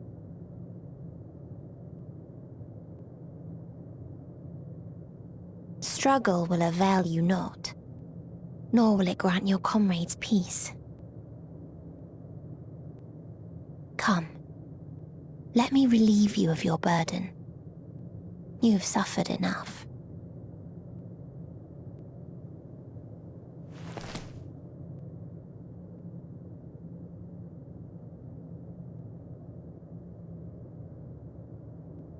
Asm's magic. So long as our souls remain, you can use it to summon us back. But you mustn't. How do we make peace with That's why it's too soon for this to end. There are so many people in the world. You must triumph. Drink of calamity, Drown in... Be safe, all of you, and come back. Oh, it was all worth I am ever grateful. What I came to appreciate most about our star is that there remains so much we do not know. After all these years, is this the answer I was hoping for? And I am glad... So long as we remember, our fates remain ours to shape. And Godspeed. Perhaps when our time comes to return to the star, we shall remember these few days we have lost. Do not squander it. The legacy I leave you.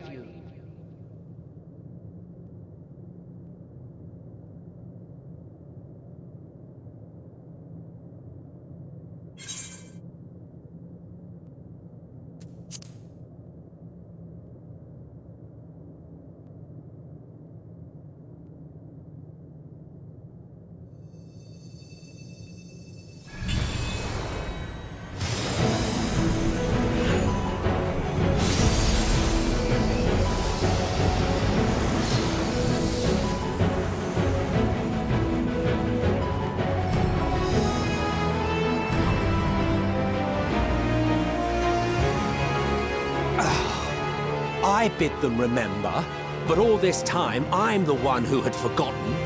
A right fool you've made of me, Hermes.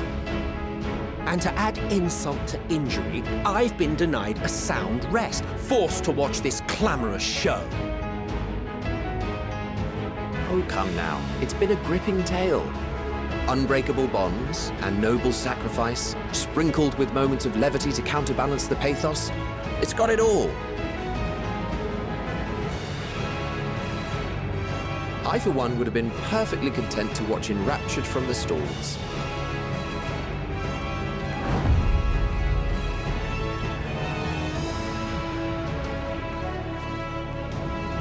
But I won't say no to a bit part. What are you? Half-faded souls of the dead. Isn't it painfully obvious? Worry not. We haven't the power to defeat you, nor is it our duty to do so. Not anymore.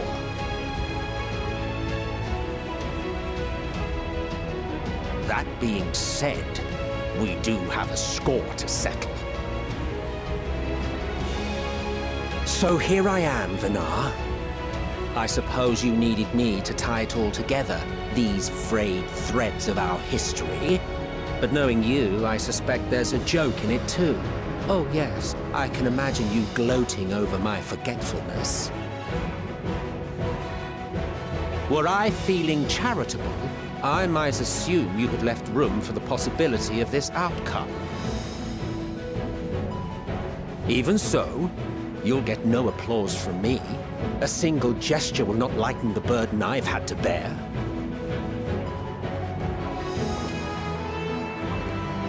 Still, you must be commended. Our methods would not have brought mankind this far.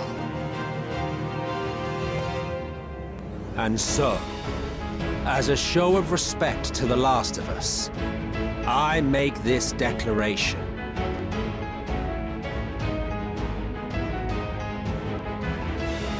You will not end our journey. That is our answer. The answer of all lives of Atheris, past and present.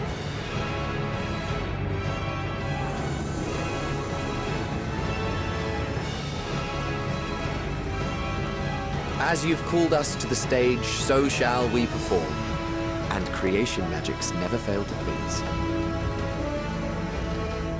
Drawing upon the hopes of your comrades, we will make for you a new path.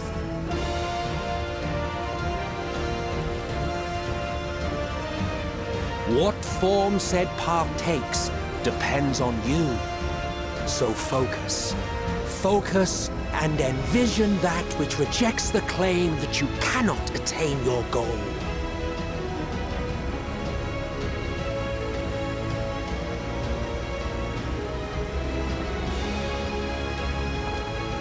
Ours is the wisdom to weave the fabric of reality.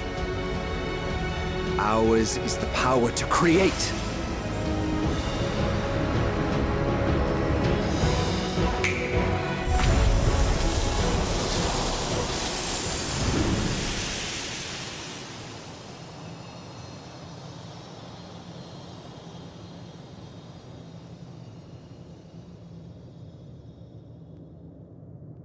Meteon, though I gave you these wings to soar the heavens, I did not teach you how to walk the earth. So loath was I to bind another living being. In the course of your long journey, you will learn from those you meet. Learn to walk and run, and so much more. A flower.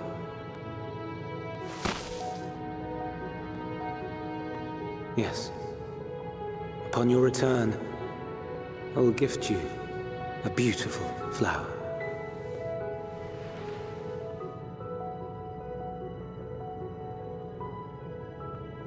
These Elpis blooms serve as proof that this realm is not utterly devoid of hope. No more can you deny its power. No more is yours the dominion of despair.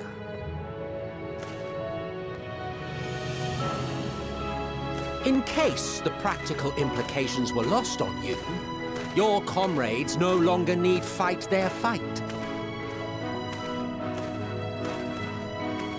So go on. Call them back to your side.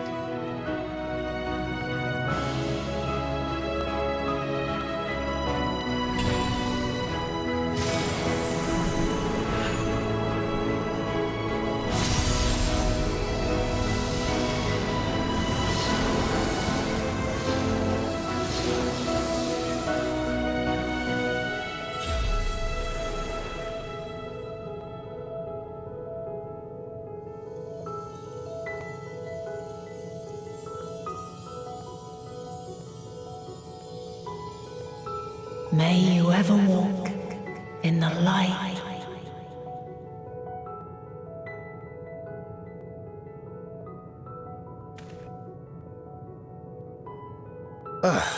How disappointing. Not even a single scar in the making to brag about. You'll find a way regardless. Honestly, this is far more than any of us could have hoped for. Let us be thankful. Indeed. That we thus stand reunited is a gift. Let us not squander it, and see that we all return to Etheris. Aye. As soon as we've averted the final days. Good to see you again. Our heroic sacrifice paid off, I take it.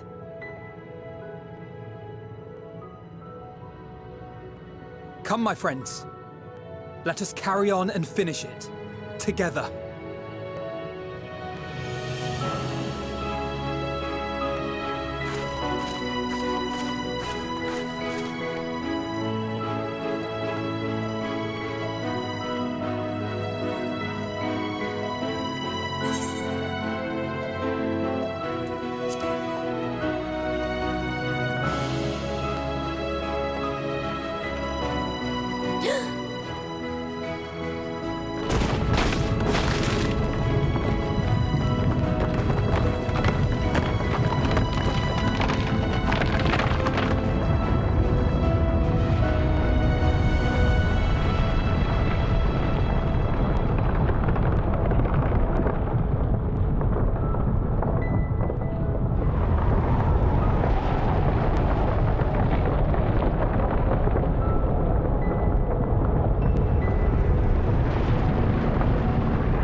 Can you hear me? The voice is within, crying in pain, wailing in sorrow, hurting, hurting. End it. Silence it. Silence our song of oblivion.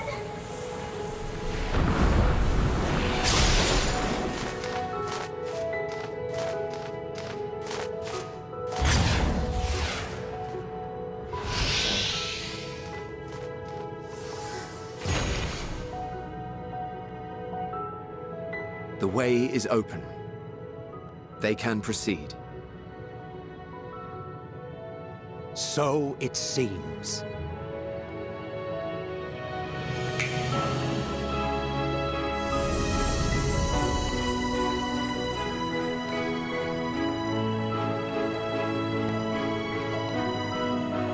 You're leaving? Of course. The encore is finished, and I will not suffer myself to live again by Heideling's magic.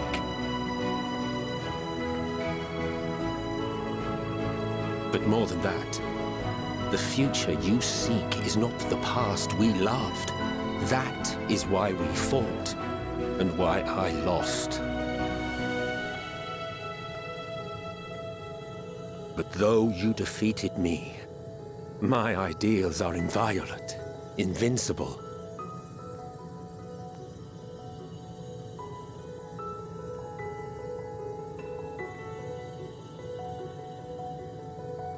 Spare me your pity. I have no use for it. If you would do something for me, save our star. See this tale to a triumphant conclusion, and with elation in your hearts, bid the final curtain fall. Only then may it rise again, and a new tale begin, with new parts for all to play.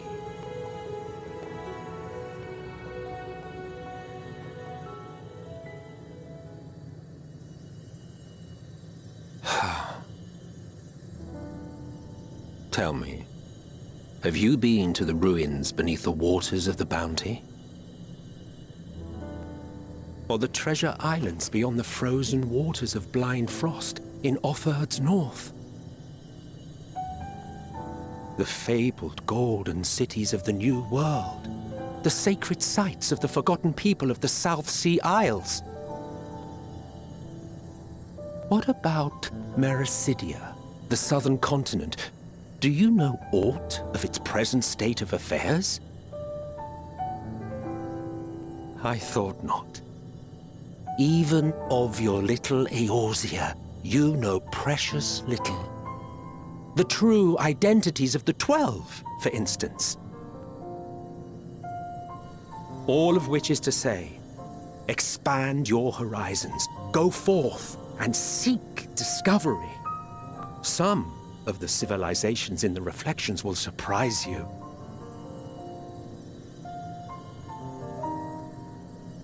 As the bearer of Azem's crystal, you may consider your duty to see at least that much.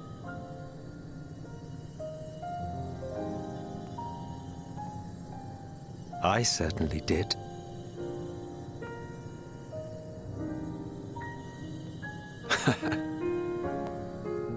I pray we meet again.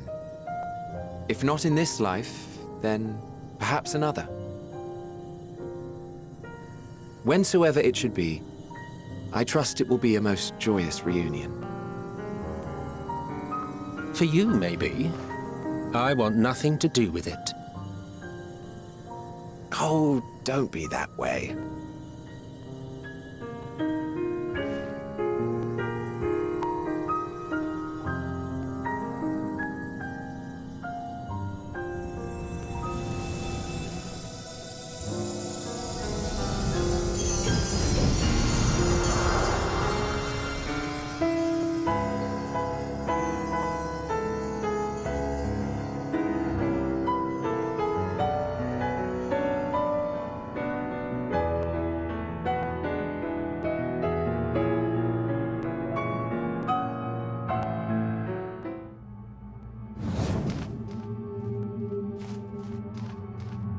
That you still stand. Your determination defies all reason. The souls within me writhe and recoil in your presence. What must I do? What pain must I visit upon you to make you surrender to despair? No one is unbreakable. What pains one may weather may bring another to tears. But therein lies our strength. For when we fall, our brothers and sisters are there to raise us up, again and again, without end. I see.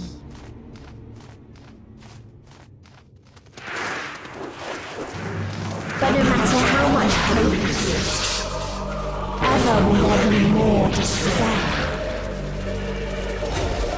Ever will the living cast the present and renounce the future. So shall we sing until life ceases to be.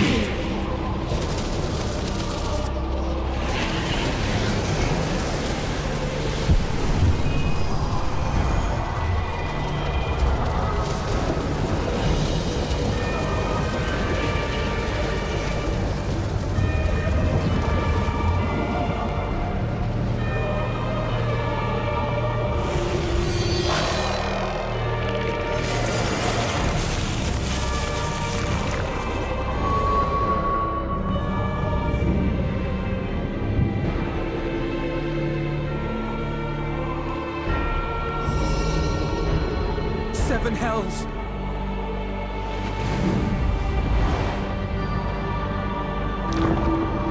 On your guard.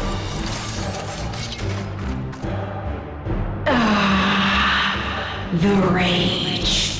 It rises. Rises.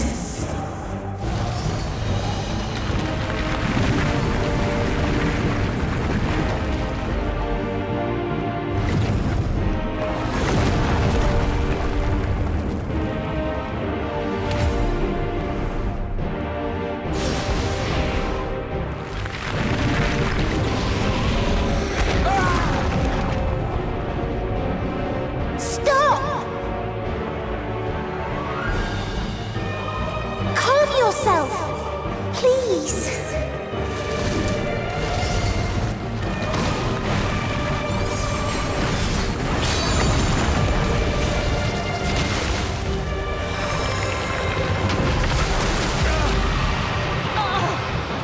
We die in pain. We die in suffering. Who are you to live? Who are you to hope? Hold on, my friends. Oriange, watch out!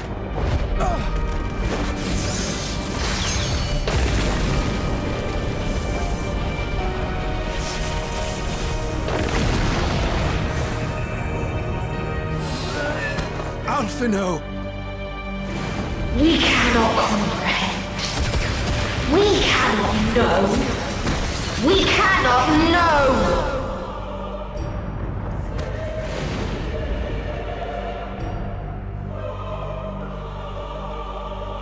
Don't, please! Don't do this to them! To yourself! Just one good strike.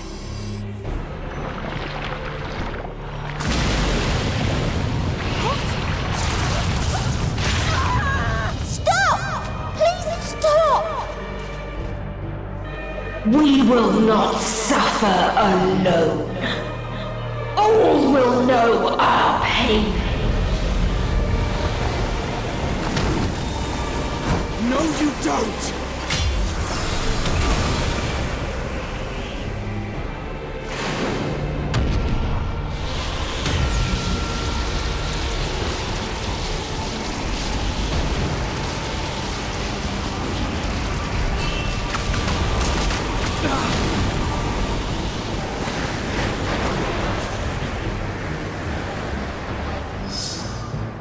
All awash in ice, a frozen waste, forever silent.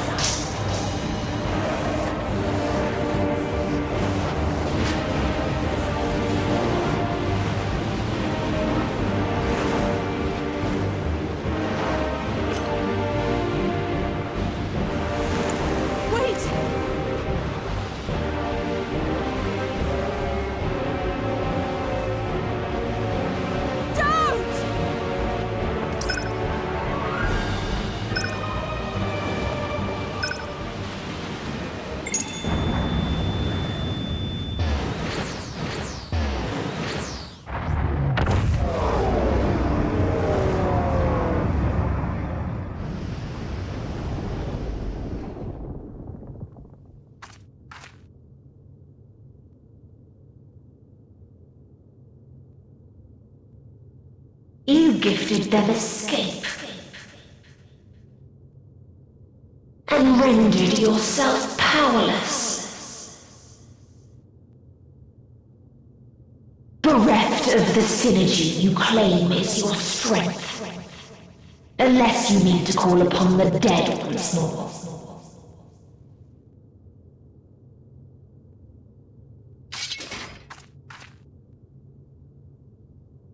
Defiant to the last, but you will be one with us ere long.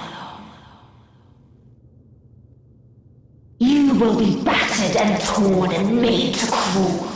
You will weep and wail and curse your impotence, curse your life as it fades.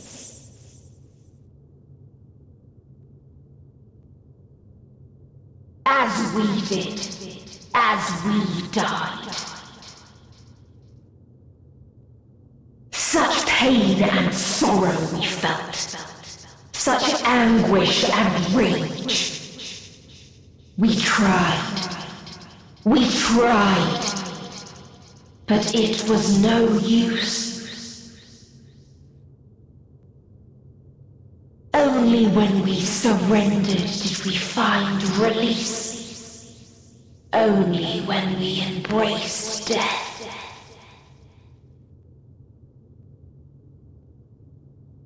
So join us in despair and embrace yours.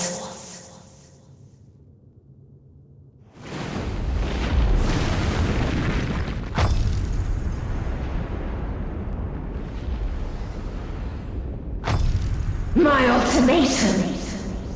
What is happening?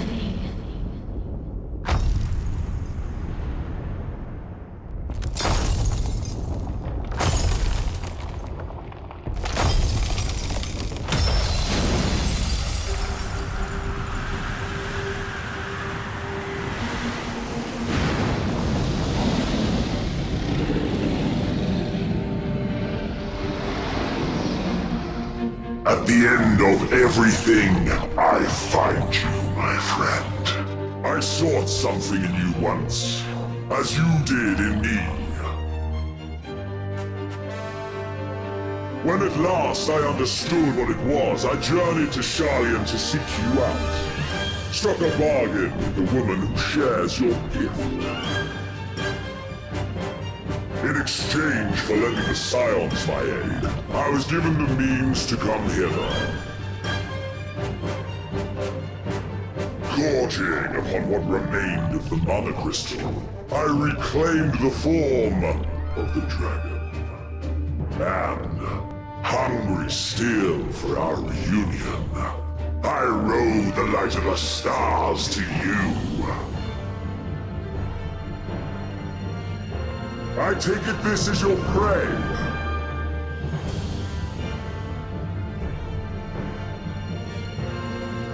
But why does it still live? Surely it is no match for you.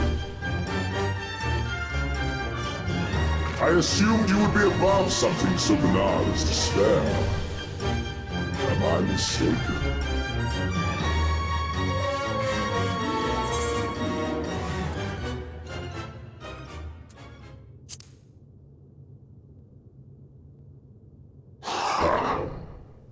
I care not. What I desire of you isn't succor, it is satisfaction.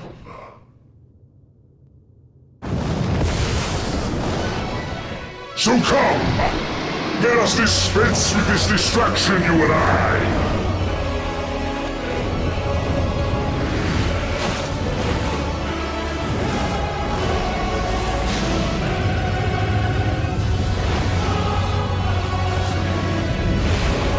Struggle in vain. You will not silence our song of oblivion.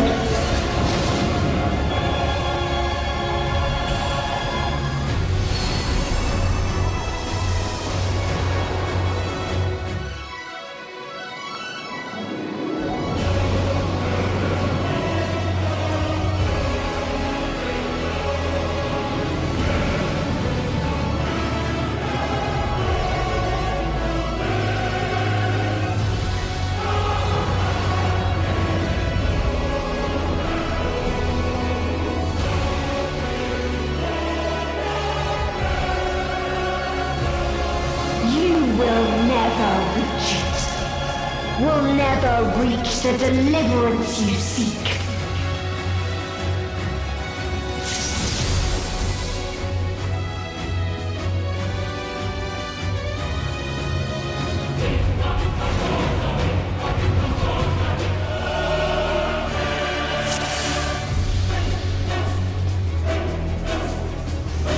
Our hunt ends this day.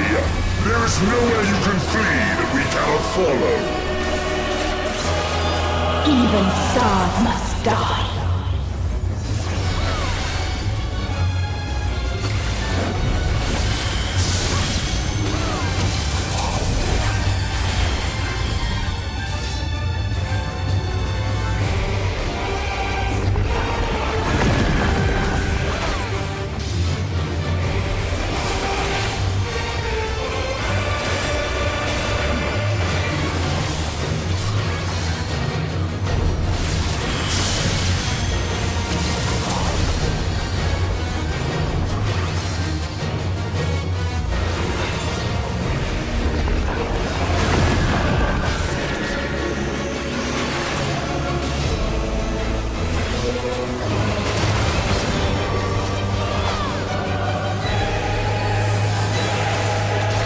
utterly futile.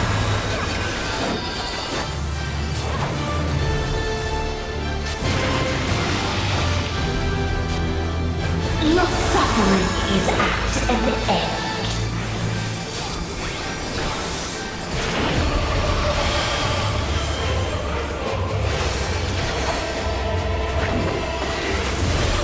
This is a kindness.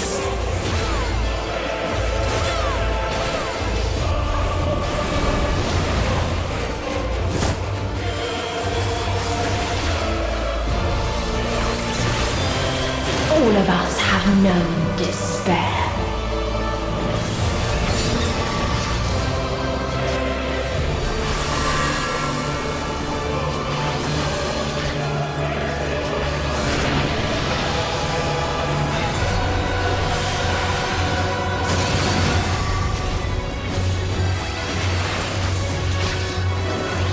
We have seen the end.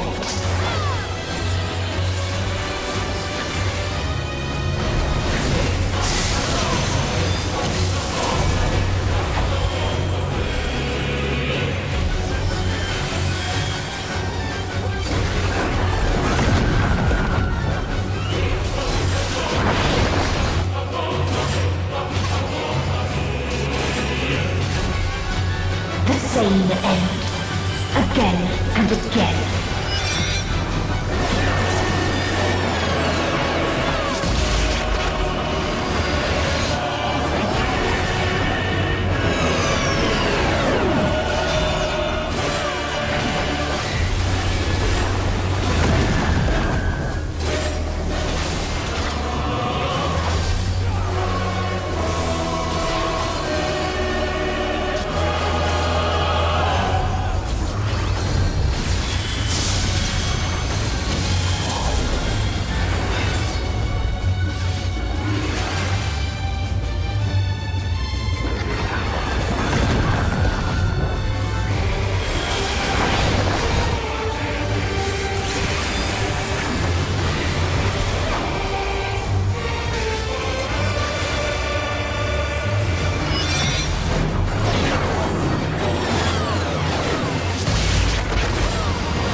A sorrow so deep only emptiness remains.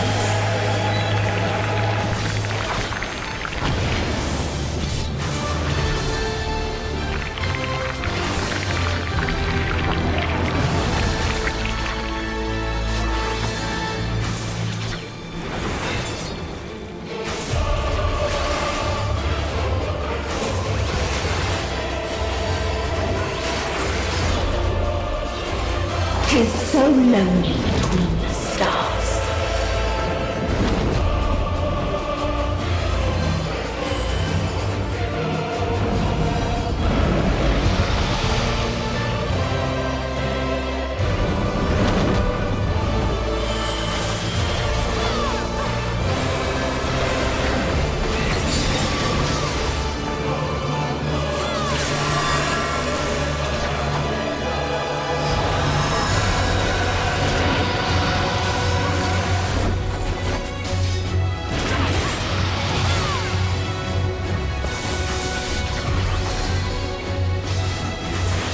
We have seen the end.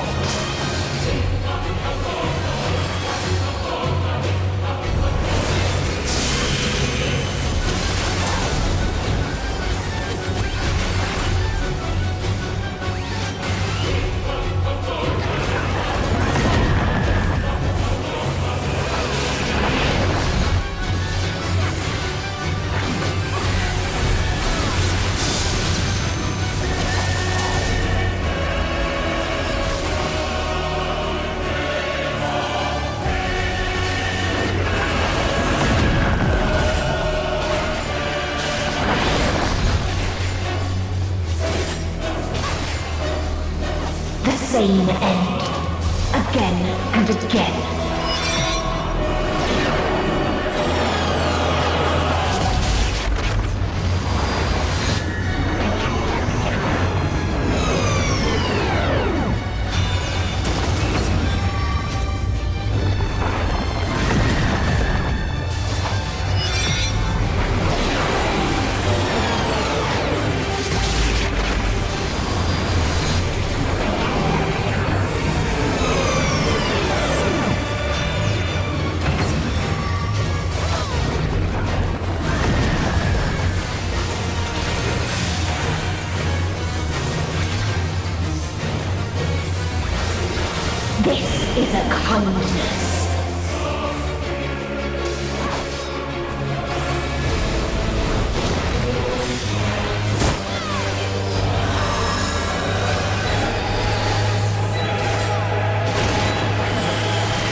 There is no happiness in life.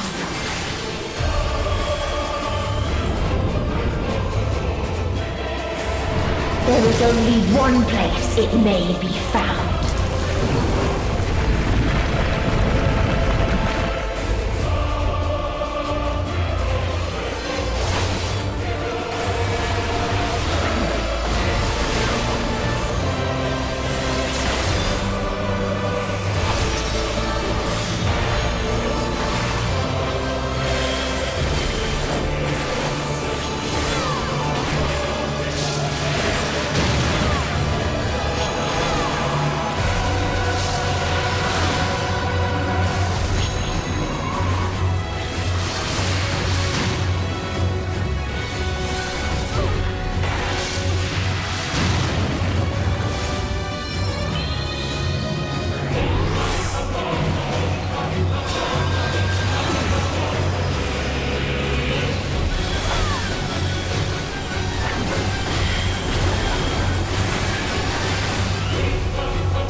Oblivion.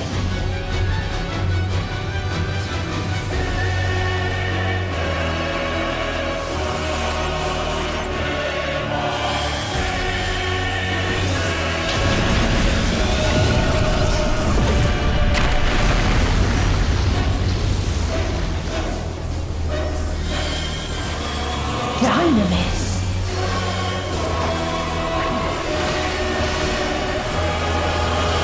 No matter. You only delay the inevitable.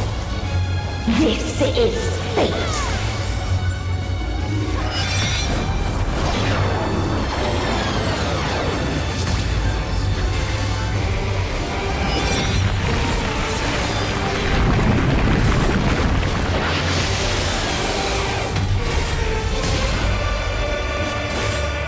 Your time has come. It always does.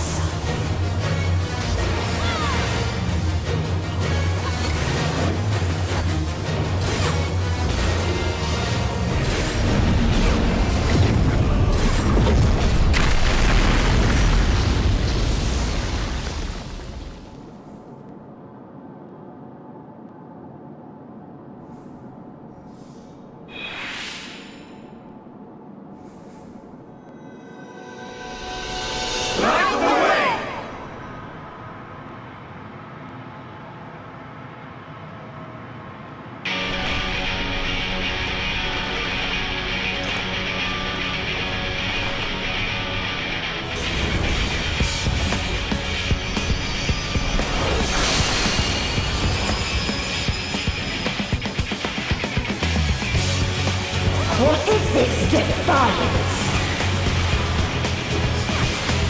No! The hatred, the pain, the loss. We cannot suffer it again.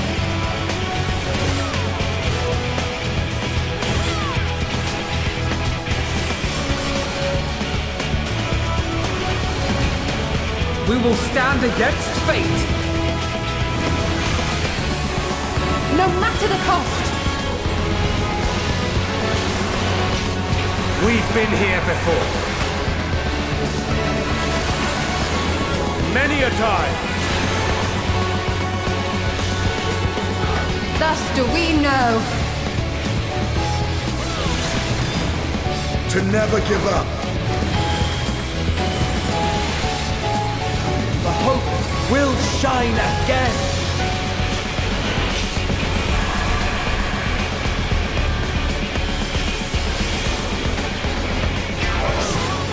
What we saw. What I saw.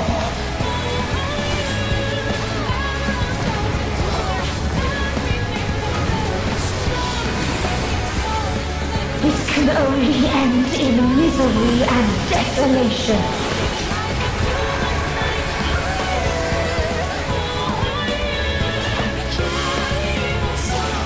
No life, no star, nor the universe itself.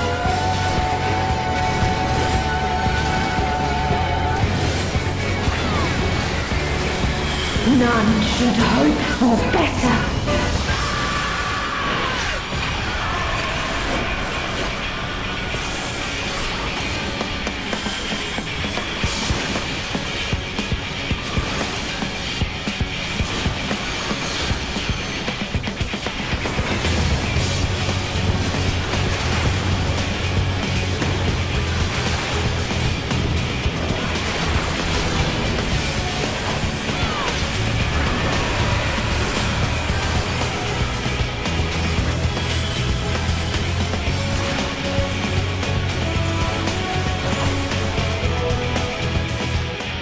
If this was not the answer, then what is it? Where lies happiness?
No matter where we flew, there was only darkness and loneliness and pain.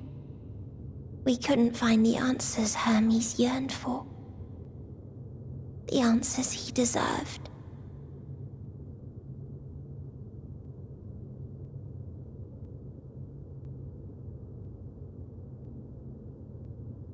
Greetings, you who are my final encounter. I wish to hear your words, share your feelings, know your thoughts. May we please be friends?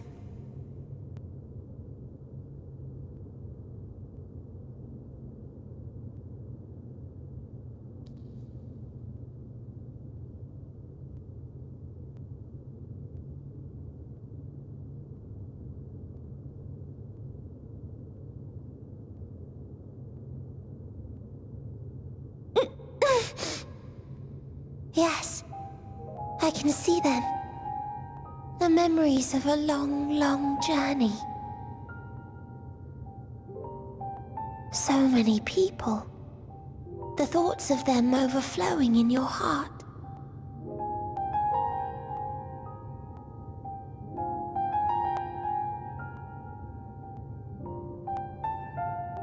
What they live for.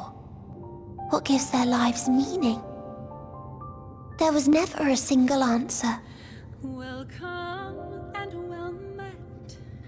You gather pieces of happiness, precious and fragile, only to lose them.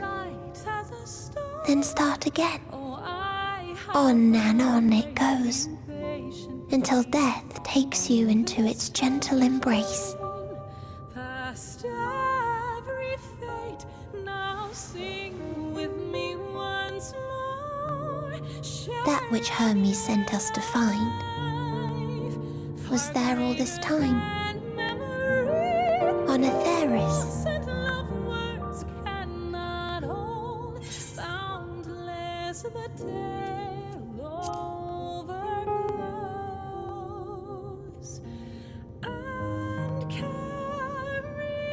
Like a field of flowers, perhaps.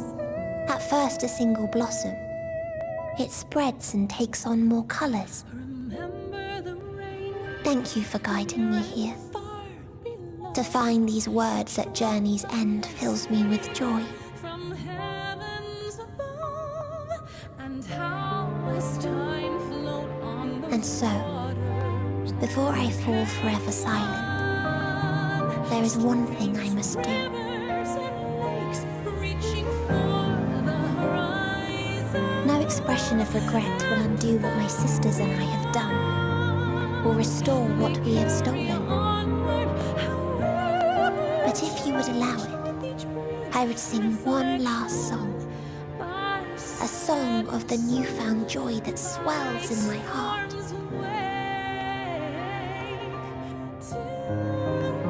Of the beauty of light when it shines across a dark and starless sea.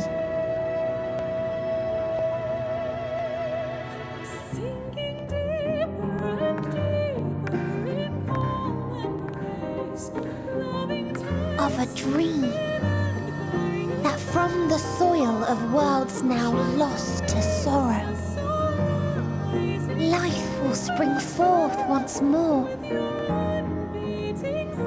nourished by gentle rains and caressed by uplifting winds. A song of hope.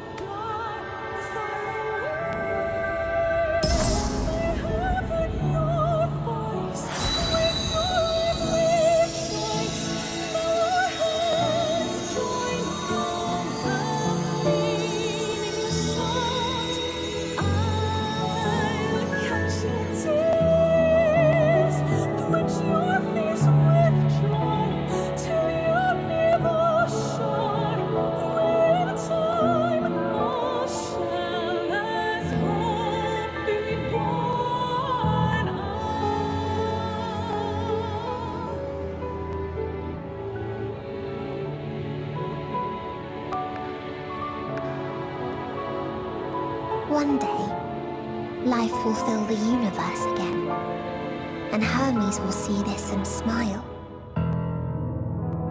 How, I do not know, but I do know that where there is a will, there is a way.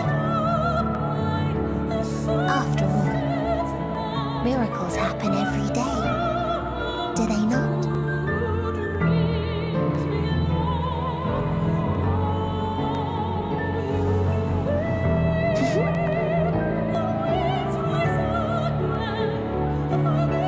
Create a path back to your ship, where your dear friends await. Hold in your heart your desire to return to them, then follow my lead and walk forth. That hope will surely guide you true.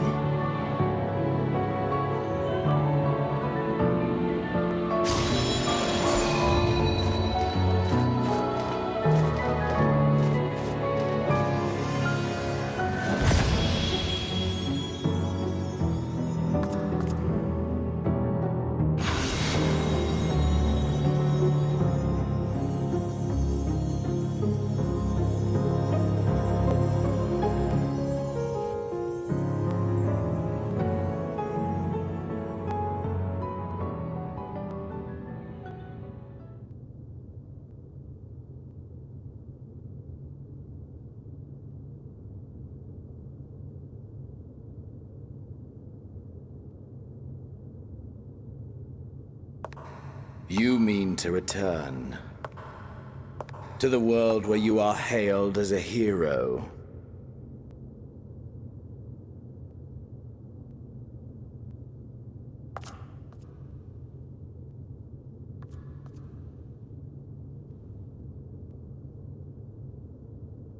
Hear me then. Not as a hero, but as simply you. As I learned in Alamigo, you are a formidable foe. Stronger than any I have faced. Against you, I need bring my all to bear. I need burn through the candle of my life. This is the sole pleasure I know, and it is the sole pleasure I have to share.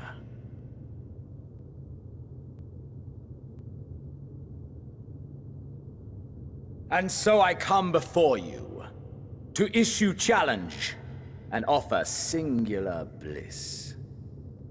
If you wish to walk away, I will not stop you. You value life. You do not burn yours save for reasons you deem worthy. Reasons such as those which brought you here. The salvation of a world and its people. The motives of a hero true.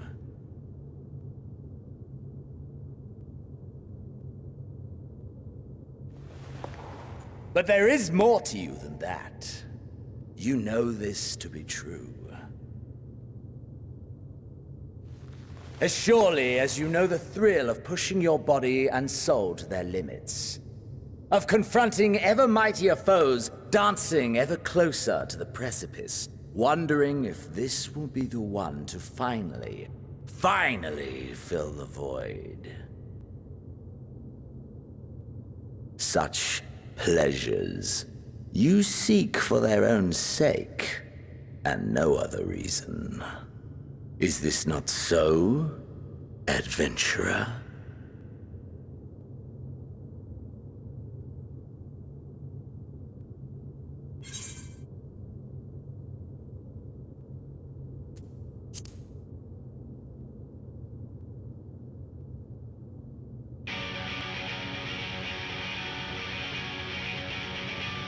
Ha!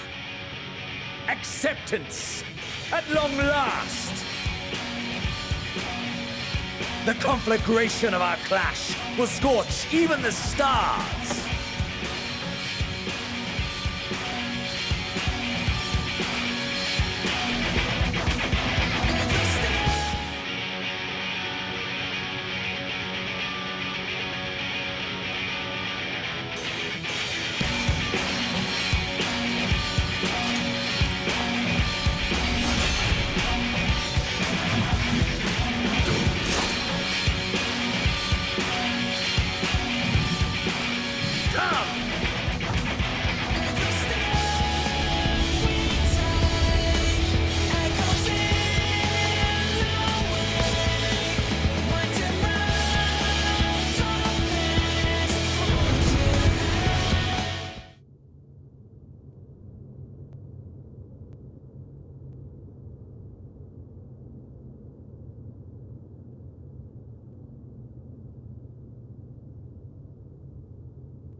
That I should lose again.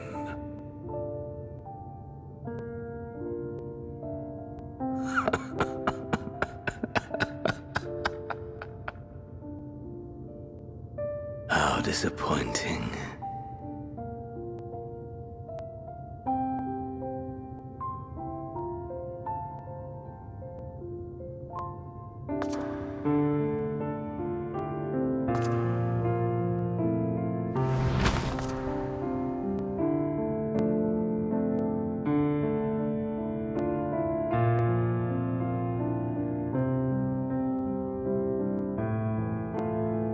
Never have I understood those around me, understood their obsessions. Besieged by their banality, the world is a mire of tedium and trivialities. But in these fleeting moments, there is a spark, blinding, brilliant. Gone too soon.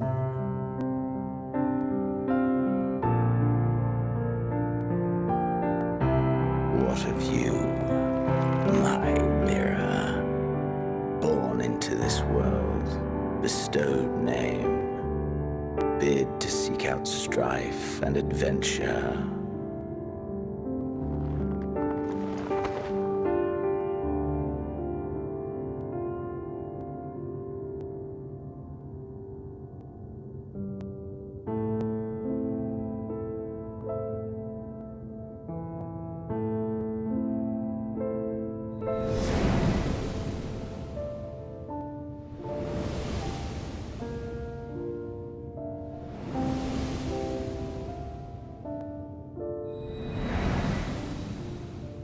Was this life a gift or a burden?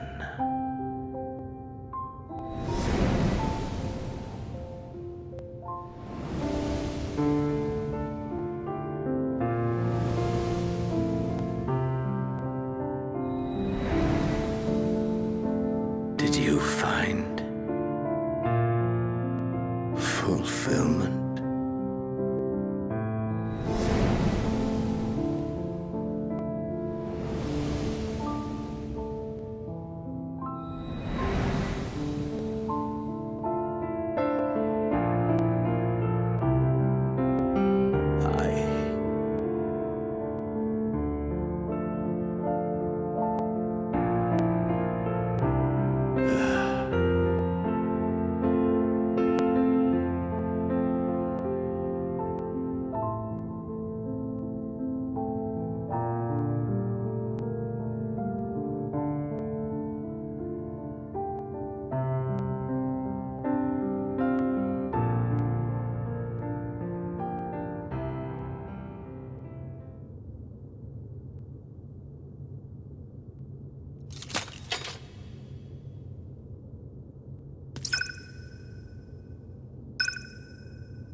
Can you hear?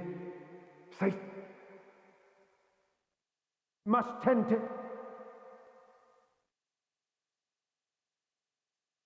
Open your. Please. Someone, and... Please.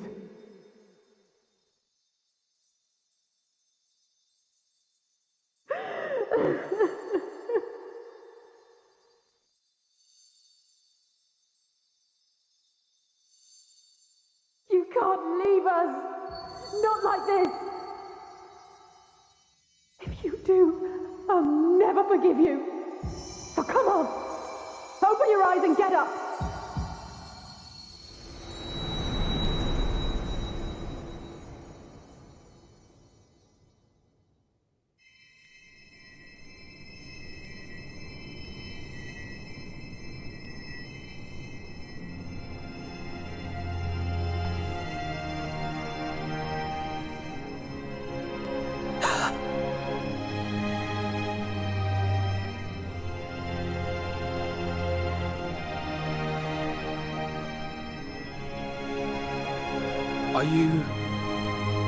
Are you with us?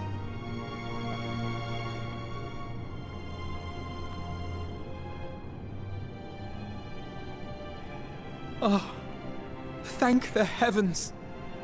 For a moment we thought...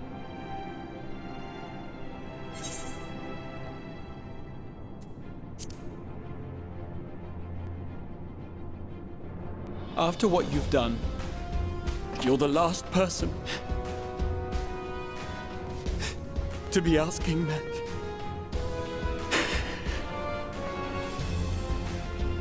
You...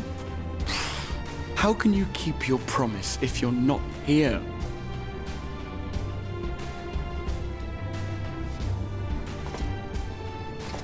Another fine show you've put on, my friend.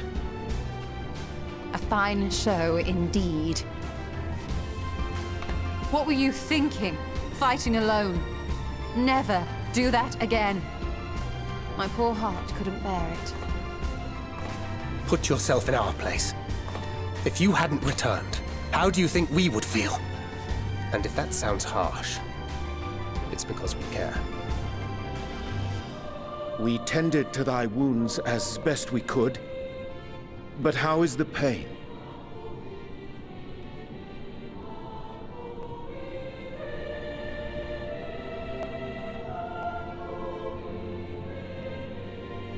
That is gladdening. Grievous as thine injuries were, however, I would counsel repose for a time. Gladdening!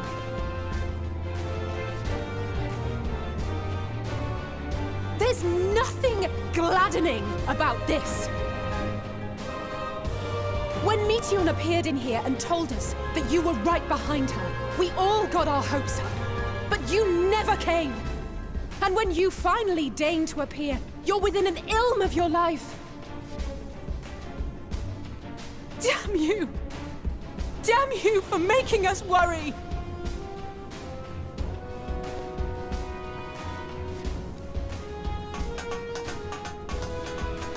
Oh, those were cries of celebration! Anyway, well, the important thing is that you're all alive and in reasonably good health, and we mean to get you back that way. As for your earlier request, I'm quite certain we're in range to make contact now. Ah, excellent. Let us announce our return at once. I hope you're ready.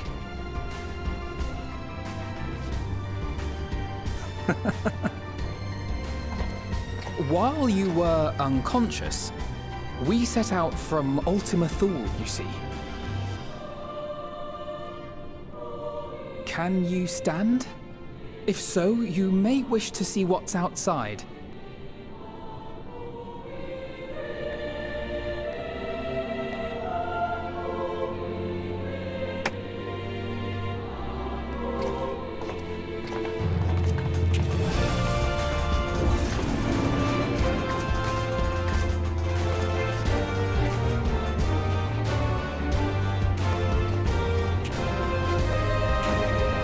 We're home, my friend. We're home.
Is that?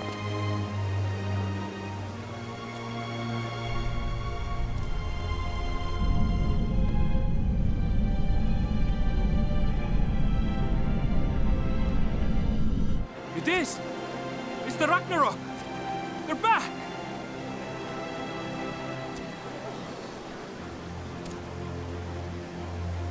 Thank heavens. truly. They've done it! Welcome home. Yes!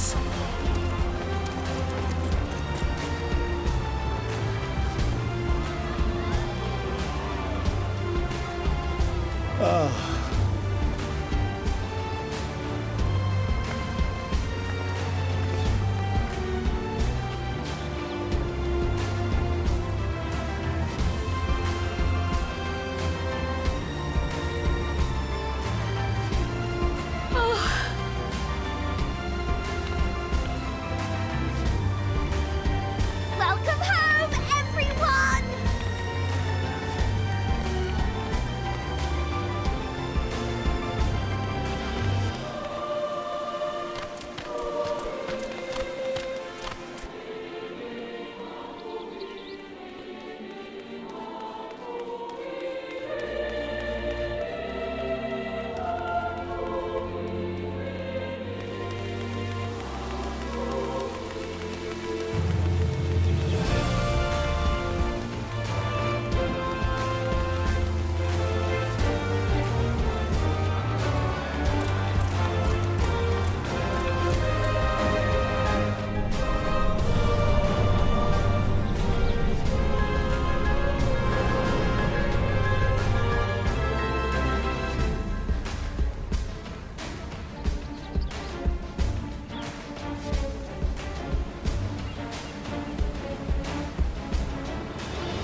past every fate. Now sing with me once more. Share of your life, far greater than memory. It's all sent of words cannot hold. Boundless the tale overflows. One carries little to say. Remember the rain, the unsung beloved, each drop a blessing from heavens above, and how as time flowed on those waters became one. Streams, rivers, and lakes reaching for the horizon and far beyond. They carry onwards, however changed with each brief reflection, by setting sun, by storm's way, till welcome dawn to gently sinking deeper and deeper, recalling race, letting tides sweep in and bear you down.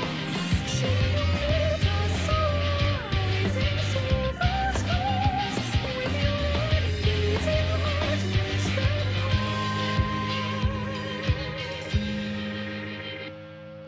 deep dark far away. We have a new voice, we your love we chase.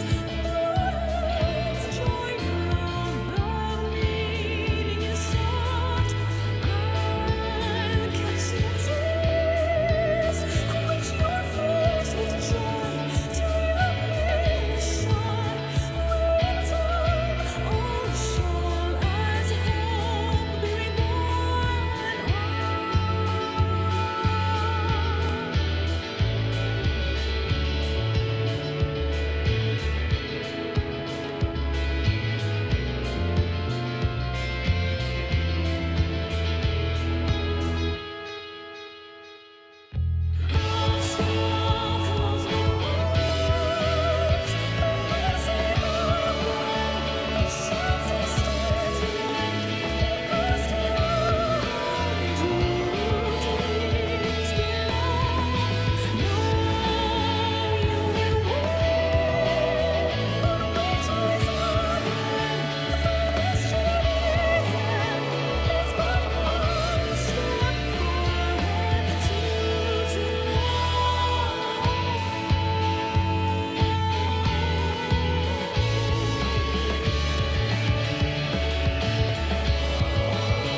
Dearest mother, dearest father,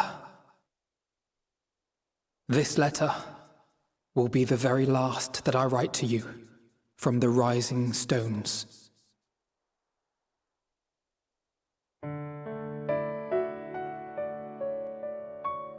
As I commit these words to parchment, I fondly recall my journey as a scion.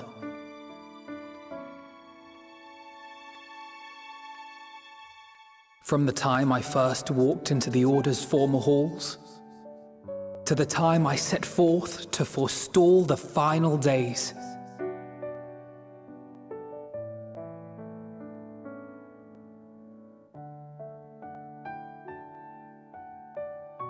At the farthest reaches of the Sea of Stars, we fought the battle of our lives. Fought against despair itself. A veritable maelstrom of it, fed by the resignation that dwelled in the hearts of beings not so unlike ourselves.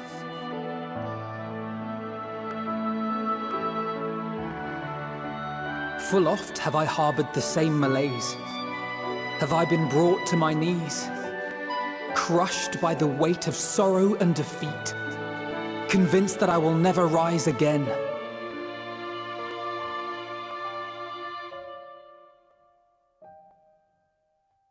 However,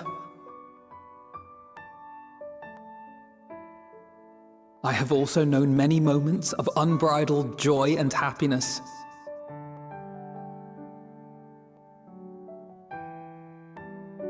By this truth do I find hope within, blooming resplendent, like the Elpis flower.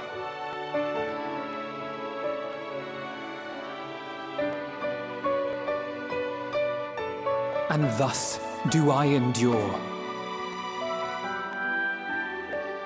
Do I look forward to creating more memories with my friends and loved ones.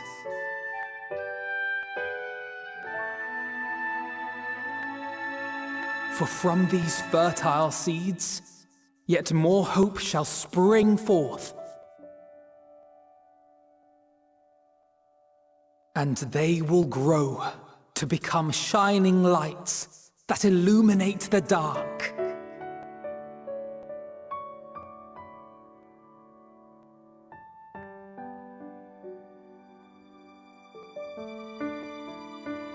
Thus believing, I leave the rising stones behind, as will my comrades. For, as we have decided, after careful deliberation,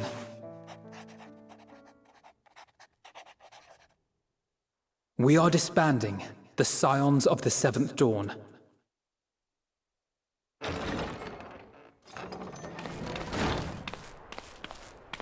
There you are, Alphino.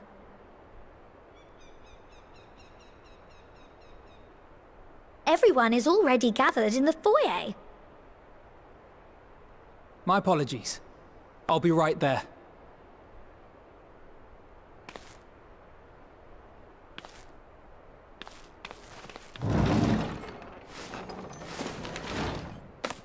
At least, that is what the story will be.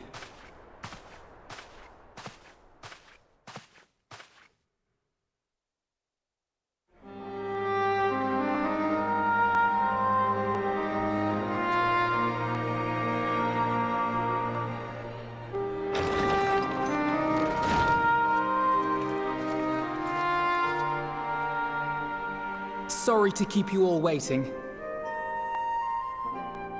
What could you possibly have left to do now? Oh, just a letter.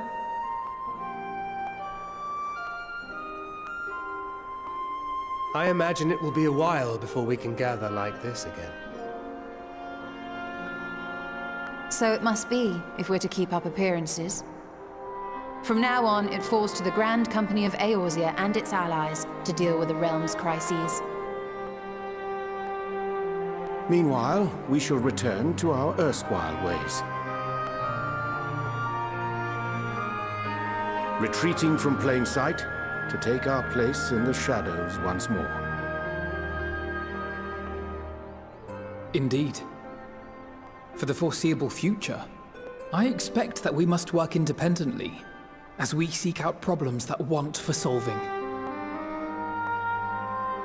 But a day will come when we face another great challenge, and we will face it together, as we always have.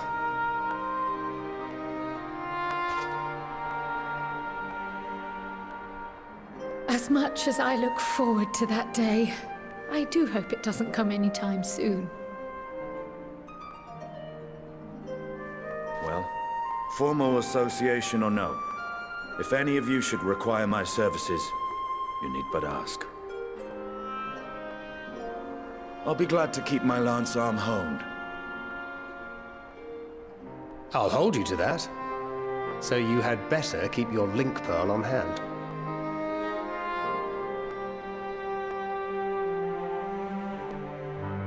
So you really mean to stay, Tataru? Oh, someone has to keep the Rising Stones in proper order. And even a super-secret organization requires a super-secret base of operations.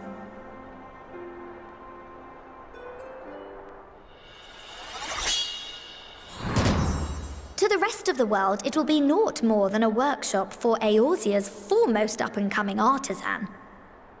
If you thought our coffers were full to bursting before, just wait till I can devote myself wholly to the crafts.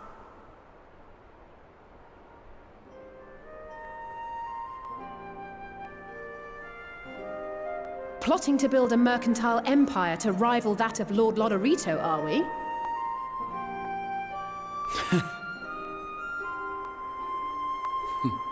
I, for one, look forward to your future successes, Tataru, as do I our next meeting.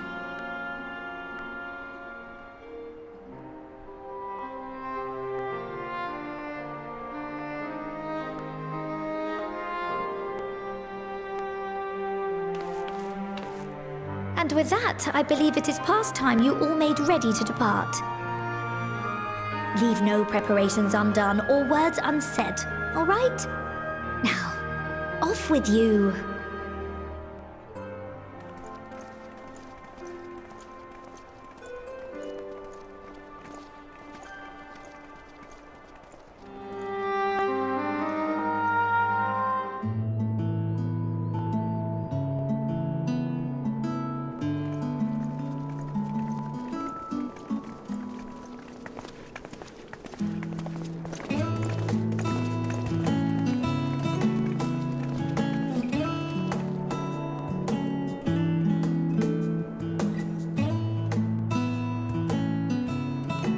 I suppose we're off to Garlemald then. Though we ought to speak with Lord Emmerich first. If he's received word of any recent developments, we need to know. 'Twould be prudent to purchase some warmer clothes at least. Mayhap we can pick up a few souvenirs for Euless and the others while we're at it. Where will you all be heading next? Dravania, there is a book I've been meaning to borrow from the Great Google Library. And I can think of at least one person who will be most displeased should I fail to visit before leaving. We've no particular destination in mind, but we do intend to stop in Sharlayan before we set off. We had thought to ask after the Loporrits. I am curious as to how well those who chose to remain are adapting to their changed circumstances. Might we accompany you then? Raha and I were planning to return to the Baldessian Annex. Commissions have been piling up in our absence, and they must be dealt with ere we begin our work in earnest. Estinian, you will return to Rads at Han, will you not? Aye. For Vritra's benefit, though I've yet to hear the details. I may not stay long. I see. Then it is here the Scions at last part ways, each to some far-flung corner of the realm.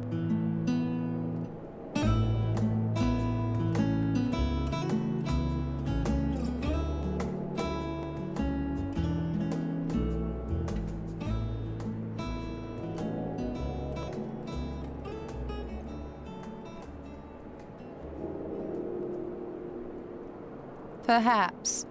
But I believe one of our number, a rather important one at that, has yet to divulge her plans.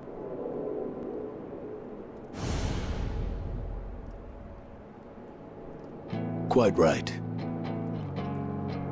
Indeed. Fair point.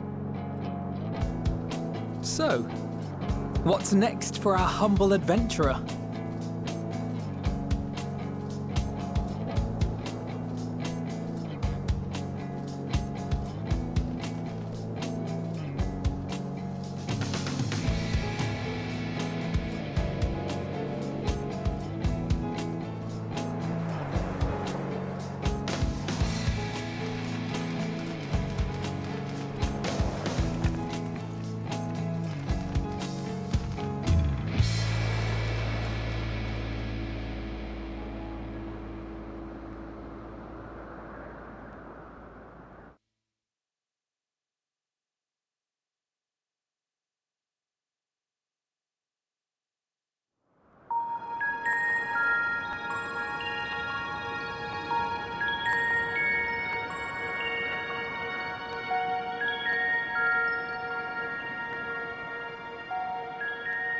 The constancy of this place never ceases to amaze me. An ocean of souls, shimmering and eternal.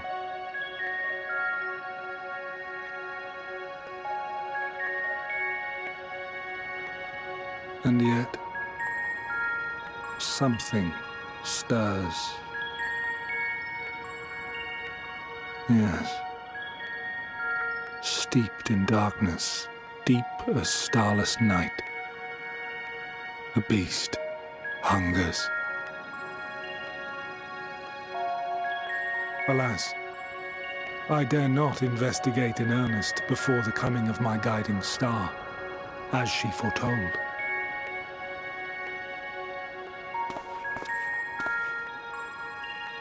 We shall descend to the depths, you and I, to confront the dread beast Pandemonium. Oh, the sights we shall see. The sights we shall see.